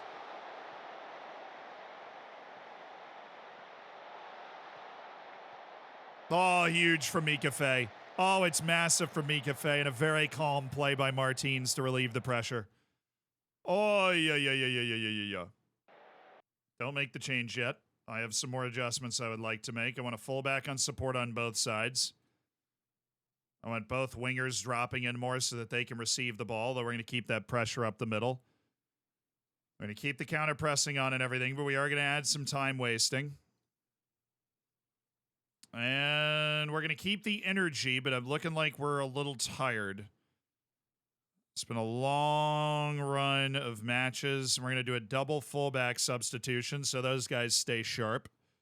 And we are going to bring in Warren Bondo for Branko Vanden Bomen because he actually is able to chase the ball around, and that's what we want him to do.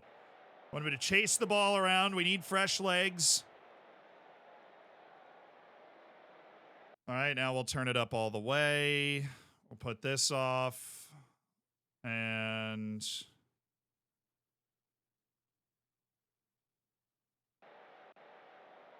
give them a bit more of the field to avoid being exposed. How did we foul somebody that far up the field with us going back? There's simply no way. Thank you.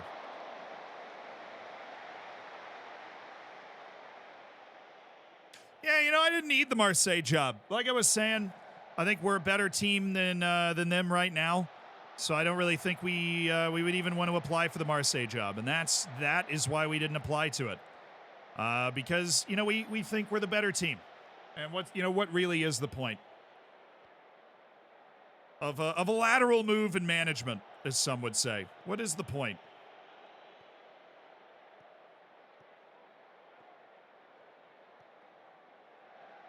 Now. Oh, Martins, I saw the vision. It was so unnecessary, and now we're dealing with a counter, but there we go. Yeah, I think we're just a bigger club, honestly. I think we're just a bigger club. Well done. 3 straight wins for Saint Etienne. Taking the league by storm now. We're getting situated, baby. Up to 8th. Nantes has a match in hand, but we're ahead of Marseille in the table, baby. I see the vision. What are we, 6 points off of, European, Champions League spots,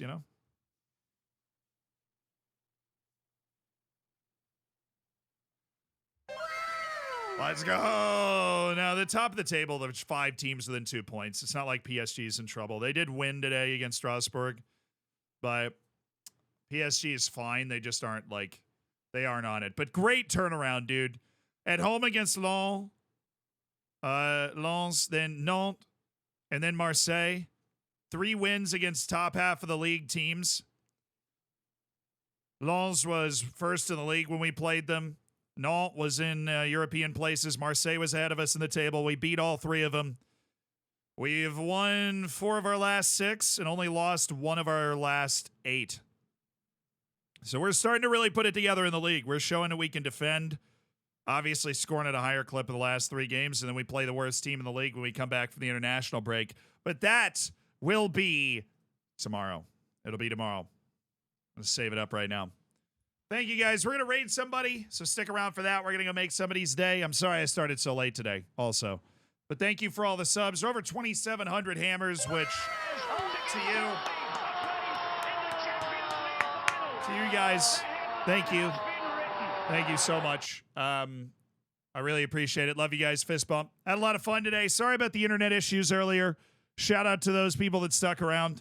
Obviously, I'm a professional streamer. I really try to do everything to make sure that doesn't happen. And I think every once in a blue moon, at least with the upload speeds we have until we move in April, that's just going to happen maybe once or twice a month. So, Stacy Struck. Let's find a raid.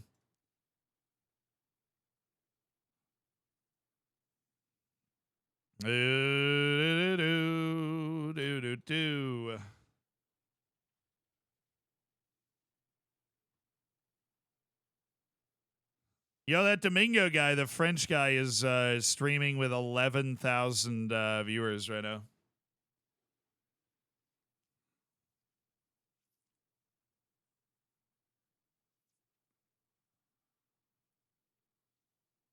Raid Shroud? Yeah, I'm on it. I mean, but why would I want to raid Shroud? Why would you want to go watch a worse FPS player? You know what I mean? Why would you want to? Why would you want to do that? You've already seen the best. Oh, he has followers only on. Dang it, man. Dang it. How have the raids been recently? Have they been fun finding people that we haven't raided yet? Has that been a good way to do it? Hopefully it's been a good way to do it.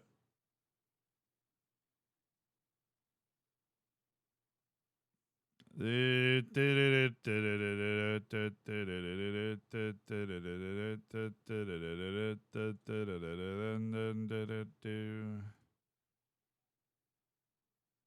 don't know. We might have rated everybody that's on right now. No, we haven't. Okay. Got one. I'm assuming you guys have had the copy pasta for a while. Just took me a while. Yo, Calandra, thank you so much. Oh, wrong button. It scared me. Thank you for the 3 years. Appreciate you being a part of the Hammers for freaking 3 years, dude. Enjoy your bacon. Thanks for supporting the stream. Scottish guy the other day was great. Awesome. Nice. Yeah, we're going to make somebody's day. He is on 45 viewers, so we aren't going, but we have never rated him before. I don't know. I've yet to meet this guy, but he's playing Football Manager, so let's go make his day. I'll see you guys tomorrow. Bye.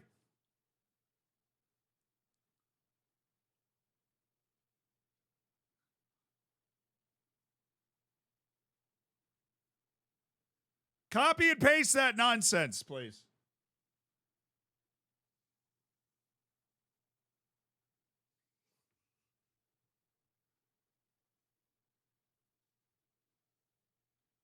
Word of the day is gratuitous.